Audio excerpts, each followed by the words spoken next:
Yes, yes, y'all. We don't stop. To the beat, y'all. Rock on.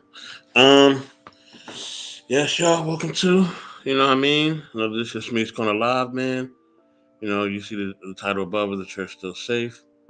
You know what I'm saying? You know what I mean? Before we get into it, man, just just want to address a couple of things, man. We got your DMs, we got your phone calls, we got all that, man. You know what I mean? We definitely understand.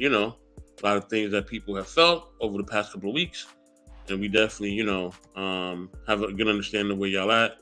But just so everything can be clear and copacetic, you know what I mean? Y'all know the rules of engagement across the network. And I'm just gonna go over them real quick. You know what I mean? Then I'm gonna let Smitty just, take it from there. All right. Number one, respect the host and co-host of the show at all times. Okay. All right. Y'all already know who the host and the co-hosts are. You know who's a part of the team. And, y'all know who it is, and it is what it is. All right. Number two, no cursing or disrespectful language towards anyone on the panel or chat. You know what I mean? You just know how to, talk to each other, respect each other. Y'all know the deal.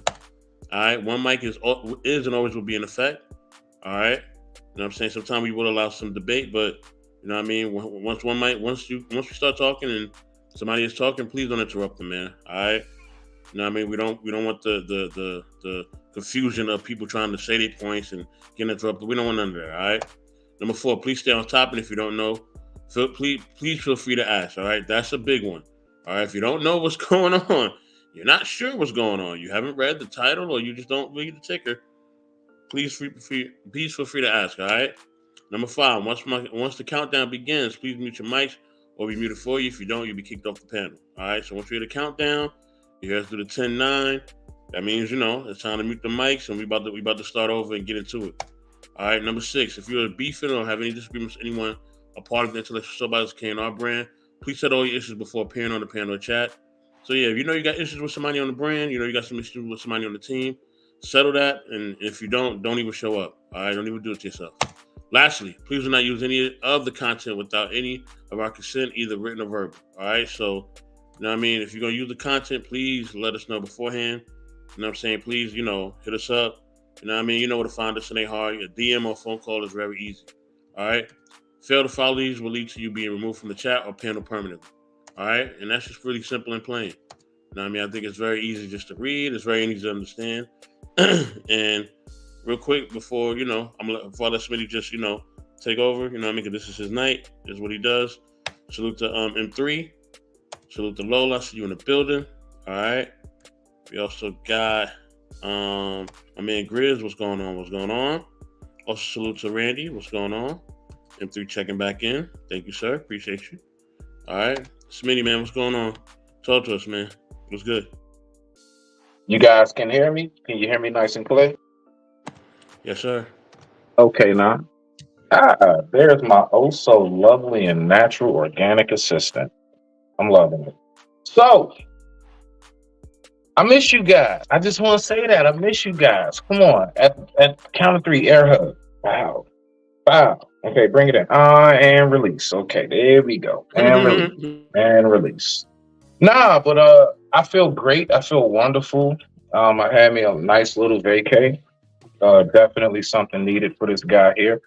And everything's Gucci. So what we're gonna do, right? Because y'all already know how I rock and roll, right? Now, yes, folks, definitely trust and believe. We are not ever, ever, ever in our days going to try to treat Smitty like the substitute teacher and think you can get the fuck over on shit. I do uphold the law as well. But you guys also know I'm definitely about allowing adults to hash certain things out and letting you folks kind of get your steam off, because I recognize this is also somewhere folks just kind of release. There's also a little bit of therapy involved with it. And there's also a little bit of entertainment as well as the educational aspect. Okay, so y'all already know how I'm rocking with this right here. But you heard my man Soap, and it is what it is, right? And we all work in tandem. So I'm never going to go against my coworkers, right? So my point is this. Let's go ahead and let's have a wonderful night. We're going to talk about a few things that I find to be, as always, very thought-provoking as well as entertaining. So the first thing that we're going to get into, so if you can get that first video ready for me, my good man, while I go ahead and get his spill, before I let my lovely assistant go ahead and give her spill as well. I am absolutely baffled at people who desire real things but go about it in a very, very artificial way. How can you expect authentic results when all of your materials and everything that you're using is fake as shit? I'm just curious about that, right? So, what we're going to do in a moment before we get to it, we're going to look at a quick video before we get into the juice and the meat and bones of this thing, right? We're going to look at a quick video. And in this video, I'm just baffled at how certain people think. Okay. And I'm just curious as to, ladies, I wonder, do you really lean do you lean with your looks? Just like how women will ask us as men, don't lean with your wallet. Don't lean into the relationship with your wallet, because that is, something that'll make me feel like, at least when you're dealing with real women, right? Right? The good ones. They will say, that's making me feel like you're trying to buy me. You can't buy me. You have to show me what you're working with. And as far as up here and how you move in society, how you interact with others, they want to see all of that. The money aspect is, that's a byproduct. So now I want to go ahead. I want to hear from my oh so lovely assistant, Tika. Could you please tell me, in your view, one, do you lean with your looks when trying to attract a guy? And do you believe that that is something that can be beneficial for most women to, I guess, find their partner and or significant other with leaning in with the looks? What's your take on that, my dear? I don't personally lean with my looks. I never really had a problem with my looks. You know, I know that's right. I'm not trying to go, but no, I really never have. So I really do want someone to see me beyond my looks. However, I do know that being attracted to someone that you're interested in is important, right? So I do want to be desirable to the person I'm dating, but I don't dress up a certain way or seek attention in that way. So I'm not that kind of person. I am at regular. So when I say I'm regular, I'm just a regular. I'm a regular woman. I'm not really into like all exotics and stuff. So no, the answer is no. I don't lean in with my looks, but I do want to be desirable to who I'm dating. So yeah, we can't hear you. Muted, dog. You're muted. Smitty, you muted. Shoot, my bad. And the second part, thank you, y'all. Forgive me. Should women lean in with their looks as far as, to attract the guy you want, even though you haven't done that on purpose? Some may say, who have dated you in the past, be like, she caught my eye because of how good she looks. So I mean, what's your take on that as far as women leaning with the looks to attract the guy they want? I mean, I don't really have any bias against it. I think that people have to do what works for them. Right. I mean, they do say that men are attracted to women physically first.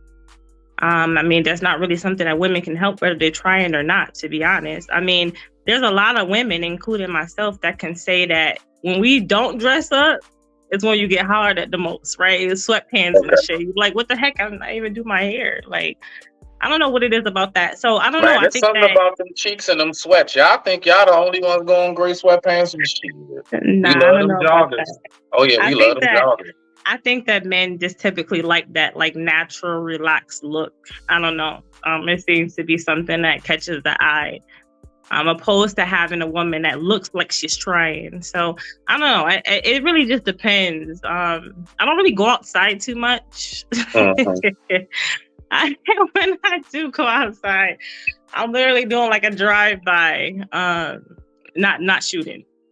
Everybody think I'm just doing stuff I ain't supposed to do. Not that kind of drive-by. Dang. We got you. Just a regular one where I'm picking up something. Right. I gotta be specific on here. Okay. So I don't know. I think that everybody should do what works for them. If it's getting people like ladies results to lead with their looks, then I say, man, go for it. I don't think there's anything wrong with it. It's not like a deceiving thing if you look how you look. But everybody has to do what works for them. So I like that. I like that. yeah. I like that. So is it successful on a mass level for women to lean with their looks when trying to attract the man they want?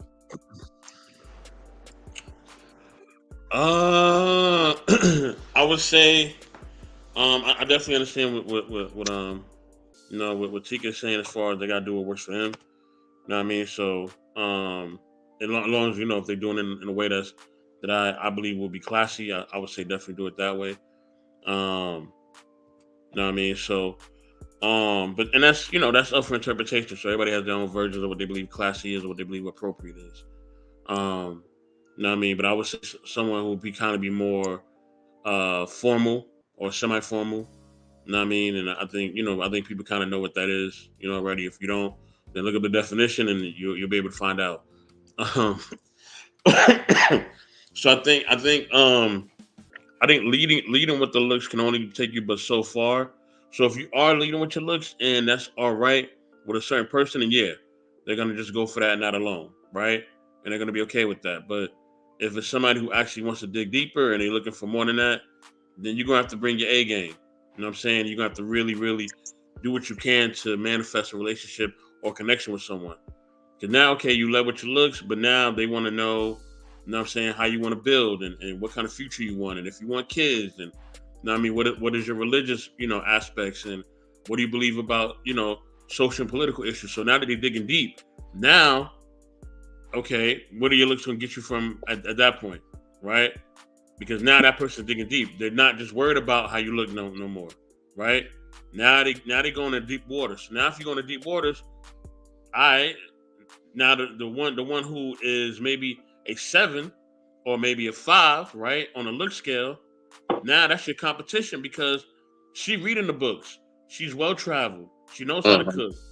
She's just as good in bed in you in the bed in you as you She are. know all the tricks. Yeah. You know what I'm saying? Yeah. So she know how to cook in and out of the bedroom. So now you got to dig deeper because now you're dealing with someone who actually is expecting more of you, right? So if you're dealing with someone who has more expectations of you, you have to do more in order to maintain and manifest that relationship.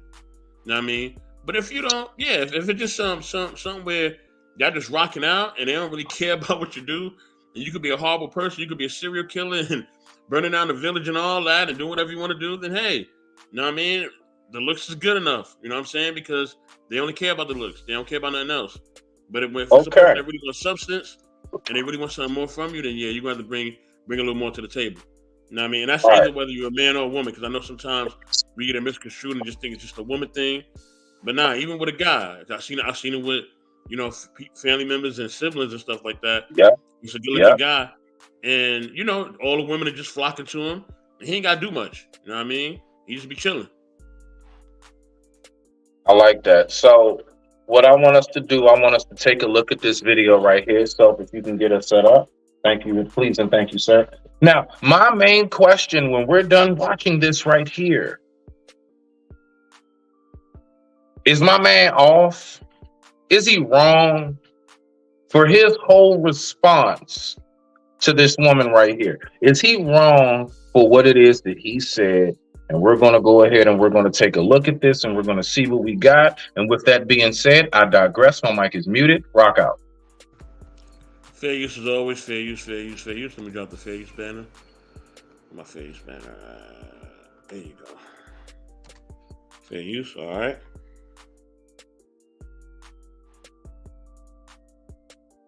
And I pop my balloon just because you're simply too young. And age isn't really a factor, but you don't know what you want. How old are you again? 38.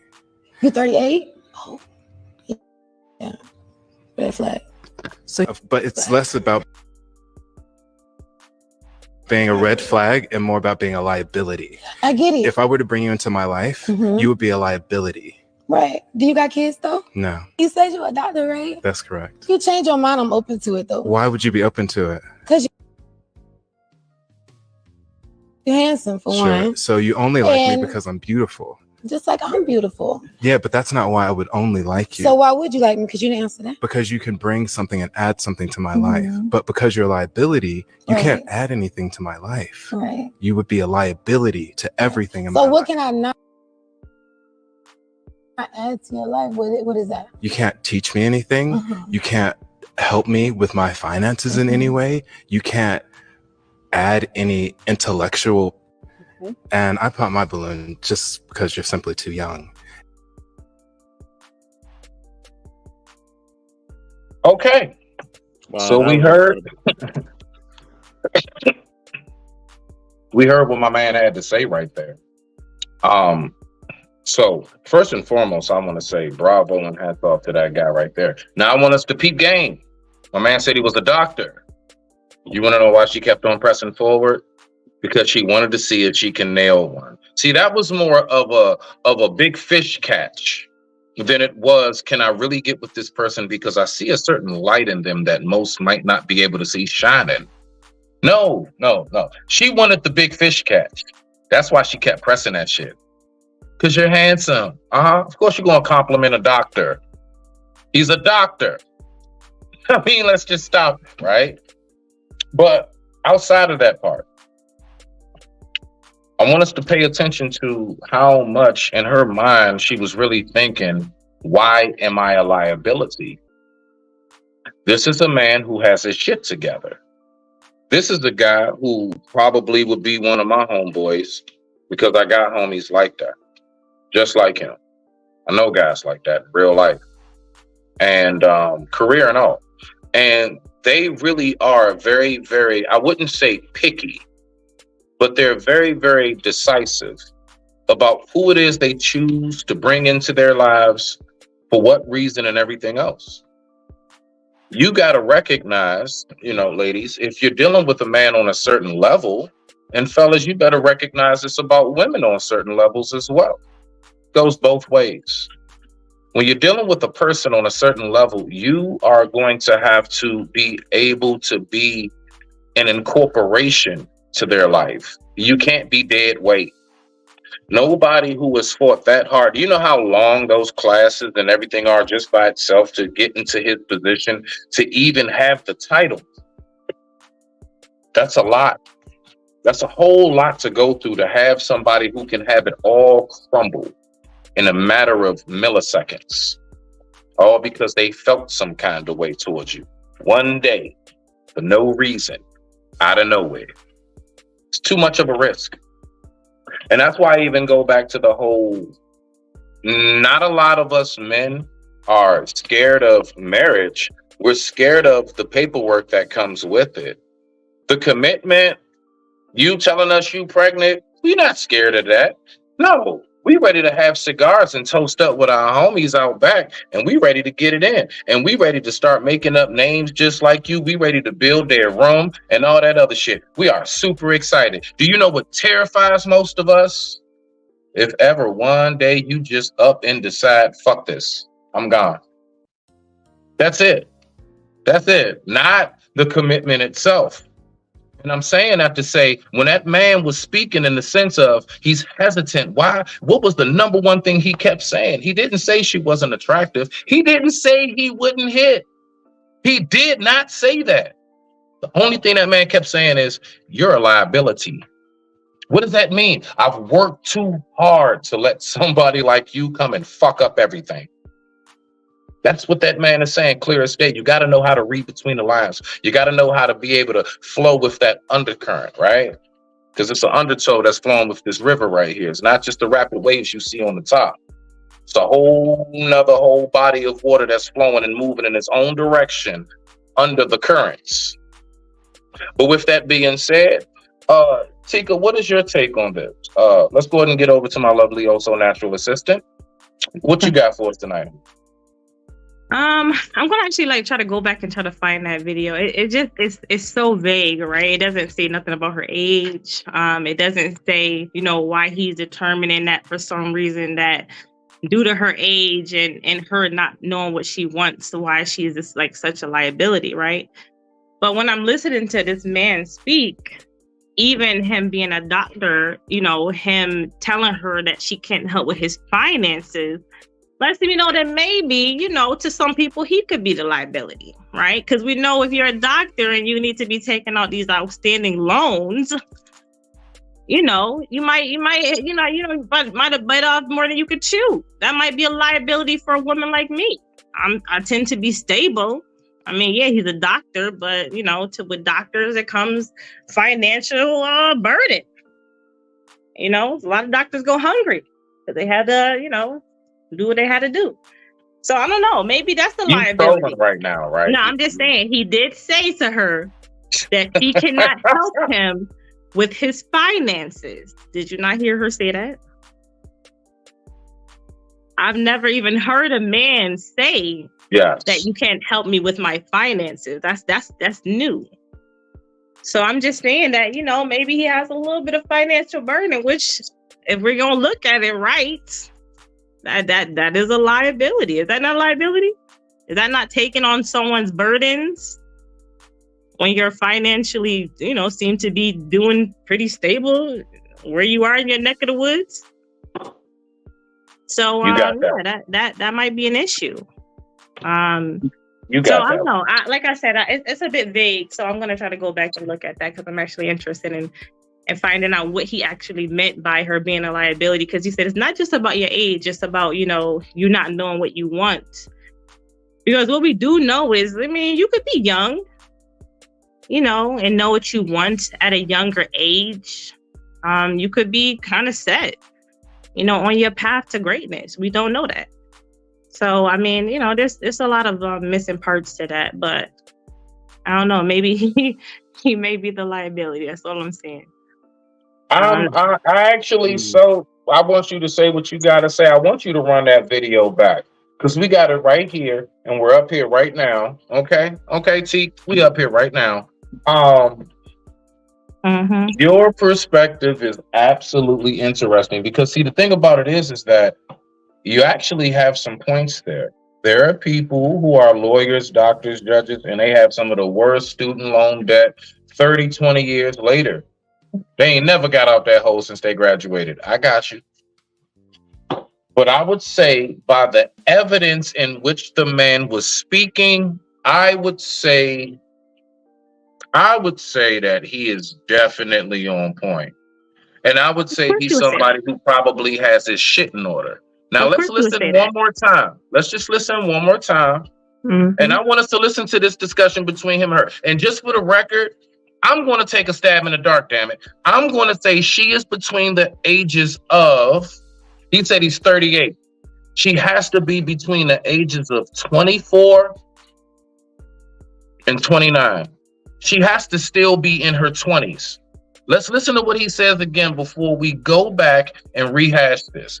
I digress. My mic is muted. Go ahead and play that tape. So, fair use is always fair use. All right, let's get into it.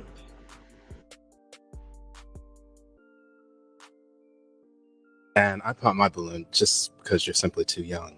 And age isn't really a factor, but you don't know what you want. How old are you again? 38. You're 38? Oh, yeah. Red flag. So, but it's less about being a red flag and more about being a liability. I get it. If I were to bring you into my life, you would be a liability. Right. Do you got kids though? No. You said you're a doctor, right? That's correct. You change your mind, I'm open to it though. Why would you be open to it? Because you're handsome for one. So you only like me because I'm beautiful. Just like I'm beautiful. Yeah, but that's not why I would only like you. So why would you like me? Because you didn't answer that. Because you can bring something and add something to my life. But because you're a liability, you can't add anything to my life. Right. You would be a liability to everything in my life. So what can I not add to your life? What is that? You can't teach me anything. You can't help me with my finances in any way. You can't add any intellectual. And I pop my balloon just because you're simply too young.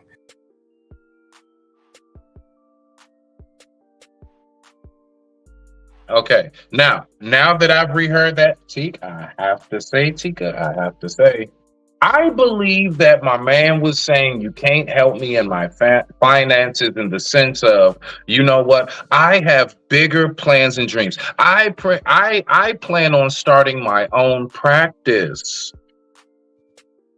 Okay. Here you I go. plan on starting Here my you go. own practice. So maybe you're not somebody who will be equipped to go ahead and be sufficient to assist me in what all these huge plans I have. I see that just maybe by the way you're dressed, the way you present yourself, maybe by, I don't know. Listen, with some people, it could be something as small as a hairstyle. Nah, I'm not bringing you around the functions because I may be, I'm getting a good glimpse. And even if this isn't all the way you and you have another side, first impressions can be lasting impressions. And we know this, right? So I don't know. What's your take on that now that we rewatched that video? The same as it was. I mean, honestly, I read people, right? And to me personally, he seems like he's the man that's uncertain. I don't care what you do. I don't care what you say. You can look that way if you want.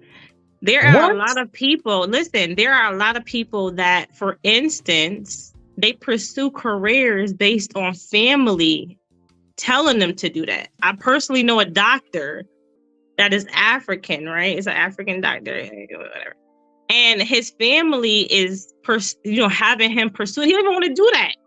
And he's very uncertain about who he is and what he wants to do in life because he doesn't want to do that. So, I mean, you have people that pursue different careers, maybe based on, oh, you think you're going to, make this money or whatever, but you could not even want to do that. He could not even really want to do anything. He don't even know maybe what he wants to do. Like, he seems like uncertain. He's not even standing on what he's saying. He seems very timid when he's speaking, and he seems uncertain to me. That is my thought. I'm dead serious. We can't hear you. You muted, brother. Oh, that right there sound like a man. Salute, Sir Hectic. I see you in the building, my G. That right there sound definitely like a man who was full of certainty. Don't no man size a person up and say, no, you're a liability. We don't use those terms when we're not even certain about ourselves, and or there may be certain things going on in our lives that we may not be able to, rectify and or handle. Of course we do. I'm just going to say that's just my readings of it. Of course we do. As a man, we do it all the time. And much respect, huh? We do it all the time, though. Do what all the time? What them niggas do? We talk before we think. We talk before we think all the time. What are you talking about? It happens. I ain't gonna lie, I do. I sometimes did. Yeah. It could be like the demeanor. Okay. It could. Listen, he was better off saying, based on your demeanor and things like that, I'm thinking that it's a big no for me. Like that's it. He didn't have to tell her that she can't teach him nothing or that she would be a liability, because ultimately you don't know. She could have been a person that happened to her. You can't teach me anything. He did say that word for word. You can't teach me anything. Yeah, no, he has no idea what this woman could teach him. He's in a profession where he's studying particular things in a particular discipline. He don't know what she can teach him. Okay. May I get in there, please? So get in there. Thank you. I need to switch some Gatorade. Yeah, I'm gonna say this. At the end of the day, I think that what he was talking about, just in my estimation, and I could be wrong, but in my estimation, what he was talking about was building legacy. You know what I'm saying? So, in him talking about building legacy, he was talking about what he needs to build a legacy, right, with someone. He was laying out certain aspects of why he believes she's a liability, because he doesn't think that she can really build legacy with them. You know what I'm saying?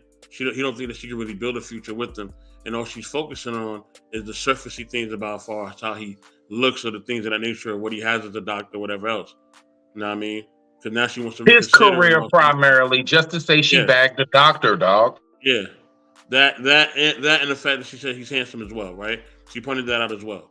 So now I could be wrong. It could be that like what Tika's saying, he couldn't need help financially, or he couldn't need help doing this and that and the third. That could be a lot. That could be somewhat of a of a reason of why he's saying that as well, right?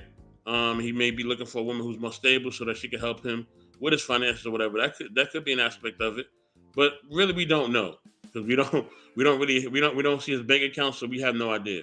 So I'm just going based on simply what he said, and just based on what he said, there's a lot of things that I say because me and him are kind of around the same age. So I think a man in that mindset around their upper 30s to early 40s, we're thinking about legacy.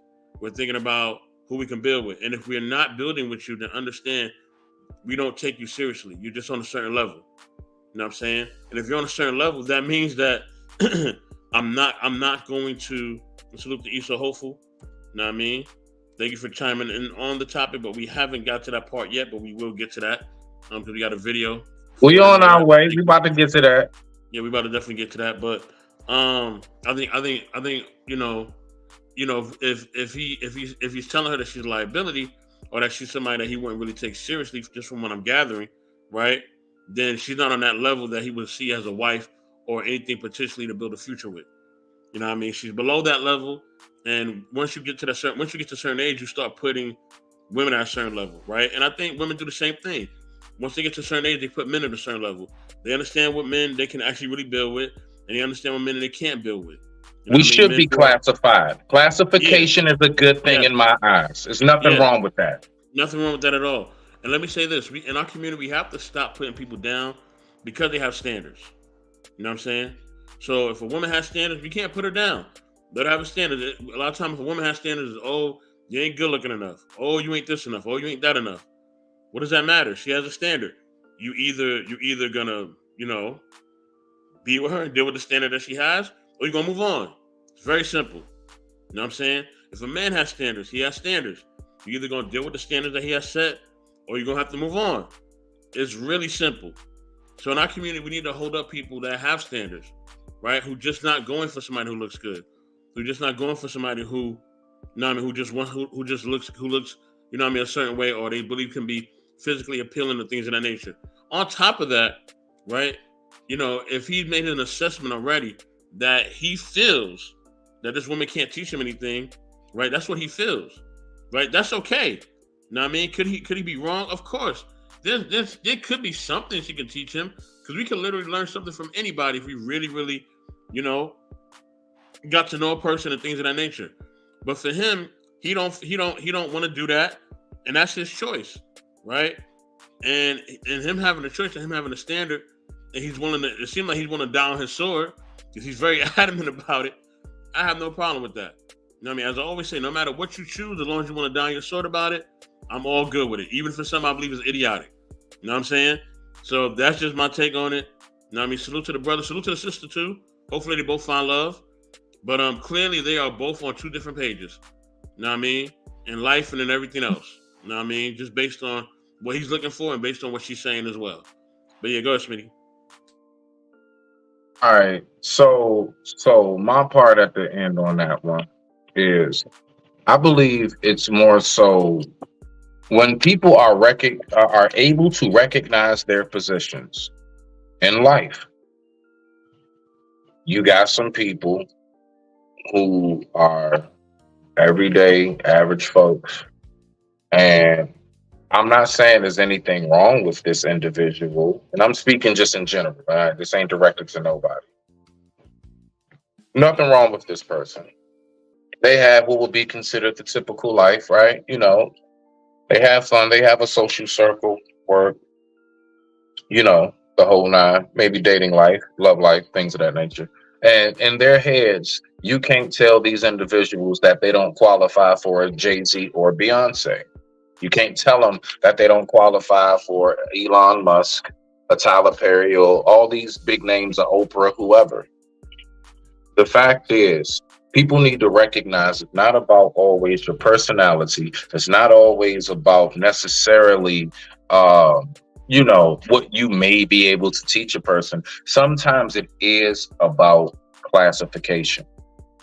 Sometimes it really is about, do you qualify to be with this royal family? You know, you have families that won't allow their children to date with other guys or chicks because of the bloodline. That's it. Last name and bloodline. No, hell no. You better not with those Schwarzschies or whatever down the street. Heck no. Uh-uh. So when it comes to this, when we saying as far as I get where you're coming from, so, and I'm not even disagreeing. I'm just throwing a caveat in. A lot of people do need to recognize how huge of a nuance that is when it comes to exactly how people classify other humans. You know, when you become an inmate, you're not even classified as full human. You have now gone, literally, it's written. You've gone back to, like, I think 1/4 or whatever, like half a human,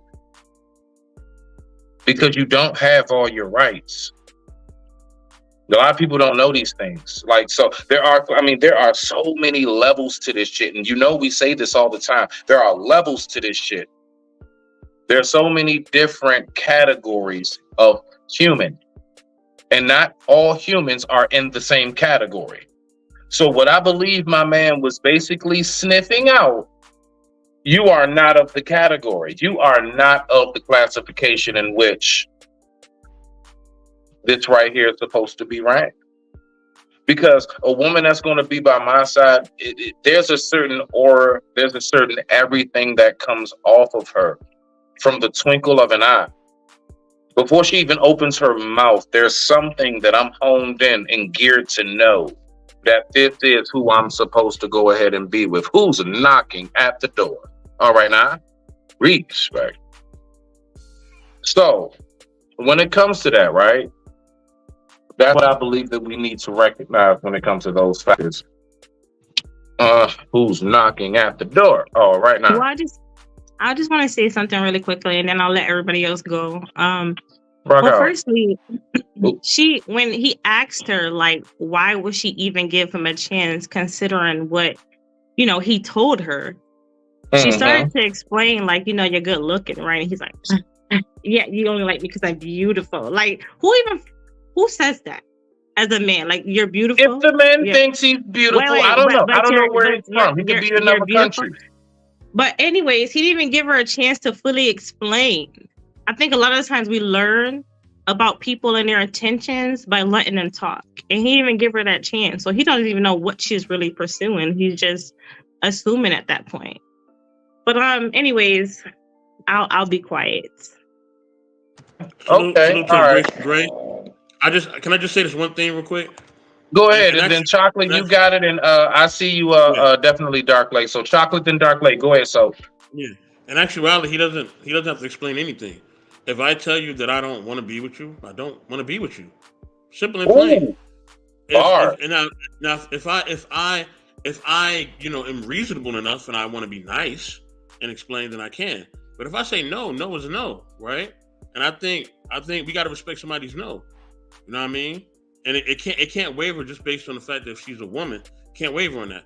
If a man says no, he says no. If a woman says no, she says no. And that's just it. Ain't nobody got to no means no, ladies. Yeah. But my argument to that would be, why did you ask then?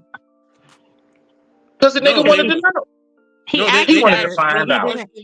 The question was asked to him whether he would choose her or not. He said no. He said no. He said to her, he said, why? She said, if she said you're a doctor, right? Okay. She's like, I would still give you a chance. She said, why would you give me a chance? That's a question to her. And then she started to explain, you're handsome. She said, firstly, you're handsome, right? And then he's cut her off. He said, oh, so you only like me because I'm beautiful. Like, yeah, you didn't even know why she wanted. He didn't sound like that. He sounded like he initially said I wouldn't choose you because you're a liability, right? And then she said, okay, you're 38. That's with no kids, that's a red flag. You're like, okay, cool. And then he explained his profession. Then she said, you know what? Matter of fact, I may still want to rock with somebody like you. He was like, why? She's like, because you're handsome. He's like, why? Because you think I'm physically appealing or beautiful or whatever he said. Right? He said beautiful, which also means physically appealing, right? So, you know what I mean? But he already maintained that he wasn't interested. He just let that be known off top. He didn't waver. I'm not interested. I don't want to be with you. I feel like you're a liability. You know what I mean? It is what it is. And You it know what I'm sounds saying? like the ladies are having a hard time taking that. I won't say the ladies. I don't know how everybody else feel that way. No. Ladies, as in ladies, ladies. I'm just Dark Lake, saying what's he going didn't on? ask her. He asked her and he didn't allow her. I'm just saying if you ask a question to a person,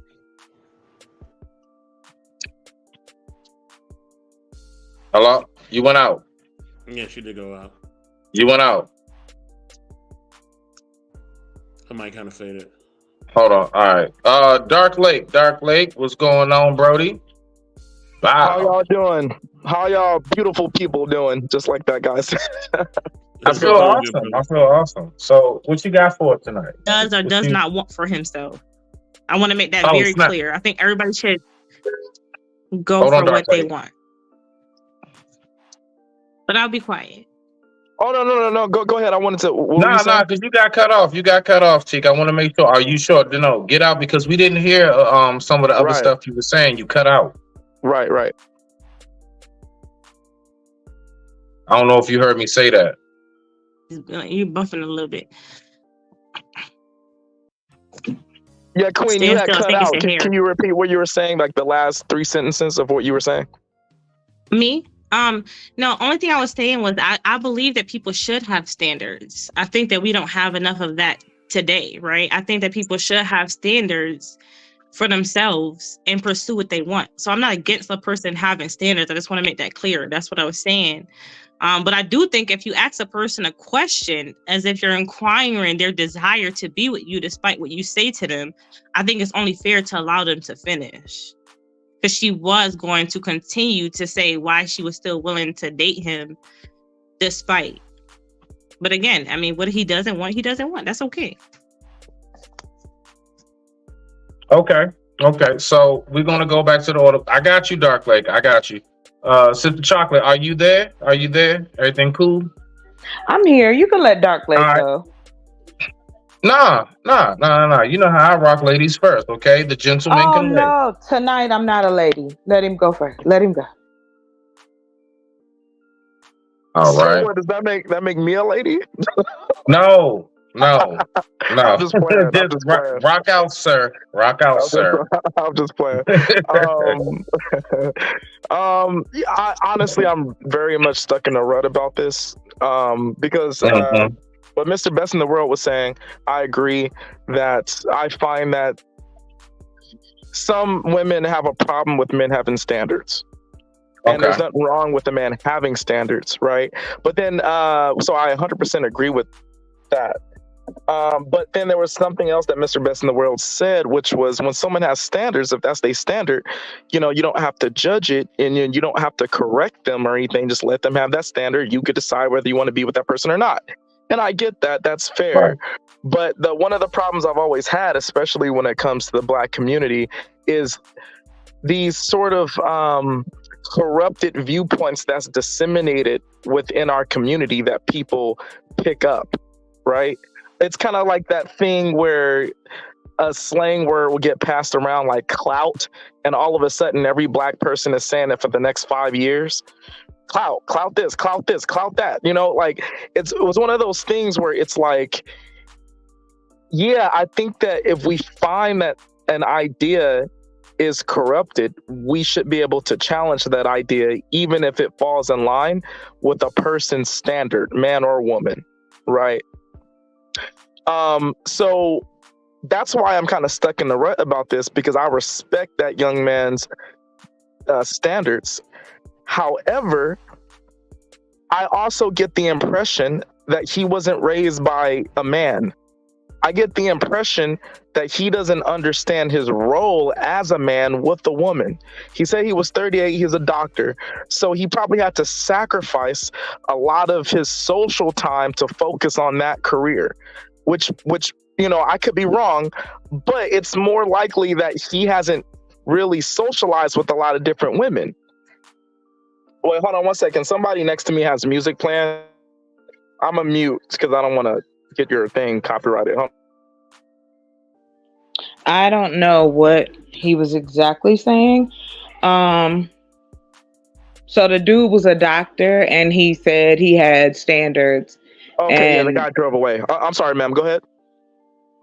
it's okay. You was in the middle. I can wait my turn. Go ahead. Yeah, I'm sorry. I'm in my car. This guy drove up next to me, bumping music, and I didn't want to get his channel flagged because of the music. But yeah, so that's the thing, right? It's like I feel like the guy doesn't understand his role as a man because he is a doctor. He has a highfalutin job. He has gained higher income, right? What does he need a woman to teach him? Right? He is the one who's the leader. He's the one who's supposed to facilitate the security and provision and all that. What does he need to learn from a woman? You Right? know what you just Like said, learning from a woman could be how to be a husband, could be how to be a Hello. father, could be how to be a better person. Like, what do you're a doctor. Do you need her to look up like, biological specs with you and shit, bro? Like, what the hell are you talking about? And then when she says, oh, well, you know what? I would still give you a chance because, you're attractive or whatever. He's like, oh, because you think I'm beautiful. That's what gives me the inclination that he was raised by a single mother. No offense to black men raised by single mothers. But most men would say, oh, because you think I'm handsome, not beautiful. And I'm not saying that men can't be beautiful. Let's But go. that was a feminine response. And I'm not saying that he was wrong. I'm just saying that he was ultra combative, right? Like the lady was saying, cutting her off. He was speaking to her like women speak to people. And that's not really like a shot at women. It's just that the communication is different between men and women. And he was doing that thing where we always say, you're listening to respond instead of, listening to comprehend. He was ultra combative in that moment. So and then the one other thing, and I'll end it here. I also had a problem with this thing in the black community with black women thinking that it's a red flag because a man is of a certain age who doesn't have kids. Like she said, oh, you know what? It's kind of a red flag. You 38 and don't have kids, but I give you a chance because I find you attractive. It exposes the fact of, it exposes this pre-selection idea, right? There's nothing wrong with a black man if he's of a certain age and doesn't have kids. It should be the opposite. You should see that as a green flag, as a green light. Like, this guy has been responsible in his life. Well, He doesn't have 3 and 4 different baby mamas, but for whatever reason, not all, a lot of black women have the adverse effect. Oh, Well, he doesn't have baby mamas, he must not have good dick, or he must be socially awkward or something. And that's a fallacy, right? I'm sorry, I'll end it there. But that's my thoughts on it. That's why I'm stuck in the rut. I'm like in the middle about this video. I'm sorry, ma'am. Go ahead. I'm confused. Hold on 1 second. Hold on. Let me just say this real quick. And I'm gonna let you shoot. Because I just got to respond to something that he said about something that I said. Now, I'll say this. I think as far as who he was raised by, or whatever, I really don't know. Don't really care. I'm just glad that the brother seemed like he's healthy and successful, and he's made it. That's all. I salute him for doing that. And and hopefully he is successful and he's doing the right thing. Right. Hopefully it is, because I believe that he is. Right. So with that being said, I think that the biggest thing is that, if like I said, if he has set a standard for himself and his life that he wants to be with a certain woman, he wants to be in a relationship where a woman can actually add value and actually bring something to him, and what he feels value is, that's up to that man, right? Like, that's up to him. We live in America. We don't live in fucking Saudi Arabia, people. We don't live in the Middle East. We don't live in none of that fly shit that y'all keep thinking that we live in. We don't live in none of that. And not only that, a lot of you traditional values and all that shit that y'all hold on to, that shit is passe to some people. I'm not saying that it doesn't work, right? Because I like a lot of traditional shit too, right? There's a lot of traditional values I like. But we live in America. We live in a modern society where people get to choose whether they want to be traditional, modern, in between, whatever they want. They want to be LGBTQ. They want to be Christian, Muslim. They want to be an atheist. Whatever they want to choose and believe, they can do it. And that's the beauty of America, right? The land of the free, the home of the brave, right?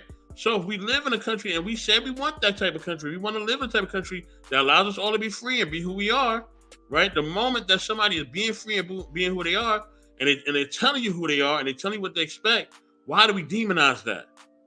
You know what I'm saying? Well, It's just crazy to me. But then hold on, let me land real quick, right? Because I want to get to the system, then you can rebuttal after that, right? oh yeah. My thing is this, right? At the end of the day, right?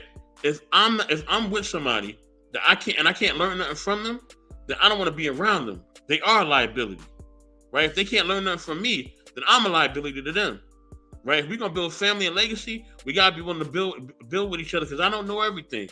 The only person that I know knows everything is God. You know what I mean? No human being in this world knows every single thing. So of course I want to be with somebody who can help, teach me certain things, or I can teach them certain things, and we can build with each other. They can teach me about different experiences.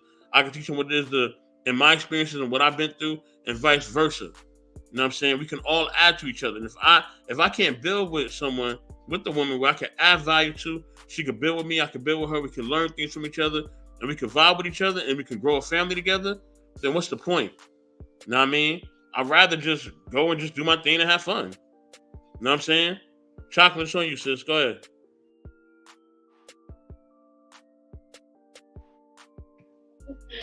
I mean, really, in all honesty, so you done took a lot of the words I was gonna say out, because it's like, this is so unrealistic. Yes, he may be a doctor. However, being a doctor has nothing to do with your ability to be in a relationship with someone, a romantic relationship. We're talking about a romantic heterosexual relationship. This is what this man is looking for. And somebody said this earlier, I was listening to, and I don't think they asked the question, but I'm going to answer it. I don't think people know what to look for, because you don't love yourself. So how can you love someone else? And a lot of men, unfortunately, because we as a society, and I say we as a society because I'm a part of the society, women and men both have perpetuated this stereotype for men, stereotype for Black men, of being being emotionally unavailable, and we applaud it. We big up a person who, oh, you a man, you could just. No one has a definition of that. There is no set in stone as to what a man or a woman should be outside of what your physical is. But other than that, of course, you're going to be attracted before someone open their mouth. Like, come on. Like, I know when dudes, they see me, unless they blind or they got only one eye, dude looking at me first before he even open his mouth. Then we find out intentions.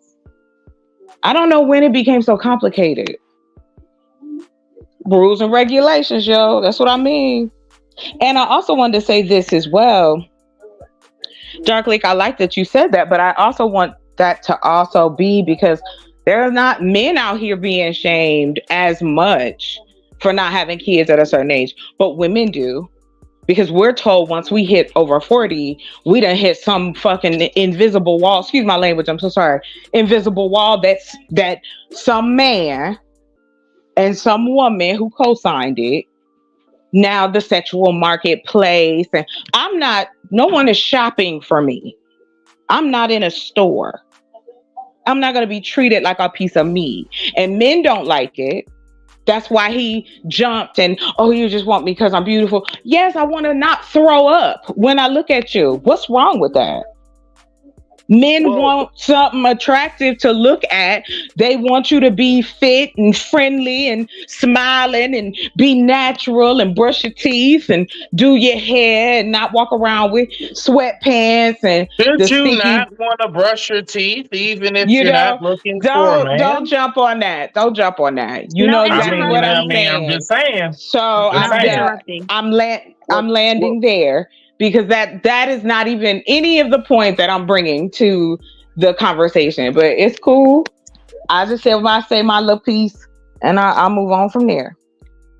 Well, yeah, Chocolate. The thing is that, to be fair, I get what you're saying, but to be fair, though, men in society aren't shaming women for being a certain age and not having kids yet. Yes, yes, sir, they You're, are. well, wait, 1 second. I want to say, because to be fair, right? Because it is something But that you're it's noticing. not fair. It's Wait, not fair. wait a minute. What I'm saying is that it is, I know you're not crazy, right? I'm saying that it is something that you are actually noticing, right? But you're slightly off on the judgment of what you're noticing. No, I'm When not. I'm when not it comes to slightly off on a judgment. This let is me my explain. experience. Let me explain. Let me explain One how mic, I one believe you. mic. Okay. And so you can believe that. Give me a chance to explain to you why I think that is, right? You don't have to agree, right?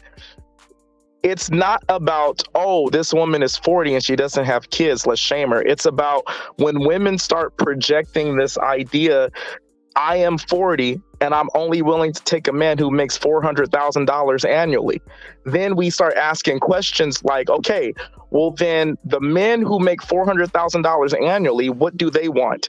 Usually they want cooperation, femininity, and How they do want, y'all know wait this? a minute, 1 second, please. They want cooperation, femininity, and a legacy. Men who make that type of money, they're really looking to pass down something with children. And as you get older as a woman, the probability, it's not always the case, but the probability of you having a man's legacy, having a man's kids decreases. So it's not about shaming women. And I'm not saying that some men don't do it. I'm just saying that your overall narrative is not about shaming women who are of a certain age who don't have kids. It's when those women start demanding things about a particular demographic of men, and we say, well, you need to know what those men want first before you start saying, I'm not dating a man who doesn't make $400,000. Do you understand that? Hey, real quick. No, it Hold on. sounds like Real quick. Chocolate, I'm gonna give you the floor. I want you to respond, Chocolate. Dark Lake, you have to remember too, brother, that the men, just like how my brother right there, now let's just give my brother the benefit of the doubt, right? And as my lovely assistant would say, this nigga, she got red flag vibes. I got you. Most men who are in that type of position, Dark Lake, generally the women who talk all of that, what we be doing videos on or whatever, and stuff like that, those women are not even on those man's radar. They do not see those women. Just like how certain women don't see guys if they don't make this so-called amount and everything else. Trust me, that same energy is given right back to them. That's why they're doing all these videos, because they're trying to get these guys' attention. Some way, somehow, even if they have to throw a fit online. So just do remember that the dudes that really got their shit together don't see those women. They're invisible. Just like dudes who are too short or drive this kind of Corolla or something are invisible to them. They get that same shit right back, my nigga. Rock out, Chocolate. You got the floor, my love. You got the floor. Rock out. Huh? I can't. You know what? Somebody gave me some advice today and I'm going to take it. I can't take what I just heard seriously. And no disrespect to you, Dark Lake, but it's like I have been in the dating space, dated different men. I have been questioned since I was in my 20s about why I don't have children. So please don't tell me what my perception is being skewed. You're not a woman in this society. There's a difference. Other women will pressure you just like other men will pressure other men. Like, you've got that. So all of it sounds really made up. Like, again, people don't know themselves. So how can you be in a relationship with somebody? You don't even know yourself. And that, I think, is a lot of has to do with it. These, that's why I say rules and regulations. We have decided, because we can't deal with our emotional baggage. We don't know how to get past the insecurities and the boys and girls who hurt us and the men and women who may or may not have come into our lives. Unrequited love. You might have been in love with a broad and she wasn't even feeling you. I mean, can we stop for a second and quit pretending like it's just this straight up and down line when it comes to men and women and their relationships? And I'm just speaking to those on the panel right now. It's no disregard to anybody else's type of relationship. I'm just saying a lot of the conversations are about Black men and women who are heterosexual and trying to have a relationship with people. And I don't think a lot of the complaints, a lot of the things are so superficial and surface that there's no depth. You can't even get in the conversation of asking, what traits are you looking for in your mate? I don't ever hear that. I don't care. I've been on here for 2 years listening to y'all talk. Men, I'm talking about the Black men in this space, panel to panel, different sectors, so on and so forth. And it's the same rhetoric in the sense of nobody can say, none of these men who have so much to say about the women that they're not even, like to what you said, Smitty, these women ain't paying you no attention. These men ain't paying you no attention. You can say what you want all day. That's the freedom, right? We can get on here and talk about speculate and make up. But when it really comes down to it, you want someone you can trust, someone you can lean on, someone you can, no matter what. Because just like somebody got money, somebody can lose it. Just like you got your sight, you can lose it. Those things aren't mattering. But we like talking about the surface bull and not the depth of a person. Why are you so insecure? Why do you not trust men? Why do you not trust women? Are you still hung up on your issues? Are you open? Is your heart open to being in a real relationship and committing yourself to someone else? Those conversations I don't hear. Those questions I don't hear. Not coming from no Black men's mouths out here. Not on a all the time basis. And I think if we are so pressed about the two things I hear all the time, relationships and children, then we need to start learning from the conversations or learning from your relationships, because it just doesn't sound like that's the case. It's just compounded trauma that keeps getting moved around. And so, yeah, that's just my feeling on it. Okay, so there's a couple things you said that, and I get the premise of what you're saying, but there's a couple things you said that are kind of problematic to me. And the first one is that you said there aren't men out here who are complaining, actually projecting traits that they actually want in a woman.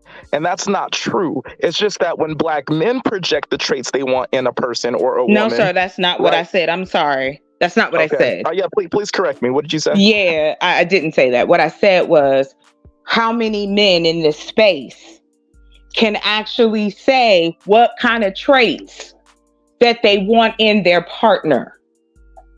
And then you followed that with saying, I don't hear a lot of Black men in this space. But I don't hear that. Okay. So that's what I was saying. So what I'm saying is that you said that you you don't hear from a lot of men in this space traits that they actually want in a woman. Y'all don't talk about Black women positively at any given point. Okay, I just want to focus on that one. I would like to focus on that one statement.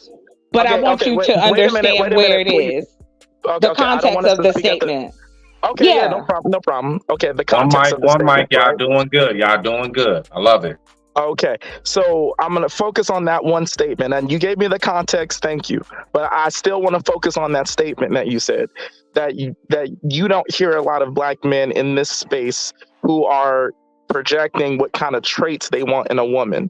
And I think that's a fallacy, because I think when Black men project the traits they want, it's met with combativeness, not all the time. Dark Lake, I apologize. But that is not my statement. That is not what I said. I never said that projecting. I said they're not saying it. Yeah, they're not describing us. You didn't use the word projecting. I added that word, but it's the same idea. No, I know. It's the same. Wait a minute, Chocolate. It's the same concept. When the person says projecting, it just means putting forth, right? It means that when you say that, I don't hear a lot of men in this space saying the traits that they want in a woman. It just means out their mouth. I'm saying the same thing you said. Okay, I'm not saying anything different from what you said. Okay. So my response to that statement that you made is, right, when a man does do it, it gets seen as an attack rather than what you were saying, a man saying what traits he wants in a woman. Like, and you can disagree with it, or people can disagree with it, but when you hear things like fit, feminine, pretty, or cooperative, or, hey, you know what? How come Black women won't smile at us in public? Can you guys smile? And then Black women come and then attack that request. that is not taking into considerations the traits that Black men say they want from women. So I'm not saying that it's all correct. I'm not saying that Black men are always right. All I'm saying is that Black men do, in fact, say the traits they want in women. It just gets met with a challenge most of the time. That's all I want to say. Hey, real quick, let me ask a question. Tika, I want to ask you a question. I'm just curious. And Chocolate, you as well. I'm curious because I want to know these answers. Okay, so Tika and Chocolate, you too. Do you smile at every man you walk by? If you do, why? If you don't, why not? I'm just curious. I would like to hear from the ladies. I'd like to hear what you all think. I don't smile when I go past anybody I walk by. I mean, I'm not like, I do give. You're off not the like energy. mugging and grinning, but Oh, like, no, do you no, like no. But I'm not cheesing gonna in say every dude face? no. Absolutely not. Because when you do look at a guy, sometimes it does give off an inviting demeanor. And I don't really give off an inviting demeanor. Just because, well, first of all, I am dating. But even then, I'm not really an inviting person. I'm introverted. But I'm not ignorant. If somebody asks to like have a conversation and it's like some basic stuff, I mean, yeah, I'm open to having a regular conversation. I don't give off a stink, like they say, like the Western BITCH base. Right. I'm not like that. But if you're asking me if I'm smiling, that means I'm smiling pretty much 24/7 because I'm walking past a guy. That would make me look kind of weird. Okay, Smitty, Chocolate. can I say, oh, sorry. I was No, going to say something. I want to hear from the ladies on this first because I just want to hear their thought process behind smile at men more. So, Chocolate, what's your thought process behind that? Sis? What you got? I love to smile. And then you can rebuttal. Dark Lake, keep us quick. We want to get to Simon and then Soap. We're going to the next video. We're about to get to the next topic. Gotcha. So I'll keep it brief. Yes, ahead, because of my background and having to talk to a lot of people, I'm a people person. I really enjoy meeting people. I smile, men, women, both. And to what Tika said, yes, it is. When it comes to single men or seeing a man and he's looking at you, you have to read the room in a matter of seconds. Because if you smile at him a certain type of way, here he comes. You were like, God damn, I didn't mean for that to happen. Or, like earlier for me, yes, that's an irritant for me. Don't tell me to smile. Like, who are you? I don't have to smile for you. Like, it's weird to me that a person will walk up to me and say, why don't you smile? Why are you in my face? Now, see, I can show that side, but I try to keep that rare. But in all honesty, yeah, I still have to meter it because people take it the wrong way. And men mainly take it the wrong way. You speak, you wave, you say hello. And the other reason I do it too is because I don't never know where a dude's head is at. He might flip out and hit me in the head with a rock. I don't know. But I just try to be cool. You know what I mean? That's pretty much it. You speak, I speak. We make eye contact. I'll give you the half smile, the nod, And I think that's pretty cool to have because you have two different spectrums. Being that she's an introvert and I'm more of a, I'm what is that? What is it called? You're more outgoing. And so, yeah. I'm about to call it an outrovert. That don't even exist. But I'm just saying. It's really called extrovert. It's called extrovert. I couldn't think of it. And I was going to call it an outrovert. That is not it. That is not correct. But to land there is this. I think go ahead. No, you're fine. Okay. So, Dark Lake, you can go ahead, rebuttal. Simon, you can get in there after this. And Soap, get ready to go ahead and pull up the meat and bones of the night. Go ahead, Dark Lake. Smitty, was Chocolate finished landing her plane about that? Or yes, she said she was finished, Dark Lake. Yes, you got the floor. Take it while you got it, sir. Right. So here's the thing, Smitty, and it's real quick, and then Smitty can go, and then I got to bounce. Actually, thank you for having me on the show. But No the problem, sir. reason, Smitty, the reason why I used the smiling example wasn't because I was saying that, I think that black women or women in general should be smiling at every man's face. That wasn't the point of what I was saying. I agree with what Queen said, that a smile could be seen as an invitation for men, right? So, and women are the weaker sex, so they have to be strategic about who they are giving that attention to or what invitation that they are giving out. So I agree with that 100%. That wasn't the point of the smile example. The point was the request that a demographic of men would make that is shut down for some reason by the opposite sex. So if black men say, well, we feel a certain type of way when we get around black women in public. We feel like they don't smile at us enough. They pout or whatever. Do black women think, like, why is that? Can we have a conversation, discussion about it? Why won't y'all smile at us when you see us in public? And then when black women combat that request, it's this sense of, oh, well, y'all don't deserve to be smiled at in public, or what would give you the gall to even make that request? Who do you think you are? You feel what I'm saying? So that was the idea. It was about challenging a request, and a smile is a trait, right? Well, so actually, I was using that example to illustrate that black men do in fact project what traits or request what traits we want in women, and I just disagree with the notion that black men don't do that. I apologize, but I do want to say, do you know, and I'm not trying to be facetious, but do you know the definition of a trait? That's not a trait. It's a characteristic, right? No, I said trait. I'm just talking about traits. Like when I said earlier, and you said that was incorrect. I have been on here long enough, and I have asked, give me 3. I'm not asking you gentlemen now, but I have asked top 3, because the way you talk about women is not inviting. It's not exciting. You always feel like you're on edge, or you have to be prepared for somebody that's behind an avatar that's ready to fly off the handle at you because they having a bad day. Like, the trait is not asking somebody to smile. A trait is, are you a giving person? Are you open to new ideas? Are you explorative, adventurous? Are you shy? And those are traits. And that is what I'm saying as far as descriptors of a human being, not just black woman this, black man that. Let me ask you a question. Is joy a trait? No, sir, it's not a trait. It's an emotion. Is a joyous person a trait? That's not what you said, sir. Is this one question or 2? It's a new question. Is a person being who's a joyous person, could that be seen as a trait?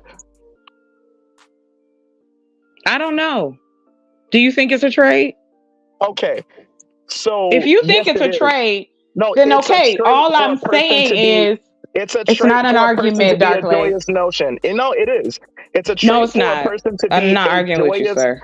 It's a trait for a person to be a joyous person. Can you tell me, Dark Lake? Can you tell me then give me a trait that you look for in the women you date? Just one. Okay, so the thing about it is, I'll answer the question. Okay. But there is the scientific 60 seconds, and Simon, it's your turn before we move on. Sorry. There's a scientific definition for what a trait is, and then there's the more social definition for it, right? If a man is looking for a cooperative woman, right? That's a trait. He might approach a woman and he'll start talking to her. If the conversation if he has to pull teeth in the conversation, or if she's not accommodating to the conversation, it gives him an inclination that he start talking to her. that she's not cooperative. So like men look for traits in that way. Everything isn't a direct conversation, right? Okay, we might talk about what we might want to do in That's the the future, right? problem. Like wait, no, it's not the problem. Chocolate. Yes, If it you is. and I, if I met People you and I aren't was interested, honest. wait They're a minute. not If I honest met with they self. wait a minute. If I met you, Chocolate, and I was interested in you, and I started asking, hey, what you want to do in 5 years? Any places you want to go? Foreign places you want to travel? And then you answered the question, and then you asked me, right? And then I answered the question, and we both shared with each other, right, the places we wanted to go, things we wanted to do. We don't directly have to say to each other that we are ambitious adventure seekers, which is a trait. We just know that from the conversation we had. Everything Not doesn't have to necessarily. be Yes, direct. it should be. It should be direct. That's the problem. Like we dancing around. If I'm attracted to you, I'm attracted to you. If I like what you're doing, then I want to know about you. If I like the way you smell, I'm coming over there to smell you. I want to talk to you. I don't want to play games with you. And Yes, that is I know. Hold horrible on real quick, advice. Dark Lake, and then Sorry. I'm a land my plane. This Sorry. is what you want to take from it. I'm not trying to give advice. I'm not trying to say all is this, all is that. What I'm saying is what I'm discussing and what I'm talking about is the things that connect us as human beings. That's it. Can we talk about each other like human beings? Okay, you are a man, you have a penis. Good job. I have a vagina. Fantastic. But we also have brains. Let's have a conversation. Let's make something amazing happen. Let's not. Let's bullshit. Let's laugh. Let's have a good time. Let's plan nothing at all. Let's just be a one night stand. Whatever the case may be, it is just humans being humans. We are adults. We are into each other. We like sex. We like intimacy. We want to be hugged. We want to be kissed. We want to be touched, but we don't talk about any of that. Because And that's it. That's just my frustration. No, you don't. We already know how No, to you do don't. Because if you did, there would not. Wait a minute. There would not be a. I'm not saying you. I'm not saying you, sir. I know. 10, 9, 8. Go ahead, Dark Yeah, Lake. no, that segment's I've over. never had to. I've Get never him. had. No, dead. Simon, go ahead and say sorry. what you got to say, sir, because you have been patiently waiting, and I appreciate you, Simon. Thank you once again. Uncle Ferg, I see you. Uncle Ferg, you're going to have to tap in on the next topic. Simon, you got the last saying on this topic right here, and we're moving on to the next topic, okay? All right? I'm giving enough grace on that. After Simon, Smitty, can I respond to Chocolate just real quick after Simon? Not. We're going to go to the video, Dark Lady. Oh, my God. Okay. We're going to the video, Dark. You have had your time, sir. Smitty saved Dark Lake. Dark Lake. Now, Simon, what you got? Dark Lake, I just gotta say one thing to you. You gotta learn lip discipline, okay? Sometimes it's too much. You know what I'm saying? Nah, it's Dark Lake Revive. It's never too much. Hey, Chocolate was saved. I gotta bounce. God bless everyone. I love everybody here. Chocolate, I'm gonna get you next time. Remember that thought. God bless. Peace. See you guys. All right. Thank you, Brody. Appreciate you. Now, Simon, go ahead and rock out, Simon. You can go ahead and get in there and say what you gotta say. Thank you. I ain't gonna be too long. Salute. Rock out, Simon. I'm just saying, in terms of the smiling thing, that's yo, I know people might take offense to this, but I'm just saying, I don't live in the US, but I see white chicks walking around with a smile all day long. And it don't take much for them to do that. You know, it's not something that's demanded. I don't really see white men turning around and asking or having to ask, their chicks or their wives to smile. It's just a natural thing. I can see there could be an intimidation thing in terms of the black community, like in terms of like a black woman smiling at another black man. But you shouldn't necessarily feel that insecure that you need to feel that type of way. What you got to understand is obviously is a matter of environment. Like, be around the right people where you feel comfortable enough to smile, and then maybe it will make sense, because otherwise it won't. But with that, thank you very much. Okay, now I love it. I love it. I love it. So this is what we're going to do, ladies and gentlemen. What we're going to do is we are going to watch a video. And I wanted to pull this up because, listen, as somebody like, me, myself, I grew up in church. I remember going to Good Shepherd United Methodist and stuff. And I remember being in church, and I remember it being like, honestly, truly, like it was funish. Man, it was so fun. I felt safe. I love the snacks afterwards. I love summer camp. Like my days when I was growing up and when I went to church, it really was like a pleasurable experience. And I really do appreciate it. I learned so much. I was thankful for the people I met and everything. And so the reason why I want to pull this up because, I really do take things like this to heart personally. And I just be trying to wrap my mind around how do we keep allowing these things to happen in a sanctuary that should be of tranquility, solitude, and definitely safety and peace, right? It should be a place where the only reason why you are there is to get closer to the Lord, right? Is to learn more about the word. That should be the only reason why you're there. And that's a lot of like really different things that go on. And so let's go ahead and take a look at this video. And I got some questions I have written down for after we get finished with this video.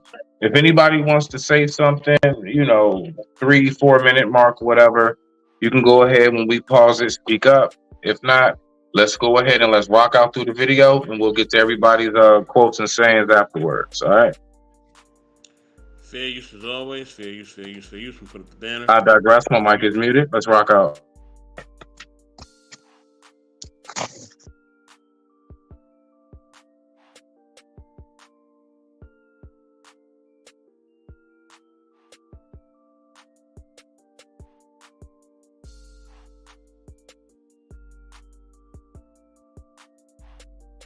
What up, y'all? It's your guy Dawson from Dawson Speak TV and D&D TV. Thank you for rating, commenting, subscribing, and sharing the videos on this channel. Much love to those who support this channel by donating. I appreciate it. All that information is in the description box underneath the video. Also, make sure you hit the notification bell so you get notifications when I drop a new video. Now, let's get into this topic. All right, thanks for clicking on the video. Now, this video is for educational purposes, and as I approach this topic with respect, I want you all to please, can you make that small? I don't like his eyes. All right, now this story comes out of Jacksonville, Florida. However, it also comes out of Douglas, Georgia as well, because this particular minister / overseer / musician traveled back and forth between these two states. Now, just when you think it's safe and that the people in the Lord's church are going to act right, then more stories like this one continue to come out. Nevertheless, we have to talk about it over here because I believe that we all need to be informed on what's going on in the Lord's church. Yes, I do. Overseer Ronnie Lee Graham Jr. was previously married. Yes, he had a wife, and he has children from that marriage. Many people in the community thought of Overseer Ronnie Lee Graham Jr. as a man after God's own heart, a tower of strength, a man among men, a marker of masculinity. However, that all changed when Jacksonville's news station, News for Jax, broke a story that Overseer Ronnie Lee Graham Jr. was apprehended for the unthinkable. Now, according to News for Jax, 37-year-old Overseer Ronnie Lee Graham Jr. was taken into custody for having inappropriate interactions with minors.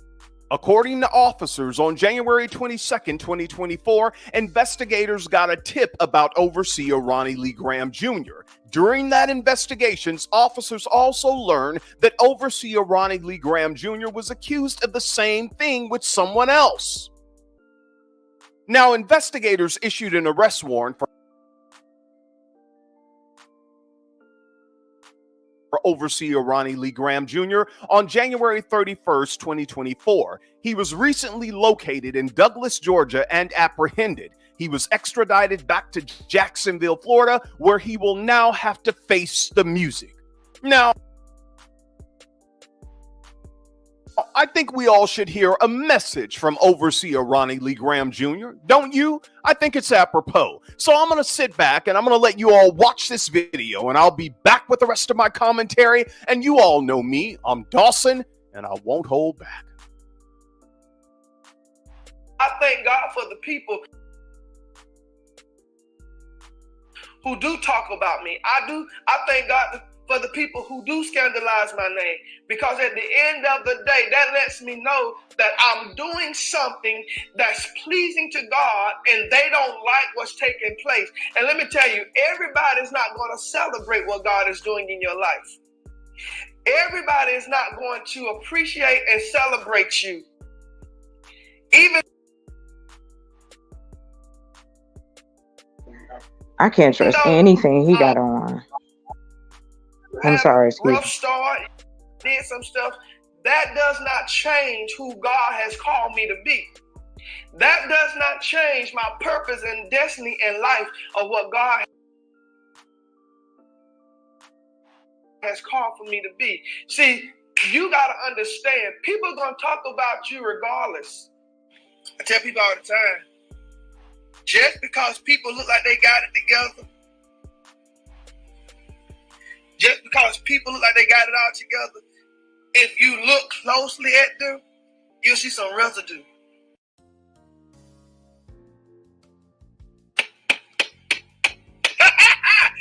If you look closely, you'll see some residue. They might look like they got it all together. They may look squeaky clean, but baby, if you look a little closer, if you look a little closer, you can tell that they done been through something. How? Because what they've been through, they got a little residue on. You got to learn how to get rid of the residue. All right, y'all, let's go in. Now, we heard Overseer Ronnie Lee Graham Jr. telling his audience while he was on Facebook Live that they need to get rid of the residue. The residue. Well, according to the Jacksonville investigators, the residue that the church needed to get rid of was you, and that's why they apprehended you and you're still in custody. Now, let me say this. If these allegations are true, Overseer Ronnie Lee Graham Jr. deserves to be locked up forever, in my opinion. Now, while doing research on this topic, something else bothered me because Overseer Ronnie Lee Graham Jr. went to many churches in the Jacksonville, Florida area and also in the Douglas, Georgia area. He preached at some of these churches. He was a musician there. And he hung around a lot of pastors and bishops and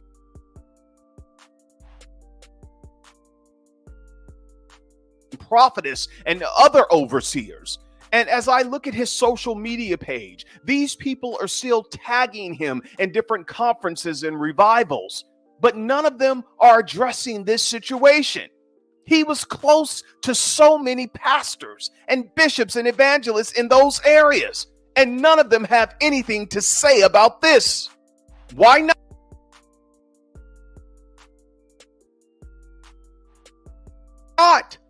You all saw the news just like everyone else.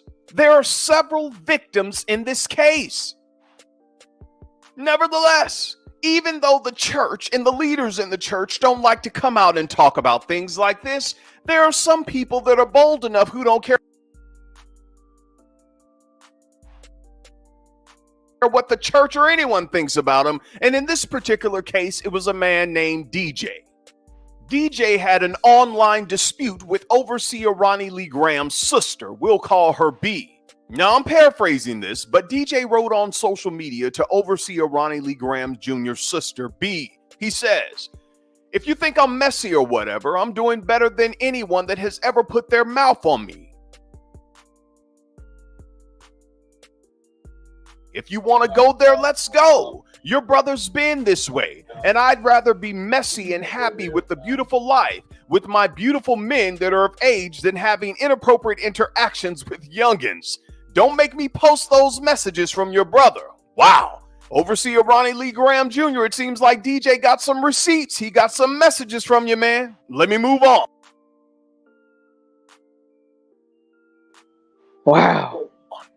Now, Overseer Ronnie Lee Graham Jr.'s sister B said, "You posting any messages ain't gonna make whatever he got going on any different. And my brother being what way? Question mark. Let me know, because I know my brother ain't having inappropriate interaction with no young people." And DJ responded, "You're a smart girl. I'm just bold enough to say it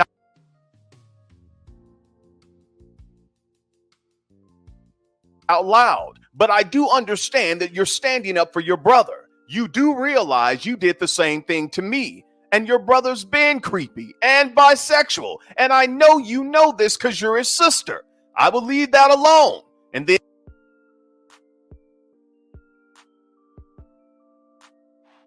DJ ended with, "I'm praying for you and your family with this not so shocking information." Wow. DJ dropped the mic. Now, let me say this. I believe everything that DJ said, and I'm glad that he went to social media with it and he tagged Overseer Ronnie Lee Graham Jr. because I want all of his minister friends, those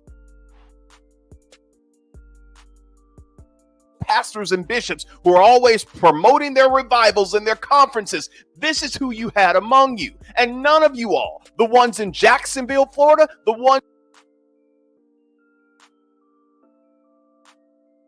in Douglas, Georgia, no one had discernment. No one. You all look out for your kids, please, and stop going to these churches thinking that everybody in there has your best interest in mind. You can't trust a lot of these church people, and I'm telling the truth. You know I am. Look, I'm praying for the victims in this situation, and I hope that justice is served in this case. Now I'm off of this. Get down in the comments section. Let me know what you think about this topic. Thank you all for sharing the videos, liking the videos. Those who support this channel, I appreciate it. I love you back. Until next time, take care of yourself. Take care of yourself. Take care of them. Now, I follow him as well. What I want to know is this primarily, right?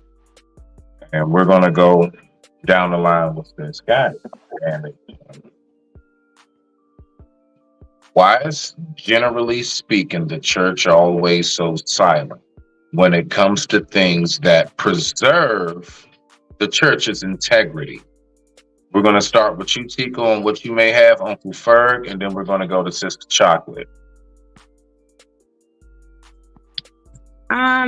So I'm not a religious person, so I don't really like to speak religion because I'm just not into that for my own purpose and my own reasoning. But I think that's just like everything else, right? Like our household, how we were raised, not speaking on what's going on. I mean, it ultimately has messed us up. I mean, there are secrets. There's always been secrets. But I think it's always to uphold the image instead of actually being concerned about the people. But that's all I'm going to speak on because I don't really, do this kind of topic. But proceed. No, it's quite all right. We, definitely appreciate what major or little you have to contribute. And that was very much so. Uncle Ferg, what you got, sir? Are you there? What's up, everybody? Can you hear me? Yes, I definitely can, sir. I mean, Show enough. Excuse me? I said show enough. Oh, okay, appreciate you. I agree with Queen Tika as far as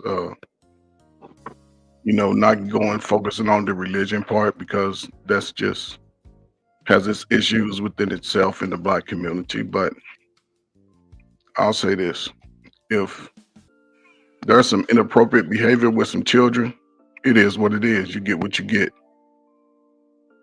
Ain't no, that's me. Anything like, yeah. If you messing with children, you're a pervert.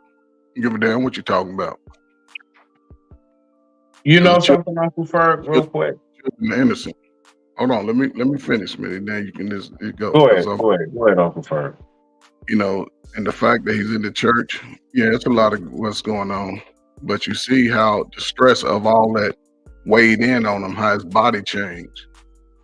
He started gaining weight and all that stress because he's hiding something. Y'all know people that hiding stuff. Stop putting your energy with that energy. I mean, anybody mess with kids, man, what are you supposed to, how you supposed to give them no? It's just like, come on, man. Because I take, even though it ain't mine, you got to look at that sort of person. Somebody under the age of 12, 13, 14, 15, 16, 17, 18, and you 30, 34, 35, you're a pervert. So, as far as the religion, people, they starting to come out with all the information like they do anywhere else. That most pastors that preach don't believe in the religion anyway.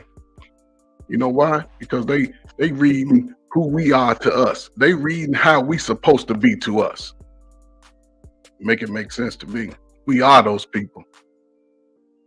So, and when people start talking about people talking about you, that means they got something going on. That's just my opinion. Because a lie always get in front of everything. But when you good, shit good happen. We all got to this age, in this modern age. We all should be pretty, comparable people doing some great things. Now, I give it to the sisters. They doing some things. We can't take that away. Even the fellas, we just got to keep on trucking because you see it's coming out even more that, and I hope the sisters see how it's not just y'all, it's the other part of the world that's against us brothers too. So we trying to tell y'all, pipe that shit down. Come on back over here. I was listening to a panel, they talking about hair, light skin, dark skin. Man, we all got fat ass noses. If you got a fat nose, put a 1 in the chat. Wide nostrils, fat feet, and you got that good hair, that thick hair. But that's all I got, man. Yeah, the video just nasty, man. He's young. He got though somebody mentioned his eyes. Them eyes look crazy as hell. I digress, man. Briefly, real quick, Uncle Ferg, and I'm gonna let you go, Chocolate. Look. More than focusing on his actual crime in that instant, this is just one instant of something that I have noticed has become rampant. And what I've noticed is point blank period. And a lot of people want to try to act like they want to stay shy from this. But no. I'll take it there for you niggas. Okay? We've allowed the demons into the church. Don't nobody want to say it. Everybody want to keep on sitting back and acting like we have not allowed the devil himself into the church. You remember the old story about vampires? You know how they came into your home? When you allowed them. And they were not allowed to cross the threshold unless you allowed them. Don't nobody want to talk about shit. Everybody want to act like they silent. Don't nobody got shit to say. I got a whole lot to say. A whole lot to say. Reason why, because the fact is, once upon a time, and just like how I gave my description on it, it was once a very, very pleasant place to go to. Yeah, sometimes it'd be a little loud, but I mean, heck, that's just us black folks. Nigga, it's always loud where we go. That ain't nothing new, right? But I have noticed a total shift. Total shift in how these things are ran. And so, like all things that I like to tap on, oh yeah, today on this Monday, the 18th, yeah, today is church day. That's right. And anybody who don't want to fucking talk about it, you can drop off the panel. I'll do this shit myself. Somebody got to speak about it, and I'm going to speak on it. We have let the devil into the church. We've let gay shit run it over. We've got all kinds of things that just aren't, we know that's against it. but folks still just allow things to occur. And so my point is that I want us to think about it. Once upon a time, the one thing that really, really scared us the most, besides the words of grandma and them, was what we knew could happen to us in a spiritual sense. And a lot of us have totally have lost that fear. Why? Because we have seen the greatest and what is supposed to be the best of us in our communities and villages absolutely fold and crumble and be totally not about what it is we thought they were. And to a lot of folks, it's very, very disheartening. It's a lot of people that's ran away from the church. Now, mind you, I want y'all to pay attention to something. I don't claim modern day Christianity, but I have grown up in the church. Majority of my family is. But I can tell you right now, I do still recognize the significance and what it is that it's supposed to hold. And a lot of people are taking advantage of these things. So if we don't even fear the church, what makes you think we're going to fear anything else? Because that used to kind of keep people in order. In some form of fashion, believe it or not, once upon a time, it used to keep people in order. You weren't so quick to go do certain things because you always felt like grandma and them looking down at you or something. You remember that once upon a time, we actually felt like those who passed on before us can actually see us now. You remember that? Like we've lost it all. And don't nobody want to talk about shit. Everybody wants to get quiet. Everybody want to run off. Fuck that. I'm going to be right here. I'm going to talk about it till my show's over with. All right. So I'm just saying, as far as let's not focus necessarily on this guy and what he did in particular. I am talking about how we have allowed the devil into our homes and into our churches. Why have we done that? Why have we allowed the vampire into the house and the devil into the temple? Answer that question. Uncle Ferg, then Sister Chocolate, you got the floor. Let's rock out. Smitty, an answer to a question like that, you would probably have to take 5 times a million. I didn't ask you for the answer. I asked you for your answer. What do you see? Okay, so I didn't know you was coming specific as far as what do I see. I mean, it's a multitude of things. I'm saying it specifically. What is your answer? I'll just try to focus on the 2 or 3. I mean, it's the dynamic of being in America and the whole, listen, we was brought here on a Christianity that changed who we are inside out. We have the skill set to do everything that Bible say. We are the character in that Bible. We just try to own too much of it on our own body. We absorb too much weight of things that really don't, it's not of us, but like we absorb the community weight. We absorb the community weight. If it's going on in any city right now, brothers are feeling pain. What does that mean, Uncle Ferg? Real quick, I don't mean to cut you off. What is the community way? I don't know what that is. I mean, because last time I checked, most of us say that we don't even have a community. So what is the community way? But that's part of it too. Even if we spread apart and everybody trying to get out of where they getting away, we lose the community. We ain't gonna have no way of sort of learning how to make some bread. Learn how to make a loaf of bread. Our survival. I don't think most of us know how to do that now. I think that's our bad going. It's a lot of shit. Unfortunately, our survivors that stay going into the next millennium. Yeah, but we don't have to. We don't have to do it that way now. We have electricity, solar panels, water. We can get that toaster going without having to. Right. To do that. I'm just saying. I'm just throwing that in. I'm sorry. Go ahead. No, everything you're saying is 100,000%. I agree with that.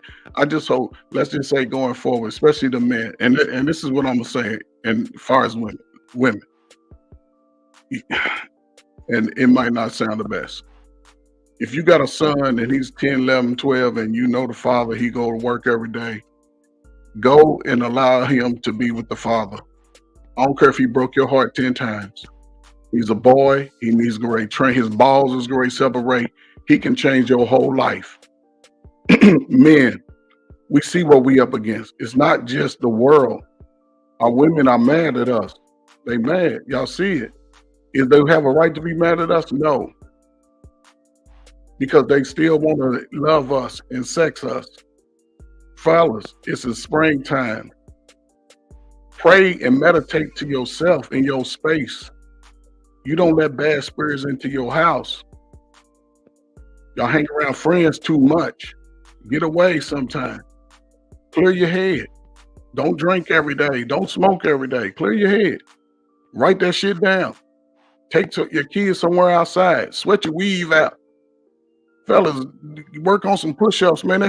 All that shit pays off in the end. I'm trying to tell you. If you 30, I'm gonna say this my last thing. If you 21, you better not sit around here the next 20 years listening to 41-year-olds talking about how it ain't no good shit out here. It's all kinds of good young boys and women. Y'all gotta go find each other.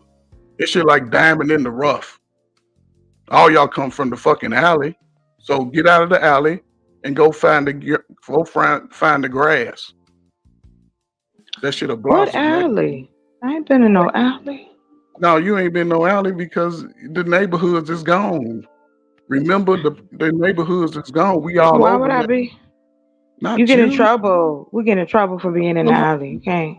That's what I'm Dangerous. saying. We seem to have our mind in the alley like it ain't gonna get better. It is. We already better. We just gotta stop. The church is doing exactly what the system say do. Confuse the people, take their money, don't pay it back into the community because every community is a few. These people, it's tax-free dollars. Come on, man. It's tax-free dollars. Uncle Ferg, you don't think that once upon a time, you know how like the old saying, how like we say, what's that? Once upon a time, the art used to be the reflection of life. Now life is the reflection of art. Yes. Yes. All right. So once upon a time, the church was a reflection of the community. Yes. Yes. Now I want you to think about what we typically now are seeing in the churches, and I want you to now think about what we typically are now seeing in the community.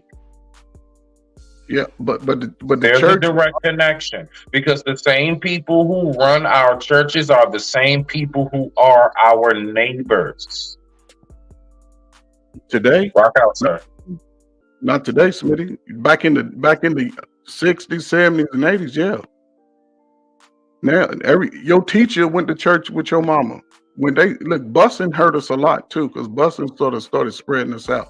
But when we were all in the neighborhood together, especially before the drugs really started coming into the city, think about all the new shit that was happening. Because think about all the stuff we was inventing up into the 60s. The church was headed by men. The women played a hell of a role. They were elegant. They were sweet. They all could bake. Do you think most churches, men are the heads of the churches at this point? Not today. The pastor is just he's a politician. Do you think that majority of households, the men are the heads of that households nowadays? I mean, no, you can see it in the statistics, but that don't mean rock out, Uncle Ferg, rock out. Well, I say it don't necessarily have to be the man the head of the household, but the women can get an advantage just based off less stress. Your children to grow up to represent you. They look like you. He'll learn, especially if he's a decent guy. Now, I mean, if he's doing this thing in the streets, find a righteous brother, a cousin, an uncle. Find somebody, a man, to help him transition into that. That's if you want a man. But they're getting the women believe that you just let a little boy just be a little boy, then all of a sudden he got Tinkerbells on, and that's just demonic right there. So if you got a son and you want him to be a man who could possibly be a football, basketball, doctor, lawyer, because he's smart as hell, you got to give him to a man when he's about 12, 13. When he stopped wanting to give you a hug, it's trying to let him go to his daddy. Other than that, he gonna give you gonna stress the hell out of him, and you ain't gonna get out of that shit. That shit gonna happen even when he gone, and you gonna let your son go to them people. Give him to the daddy. Daddy, go get your son. Y'all work it out. Both of y'all have money in your pocket. Women, y'all can go buy all the new weaves and all that. Dudes, you can go buy all the tennis shoes. Just when the income tax comes, save that shit. Take a vacation with your baby. That should be so fun. Don't even take pictures until you just tell everybody that shit. Just show them the video when you get home. Don't even put that shit out. Just go live life, man. This right here, man. Shit. They got elections coming up. We can't even get together. That don't make sense, man. Just do the right thing, man. I'm sorry. I'm done, man. Sister Chocolate, what you got for us? Sis? Go ahead, May I speak real quick? Because I'm about to grab my food and then I'm gonna just let you know. Go ahead. So, and I got it. Go ahead. You know the scary part of all of this, y'all, if y'all really look at it, is the fact of that somebody can be doing the most heinous things, but yet they still can speak some truth, right? Because I'm pretty sure that man spoke some truth to power to certain things in certain people's lives, and he may have even helped a few people, right? But and the crazy part is they could just masquerade, themselves by speaking truth from one end, but yet doing something completely incredibly heinous on the other end.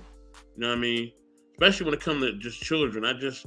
I vehemently believe that anybody who messes with children at all, man, I believe the death penalty should be given. I believe they should spend, their life in jail, all that. You touch kids, you should just automatically be out of here. You know what I mean? Off the rip. We ain't nothing to talk about, ain't nothing to think about, none of that. Get them out of here. You know what I'm saying? And before, in the church, you may have somebody, who may have a little drinking problem. They may have a little side chick on the side or whatever. Just normal, basic things. But now, you let pastor come to your crib, and now you got to be like, yo, don't go upstairs where the kids is at. Hey, where my child at? Wait, hold on. He's with who? Oh no, go get him. Go get him right now. You know what I mean? It used to be where, the church was a safe space. We could bring our kids there. In fact, it was encouraged to bring your kids there for after school programs and, Sunday school and all that. You can't do that no more. Facts. You can't do that no more. Big facts. Don't nobody want to say shit though. Yeah, you can't. And you got to say something on this. But we love the kid. Yeah, we can't. You can't take them to regular school. You can't take them to Sunday school because now the teachers are screwing the kids. You can't take them to no school. It's incredibly crazy. And these are things that just get ignored. And like I always say, the kids are the most unprotected in our society. They're the most unprotected. You know what I mean? We're so focused on, and it's not all spaces, it's certain spaces. But certain spaces are so focused on men and women and who got money and who got this, who got that. Certain spaces, not all spaces, because I'm not going to say every space is like that because there are different sectors of social media, YouTube, and abroad. So for those who are on their path and doing the right thing, salute to all of y'all. But, you know what I'm saying? With that being said, there's so many people who are distracted on things that don't matter. You know what I mean? Things that ain't gonna help us to build community, ain't gonna help us to build family, build with each other as men and women, and ain't gonna help us to protect our children and help them to grow and build and be great adults. You know what I'm saying? And I think that is the biggest thing. And the kids consistently get ignored. They consistently get misused and abused, and nobody's paying attention to them at all. And we see it case by case. Kids are becoming missing in certain states in a large variety. Kids are being abused and taken advantage of in a large variety, and nobody wants to talk about it. Like you said, Smitty, we don't want to talk about this. We'd rather talk about anything else but the kids. You know what I mean? And I got a soft spot for kids, man, because I grew up as a kid that wasn't given a certain amount of love. You know what I'm saying?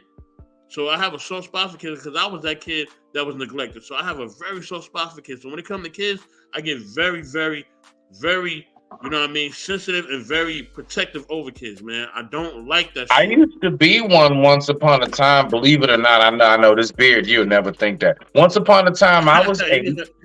And guess what? I'm also now a dad. So it's double for me. I feel you, bro. You know what I'm saying?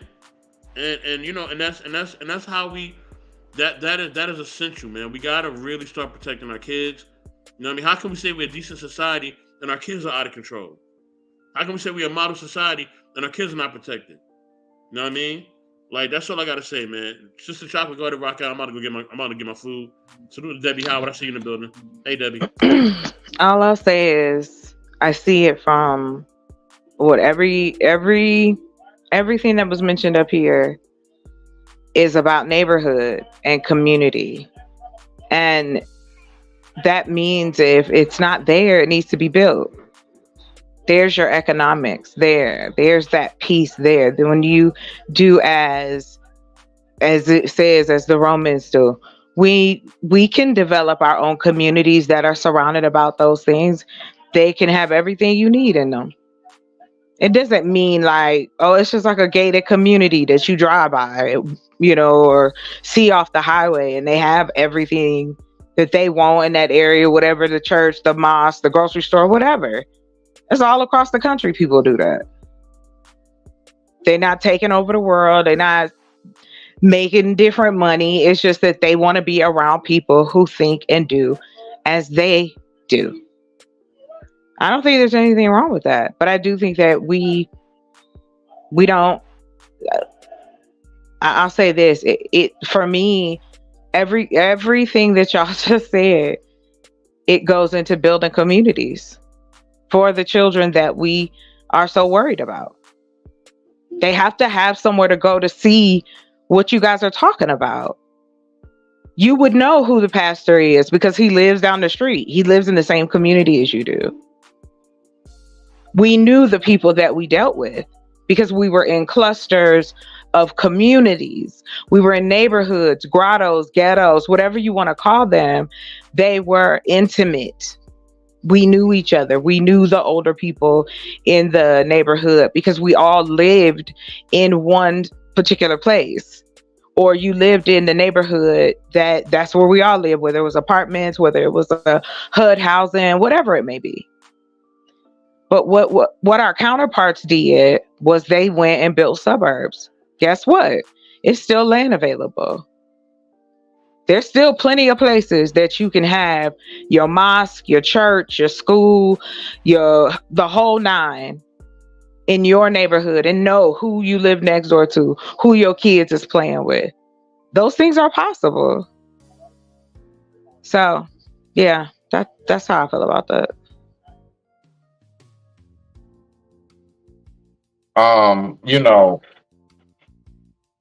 I get as far as like, the land being possible. The fact is, and this is no disrespect to what you're saying, sis. Land has always been in abundance. Heck, last time I checked, we started out with all of those things and some for ourselves, and we gave most of it away. Now, let's move past that part. All right, so that's centuries ago. So let's go ahead and fast forward to today. Land is always available. The fact is that what's the point of land being available if majority of us don't even have the headspace of knowing what to do with it when we get it in our hands? There are much more of us who get land. There's a lot of us who get land left off to this. But I'm sorry, Smitty, I understand you're talking about the land. I'm talking about, let's talk about building what y'all requesting, what Trey Ferg was talking about, what you were talking about, what Soap was talking about, how once upon a time, and there was a time when niggas who can't even say how do we shelter yet. See, what are you talking? I'm saying is that I get what you're saying. Wait, Smitty. How do we then continue to have these conversations if we are so unable to get along, if we are so unable to do anything together? Then why are we able to manage to do what we do? Why are we able to connect with one another and create? Even if chocolate, it hasn't been done yet on the level to where our communities abroad sees a change. Yet. So then that means somebody, a human being, or more than one human being, is going to have to get together and put behind it whatever it needs to get that started for whatever community they're trying to roll in. It's no different than, again, the land development. It's not what I'm speaking to. You can turn that land into the neighborhood and community that we talk about. How do you and even protect start our that? children. Huh? How do you even start that? Well, one, the land I'm looking at is unincorporated. You doing that by yourself? No, I mean I have people who are helping me along the way in the sense of helping me in the right direction or whatever. It's not, you know, Good. but Good. ultimately it's me. You know, Mhm. I'm the forefront of it. However, in learning in the county, there's a lot of unincorporated land. There are How places old were you when you started this? I'm sorry? How old were you when you started to let's just say about how many years ago have you started like really diving into this as deep as you have been, if you don't mind me asking? Since 2018. 2018. Mm-hmm. Yeah. The ones who really be doing that shit, they people started them at like 4. See, what I'm trying to get you to recognize is this. I'm not what does that disagreeing have with to you. do with A whole lot, if you let me tell you. But I guess what I don't understand is whenever I learned it, isn't it necessary upon me to then share it with other people, no matter how old I am, or if you're a person that nobody in your family ever went to college, or you're the first person that ever moved in a particular situation or had a certain amount of economic standing outside of your family. I mean, it happens. You know what I mean? Right. It happens across the board. Like there's no color code to that. But when you talk about us as a community and say, in one hand, we need to change, we need to protect our children. We don't want to talk about these things. But then in the next breath, when we start to talk about it, then it's, oh, well, we ain't going to be able to get together. Oh, we ain't going to be able to get along. Oh, we ain't going to be able to. You don't need that many people to make something great, and we've seen it over and over and over Have we again. gotten together enough people to make something great? And I'm talking about not on the level of just a county or something, because we should be long beyond. But you have to start somewhere, Smitty. You have to start somewhere. Hold on, wait a minute. And see, that's the problem that I have. We're always starting from the damn drawing board. Everybody going to get to level 3 and 4 at least? But what are your expectations of what? Why is it hundreds of years after slavery we're still starting from the drawing board? I don't know. The same reason why I don't know why we're here, but why do we care? Shouldn't we care about what are we going to do now and what's going to be the future? When are we going to start talking about how we're going to put this together for these kids that we talk about so much? When are we going to pick up a brick, a hammer, a nail, a pen, a architect ruler, a urban planning book? Because you can Google it now. They got urban planning for dummies too. So there's education to that. We can find the people. You can connect with people in a matter of seconds across this country, and we still talking about everything that all of us know are very much so. Okay, so then there it is. I don't underestimate the people who can make something happen. Everything that is possible. We all know what's possible. We all know what's in front of us. But the fact is, things are not being taken advantage of to the point where we see a change on a mass level. Well, it has to start somewhere. It doesn't. It has to start somewhere, Smitty. It's supposed to start somewhere where we at least had a basic foundation, and where it had to start and we somewhere. Destroyed that. It wasn't the church. Destroyed the basic. Everything started from the church with because the black then community. you would have to everything started on prayer the black community. That's not true. No, that's not true. That's not true. Now I get what you're saying spiritually. Really, we all have that desire. There were just as many religions here when you're talking about that era of time that there are now. So religion is a spiritual business. That is your spiritual desire to communicate with people who still have the same thought process as you.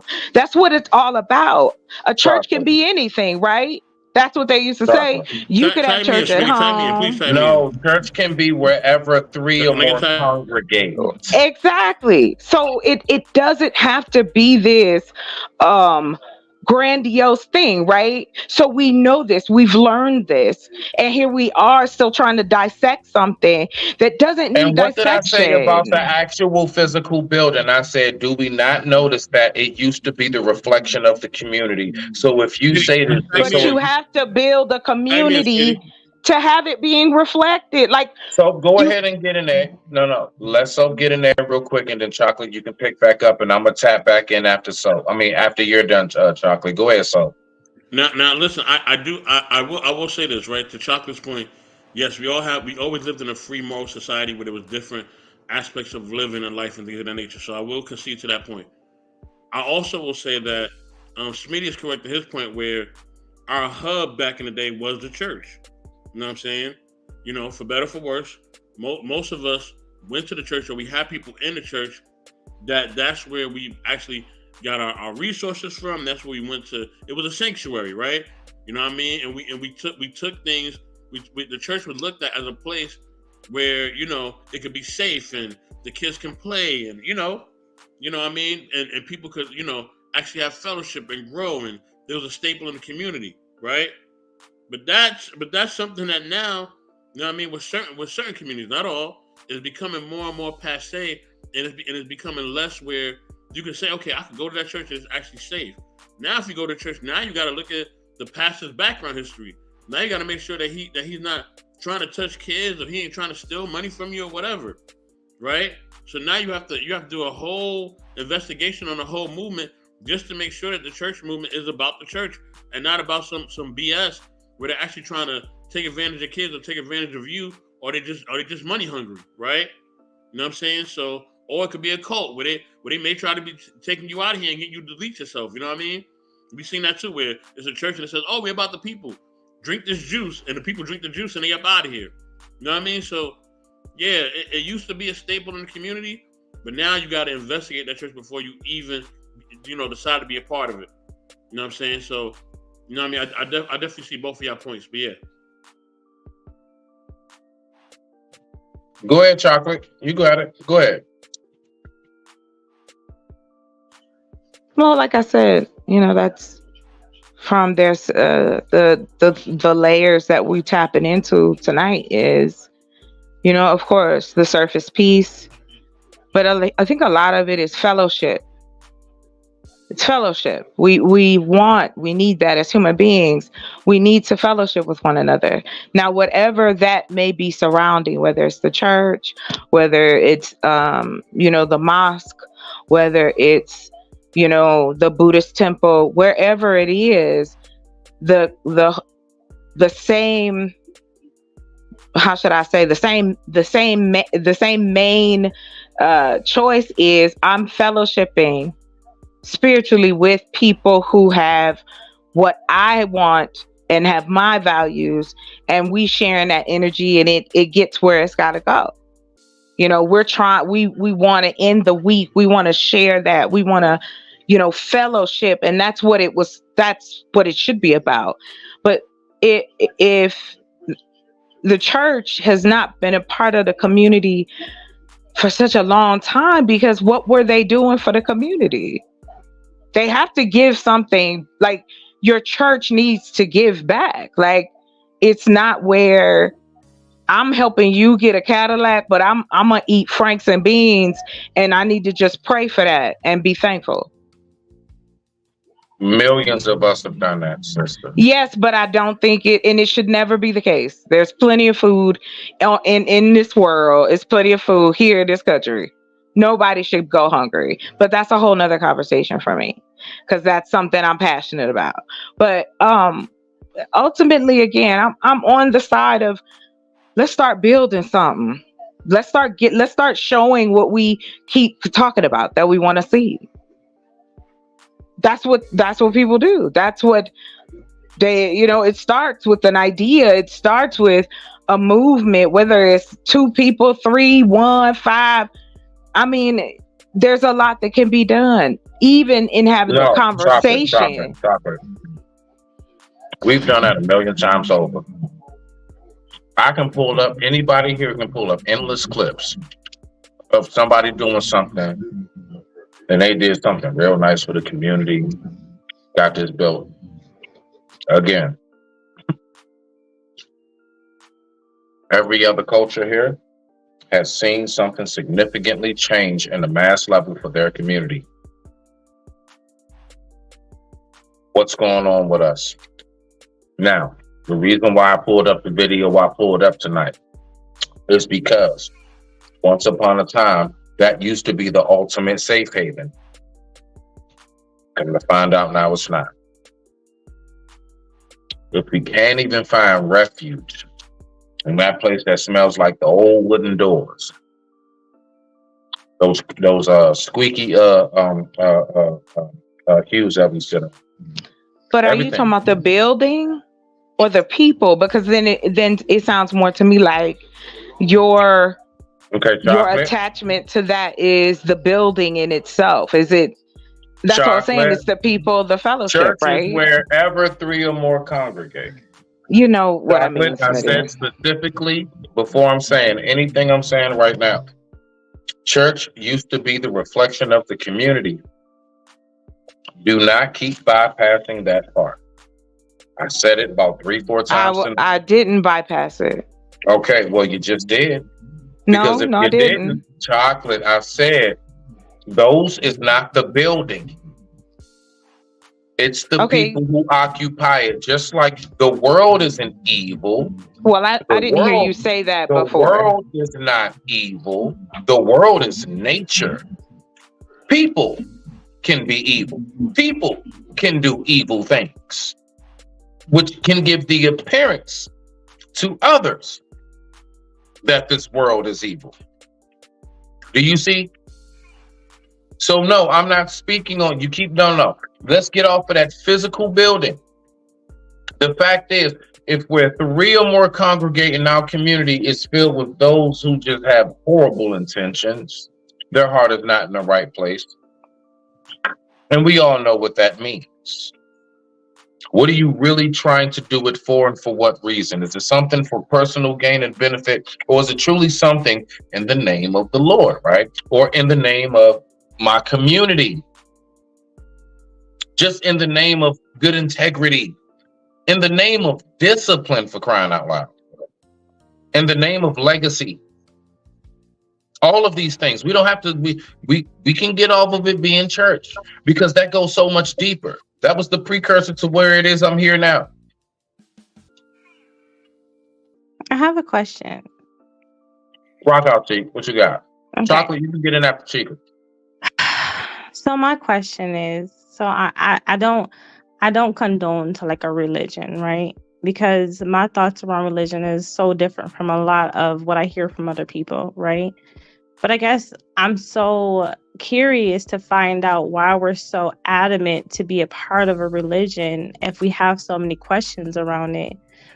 But I'm also kind of curious to know, like, because we always speak about having like our third eye open, right? Of like how religion came about and what it stands for and what it signifies when we're sitting here and we're committed to a religion based on how it came about.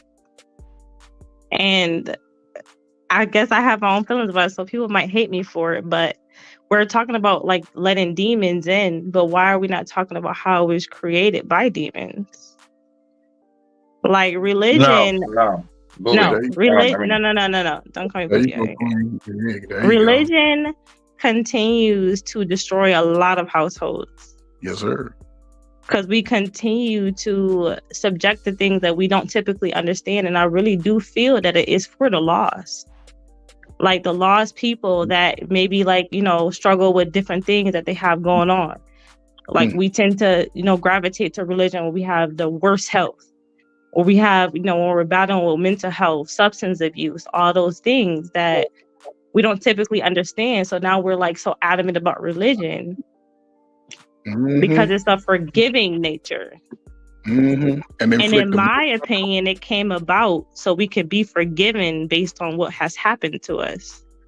So I guess I'm wondering why we are so adamant about being a part of a religion and we're not fully understanding of why we're even doing it in the first place.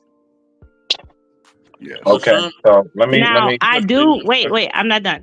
I do understand the spiritual aspect. And when I say spiritual, is when you are looking at something that you cannot fully explain, but you know that it's happening. So you kind of like relate to it being like a higher power. I But would say, why are we so adamant about signing up for a religion that we do not fully understand? Because if we look at pedophilia, that has existed since the dawn of time. How can we ever say that church was ever safe when we know that evil has always existed? yes. It's Whoever true. wants to answer that, My listen. thing is, No, I How don't is think. how was church my, ever Y'all safe go if ahead. I'll evil answer has when you always guys are finished. existed? but Hey, even go hold ahead, on, so. even no, you good. Even religion will tell you that there's gonna be good and evil in everything. No matter what type of religion you study, it's always gonna say there's a balance to this life, right? You can study any religion, so there's good things and there's bad things, but it also reflects on the choices of man or humanity, right?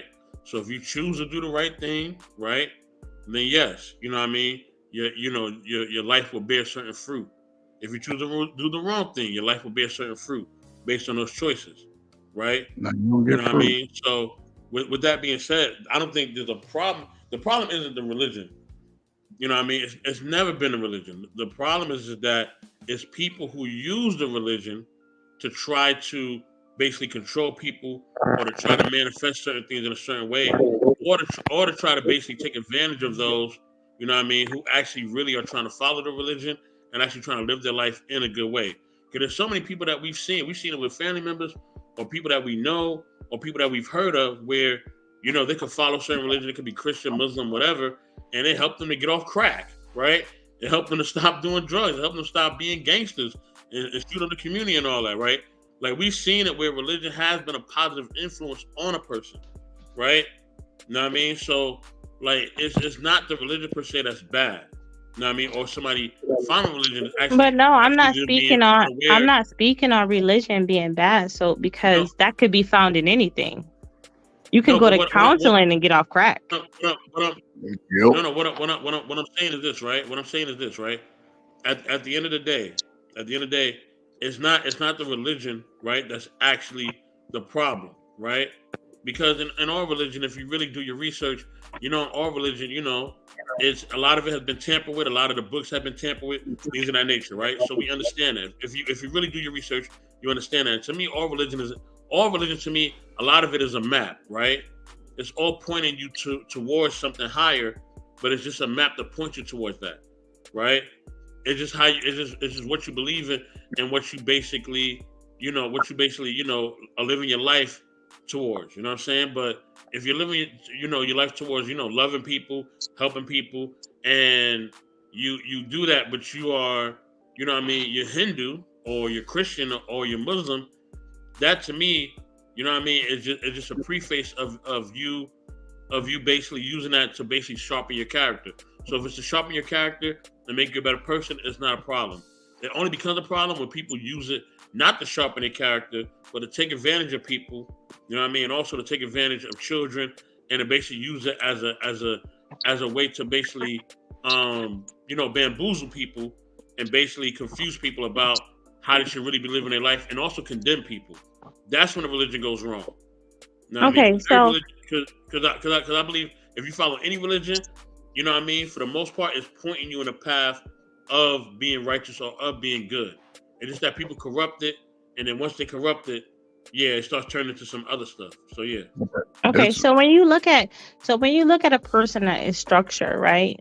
You have like values and you have morals and you know right from wrong as an ordinary person, right? Let's say that we know what is good or bad. It doesn't have to be written in a book to know that you are terrible towards a person because that is how you feel. true. Why are we subscribing to a particular religion to do that? Like, why are we not looking within ourselves to know that that's enough? Because a lot of us subscribe to a form of control. That's just unfortunate. I think religion to me is hard struck because my grandfather was a preacher, preached 2 churches when he was alive. over 35, 40 years, but him and my father didn't get along. My father was there every day of my life. One of the best dudes I thought I ever had. He liked everything I liked. But my grandfather, who was a preacher, never came to see me do anything. He don't know what I did.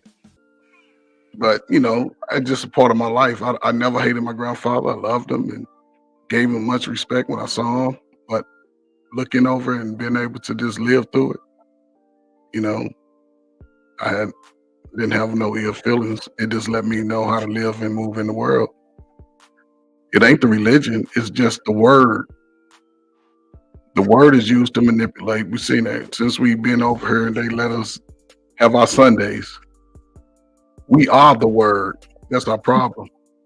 We have trouble.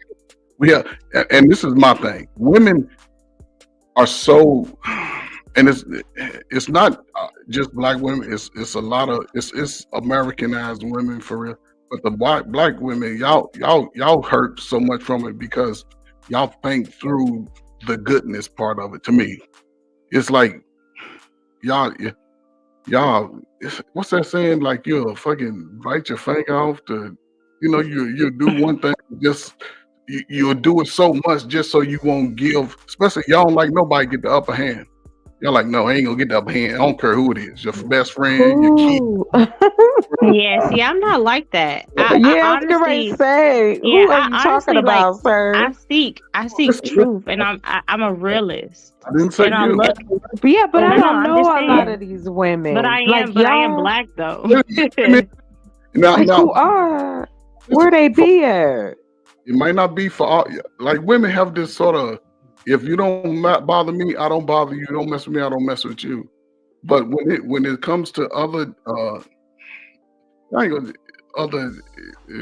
male, females, people you don't really know, people you work with, that y'all have a different disposition. Even men, a man break your heart, it's a different disposition. But y'all so dynamic. Y'all are so dynamic. It's just my last thing. Y'all so dynamic in just being a natural woman. And you said, Chaka, you was talking about building. Listen, one of the easiest things for us to do right now, going to the rest of 24, we have consistently, and I'm gonna say it, spent damn near $4 trillion on buying shit. Women have, and I've never seen this dynamic except the last 10 years. Women have spent over $1.7 trillion on cosmetic stuff when y'all don't even need that shit. Y'all would be so. Yeah, I don't do that though. But listen, I really do want. I really do. I'm really am in seek of like just. I guess because I'm not religious, because I do have an understanding that I look at a higher power that's beyond me, right? And I have a full understanding of that, and I have a relationship with that. I guess I'm more in seek of the question around and the answer around why do we then seek religion if the spirit is within us? Because we're going to like an establishment, right? What I consider like a church for an answer for this. And I guess I'm just trying to inquire about that. We all have if you don't mind, right? Go ahead. And Chocolate, I'm gonna let you rock after that. I'm gonna mute and I'm gonna let everybody rock out. I know Smitty's coming back real soon. We all have strengths and weaknesses. So yeah, somebody can learn something off top from their parents, right? Their parents can tell them, hey, don't do this, don't do that, don't do that. And they take their parents' word and never question it. Their parents are telling them right from wrong. And that's fine with them. They don't need no religion to tell them that. They don't need nothing else to tell them that, right? But some people need a little bit more. Some people may question their parents or question society or question certain things, and they may need to, go through certain things before they learn certain things, right? And sometimes as they're going through stuff, a religion can help them to sharpen their sword, to sharpen the way they think, and to be more wise in the decisions that they make, right?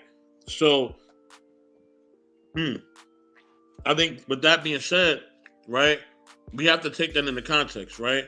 Now, some of us may not need all that, right? Like I said, we may just need to hear something one time and we good, right? Don't touch the stove. All right, you ain't got to tell me twice. I ain't touching the stove. It's hot. Cool, I got it, right? But there's certain kids where they gonna touch that stove. Salute to Stan Joseph. Good morning. They may have to touch that stove in order for them to learn the lesson. Okay, yeah, it is hot. Oh yeah, it will burn my hand. Okay, yeah, I don't need to touch the stove, right?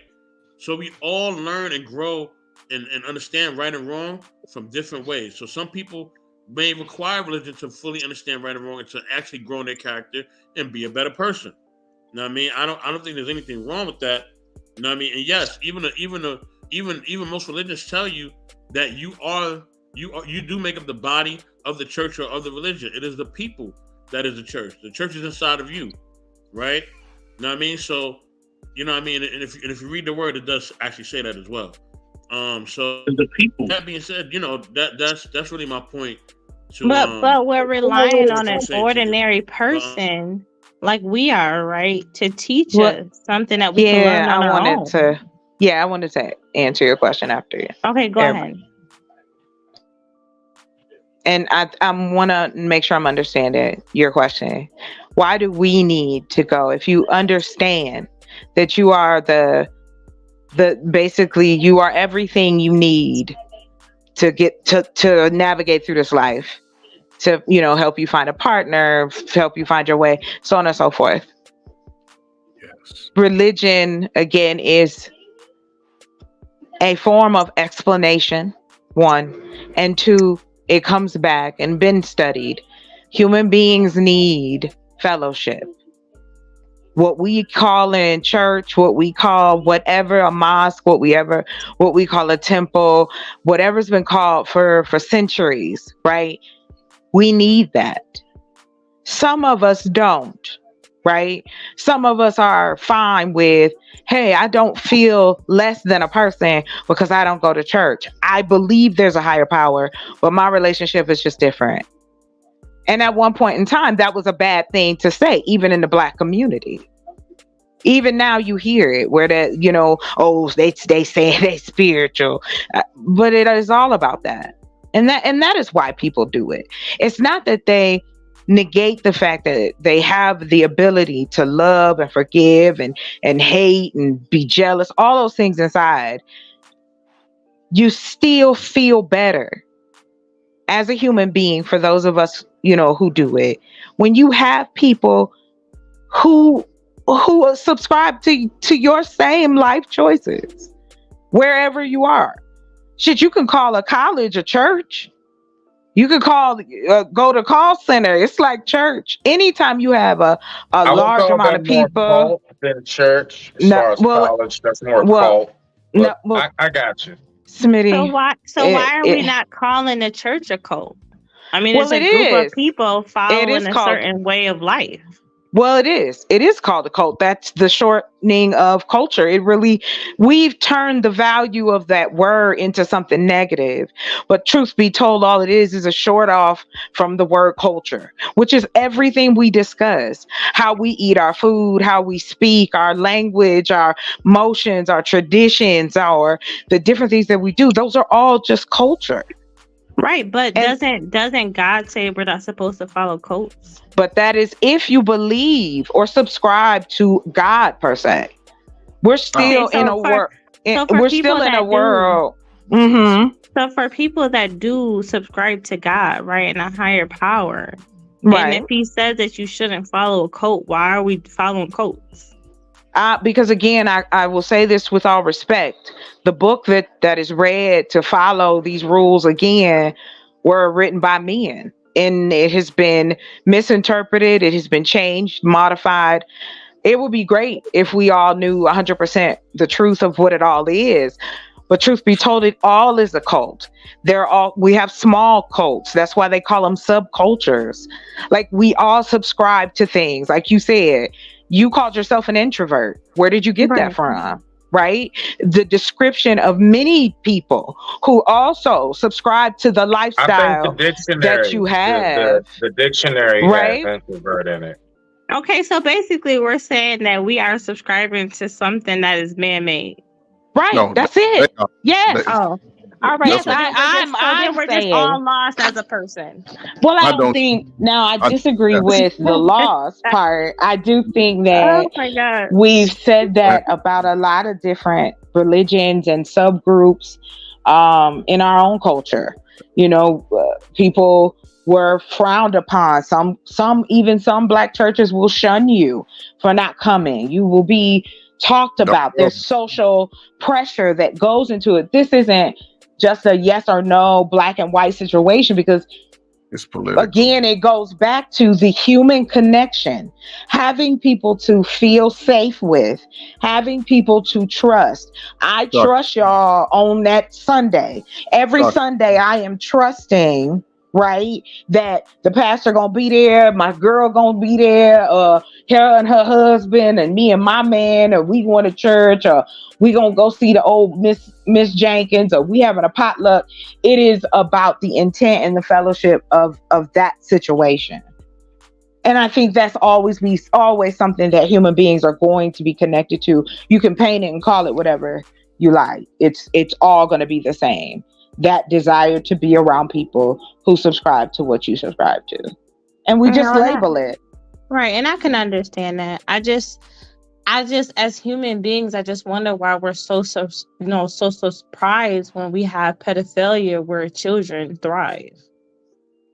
And I think that's what bothers me, is that we then question why we're sitting here and letting our children go, wander around where, because I think that we just kind of lack the understanding that pedophilia in its nature exists where children are. But who so like that? The church, soccer teams, basketball teams. Wait. Break that down. I got you. I'm about to. I'm saying that pedophilia in its nature exists where children are. Because pedophilia, like people that prescribe to pedophilia, only go where children are. So can I ask you a question, Queen? Yes, of course.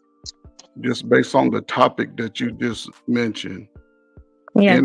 In our true nature, before we were just disintegrated in our history, in our true nature, in our motherland, do you think we practiced that sickness as black men and women? Yes, I do. Yes. Because it's not just born. It is what you are. So you saying in Africa that was practiced for the most part? Yeah, of course. I believe that it's being practiced right now. Anywhere that people are. This is the Western way. The pervertedness of the Western way has seeped all over the world now. No, it's not the pervertedness of Western ways. It's the pervertedness, period. That's why we are marrying children that are 14 or 13 years old. That is the same thing. We just try to act like it's not, but it is. We were sitting here establishing marriage with a 13-year-old. So even maybe I must be all out of the loop altogether. So even during slavery, grown men was marrying 12, 13-year-olds. We weren't necessarily marrying, because marriage wasn't what marriage is today, right? We were jumping the room. Let's just say when we were able to marry in our society, when we were actually able to move around in the world free, as we wanted to. Yes, we were. If you look at history and what it is about, we were selecting women that were of younger age to start having children with. Yeah, but these was young men too, for the most part, right? No, they don't necessarily have to be young men. They could have been older men. I'm just saying. So basically, black men have been practicing this in America, as far as we know, in a large scale. Because I don't and the reason why I ask is because I don't recall the time when I was younger where it was sort of like, it was a whole underground culture lifestyle for people who practice alternative lifestyle, for the women too. Right, Mr. Ferg, but if you do realize it was happening within our households. I know that, but so if it's happening, it's happening. It doesn't have to be an arranged thing because it's happening. It's something that we just weren't speaking about. This has happened from the dawn of time. I know it's happened, but I'm not believing that it's happened over 40-50% of the time in homes. I honestly believe that because of it being a mental disorder, right? We have to look at it being a sickness. This is something that people are born to have. Like, they have a desire to sleep with younger women. This is not something that is new. It's just something that we are recently talking about. I mean, it's been centuries of that. It's documented through centuries. How you think the Catholic Church got the voices for the singers? They would castrate little boys, and the monks would do their thing. That's how they. Exactly. I recently seen a clip of a Catholic priest like trying to get a younger kid to give him lick his tongue or something. So, I mean, Queen, this I'm saying happened. is within the black church dynamic. I don't know if that's as prominent as it would have been over there. I think that it has been as prominent as it is today. I just think that just like the black household, we've been told to not speak on certain things. I believe that now we are speaking on those certain things that has always occurred. That's why I asked, was it ever safe to have a church? When it comes to church, has it ever been safe? Because our households have never been safe. Well, I won't. If you don't, I'm so sorry, Trey Fig. If you don't mind, I got you, Warpaint. I'm gonna let you get in there. Let them finish real quick. Uncle Ferg, you finish. Hold on. Uncle Ferg, you finish. Chocolate, you can get in. Warpaint, and of course, Brother Grizz, I see you and salute. Definitely salute my brother Grizz. Hello, everyone. Hi, guys. Go ahead and you guys finish up real quick. All right. You and Uncle Ferg. All right. Chocolate. Warpaint, then Grizz. Rock out. I digress. My mic is muted. Go ahead, Mr. Ferg. No, Queen. I just look back, in that time, because the church was the staple of the community. Less Smitty spoke about. Our community was made up of the people that worked at the school, the factory, everybody worked. And yes, it was made up of that community. And on Sundays, everybody fellowshiped at the church. They would have a picnic on picnic day. The pastor, he wasn't the celebrated guy because he was just giving the message. And the First off, I have to ask you if you know where the term picnic came from.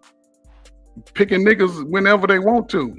He means cookout. He means cookout. To lynch them. So I encourage black people to not use that term. But go ahead, proceed, because I'm very pro-black. So go ahead. I'll listen to you. Appreciate you. Only thing Absolutely. I'm saying. He light skinned now. He light skinned. I understand he's light skinned now, so I'm saying I'm talking to a black man. So I just want to make sure that I educate as I go. 17-year-old down there, 17-year-old me. Be quiet now, Smitty. Don't make me go get it. No, but I totally agree as far as certain things happening. But as far as the scale is this in your face, like nobody protected. Fathers protect. One thing about a father, he'll protect the hell out of his child. If he's aware.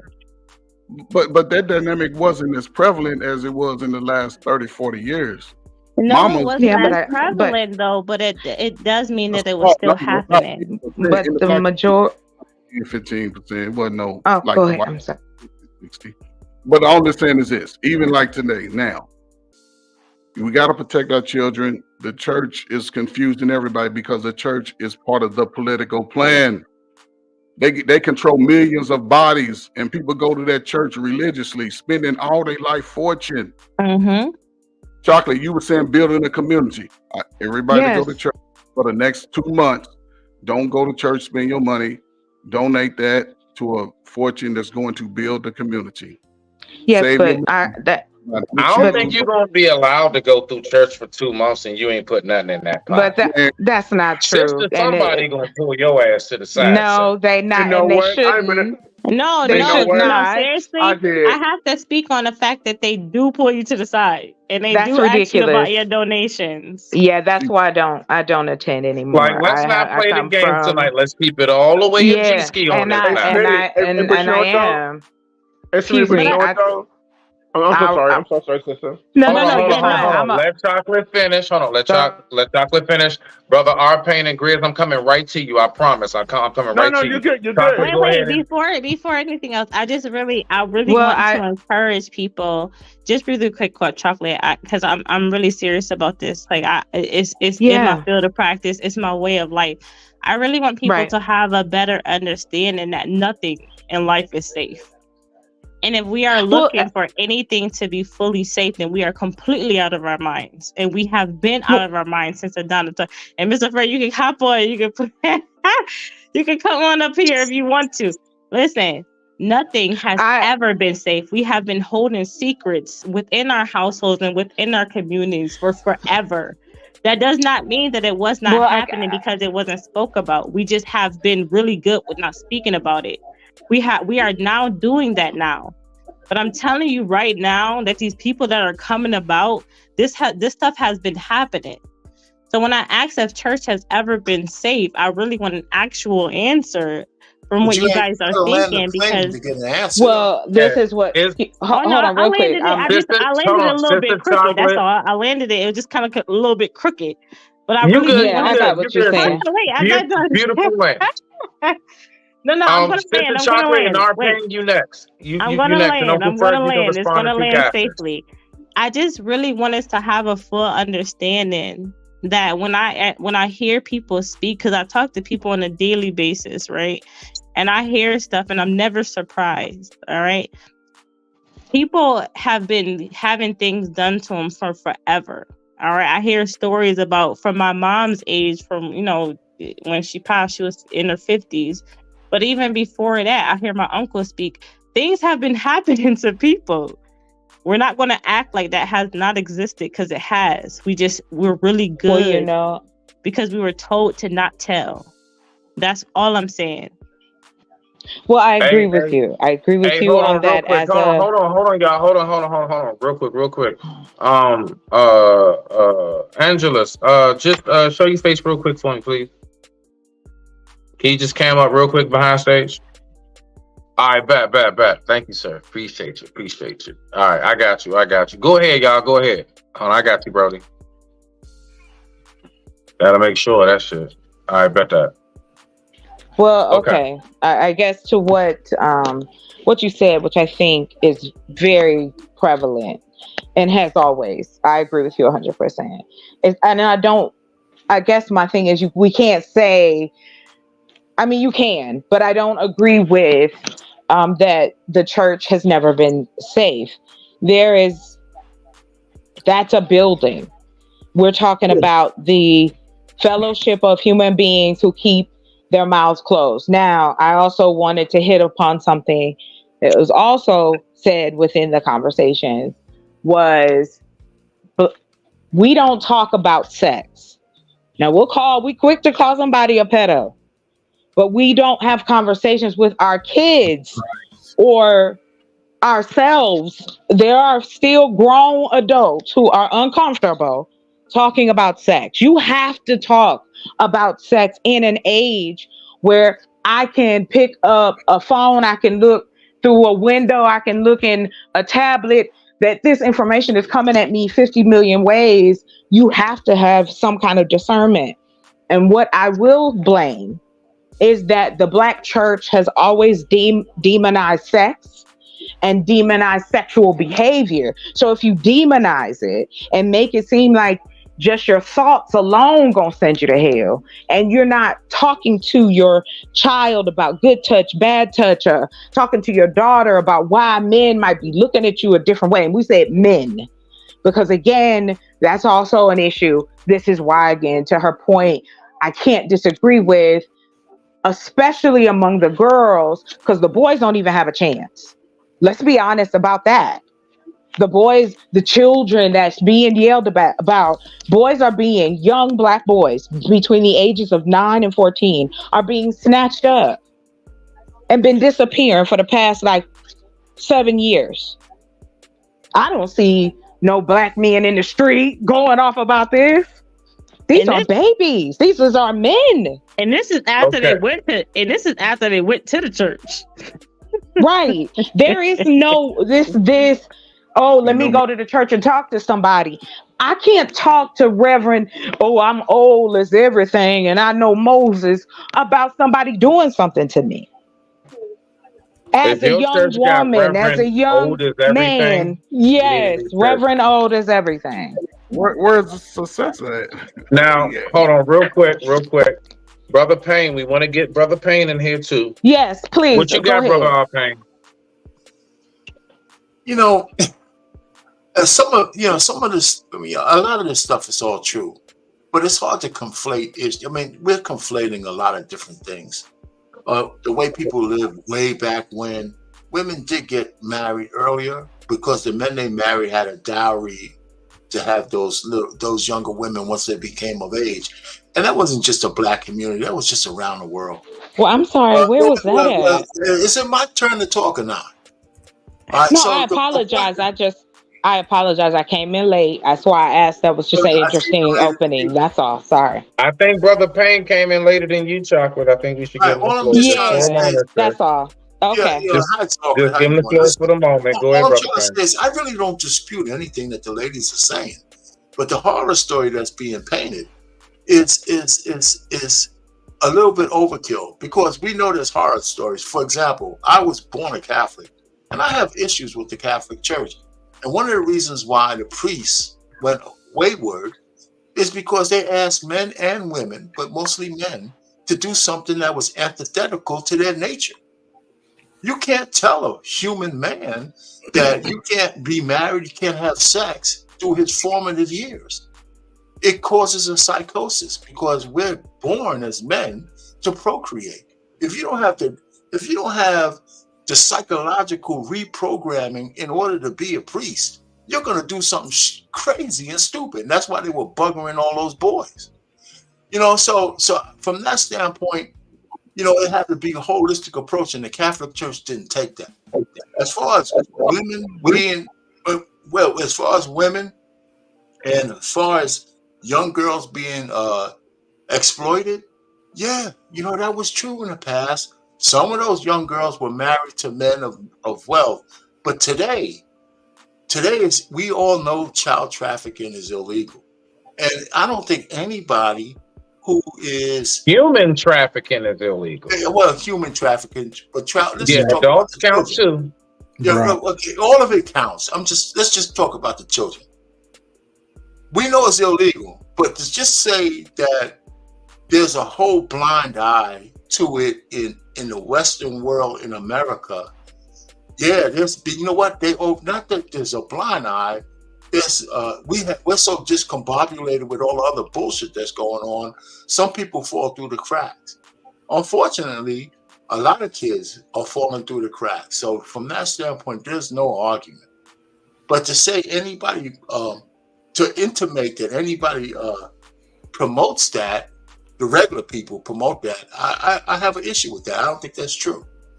So as far as men liking younger women, yeah, men do like younger women, but we're not talking about in the Western society when they get married. We're not marrying 13-year-old girls, not in America. In every state, there's a minimum age where you have to get permission to marry. And very few men are trying to marry 16-year-old women. So this whole shit about gaslighting men who just want to marry babies, it's just bullshit. There are people trying to make men into monsters. But that's not true, sir. There are men marrying. Sorry. Yes, sir. They're doing it here in this country. You had just said, Mike.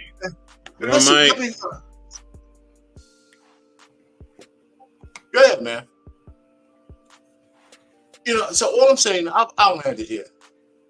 For the most part, we can't be gaslighted men that we're trying to marry babies. It's not true. It's just not true. Now, if some men fall through the cracks and they're doing something illegal, then they should be punished. But the average dude who wants to get married wants to marry a woman who can at least conjugate a verb. You know what I'm saying? So let's just stop. You can get your point across about the atrocities without gaslighting all men.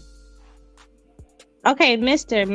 What was your name again? I'm sorry, I really can't see. Richard Payne. Mr. Payne. Okay. Yeah, Mr. R. Payne. I actually lived on a street named Payne. But listen, so the argument wasn't about the fact that men today are marrying women that are of not age, right? Mr. Ferg specifically said that back in the day, he has not heard of that. And I just said that that's specifically not true. Then I apologize, because it was true back then. But okay, so Mr. Ferg, you heard that it was true back then, right? A lot of it was true, but But even some of those were sanctioned by But family. these are, but sir, But it I have to doesn't. But it disagree does with not. you. But even if it was sanctioned by family, These are you know, young to girls gain and young wealth, men. right? I'm To so sorry. gain wealth or whatever they were trying to do, I understand it, but it does not make it right. So what I was speaking to specifically is the fact that it was happening, not the fact that it was right or wrong. Yeah, but you're judging by your modern day We philosophy. all judge, sir. Well, We no, all judge. I didn't say No, you I'm couldn't not judge. judging by. I'm not judging by you. my modern day That's wrong. philosophy. I'm judging by what is right or wrong and No, what no, was no, no, no, happening no. You're versus not. judging by your own specific morality. Well, isn't that the case, sir? Back in the 16th, 15th, 14th century. Well, but we're not women- talking about that though. Women, but wait a minute. You said in the past. No, not that. No, sir. Not back there. Can we come back up this way? Listen, I wasn't. I apologize. I wasn't talking about the 1650s.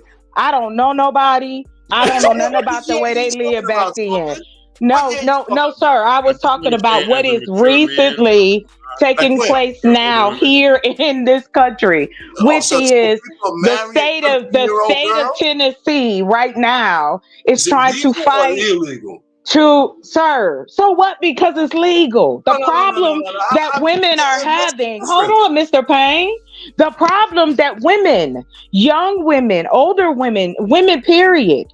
If I have a daughter, I don't want your old ass looking at my daughter. I don't care if it's legal or not. I'm going to put a hole in you, sir. No, listen, because hold on, Mr. Payne, and I'm gonna tell you, yes, it is from my perspective because I was one of those little girls that developed very early in life, and men let me know that they don't care how old you are. I was 13 years old with a body like a grown ass woman. Okay, and that not one time did any of the black men, and I say men, I ain't talking about nobody in their it was in their early 20s. No, these were 30 and 40-year-old men who let me know that, but it goes on, sir. And for you to say that, hold on, Mr. Payne, for you to cut me off, though. I did, and I apologize for that. But in the context, hey, okay, hold on. Y'all gonna have to get back to that. I'm gonna open the floor up. We got other people up here. Grizz, it's on you. Then brother Angelo, she right after Grizz. Go ahead, Grizz. Get your piece in. Get your piece in. Yeah, because Grizz probably don't usually stay up long anyway. Let that man get his piece in before he go back to his family. Go ahead, Brody. I like the camera setup. Oh, real quick, I just want to say something real quick. So I don't know if I don't know if some of y'all remember this. So, and also too, there are also in some other countries, even in Africa, where it's, what does he call it? Where basically before you were born, I want my daughter marrying this man, even though the man may be 10, 15, 20 years older than her. And that's and also too. You're talking about arranged marriages, right? Thank you. Yes, I'm a little tired. I appreciate you. Thank you. But yeah, but like there's in like between Africa, Britain, and honestly, even out here in the U.S., I've actually heard some conversations.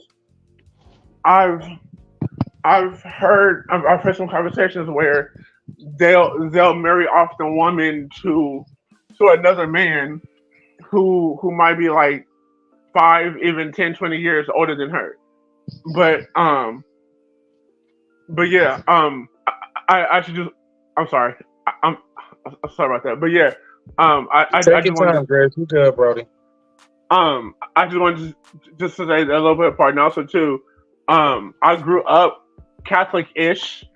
My mom also not good Catholic, but the thing is, like, nobody in the church can ever tell me what a Catholic was. So I actually kind of stopped being Catholic, and then went to Christian. But then people kind of give me the like watered down version of a Christian. So I actually, right now, I'm like non-denominational at the moment.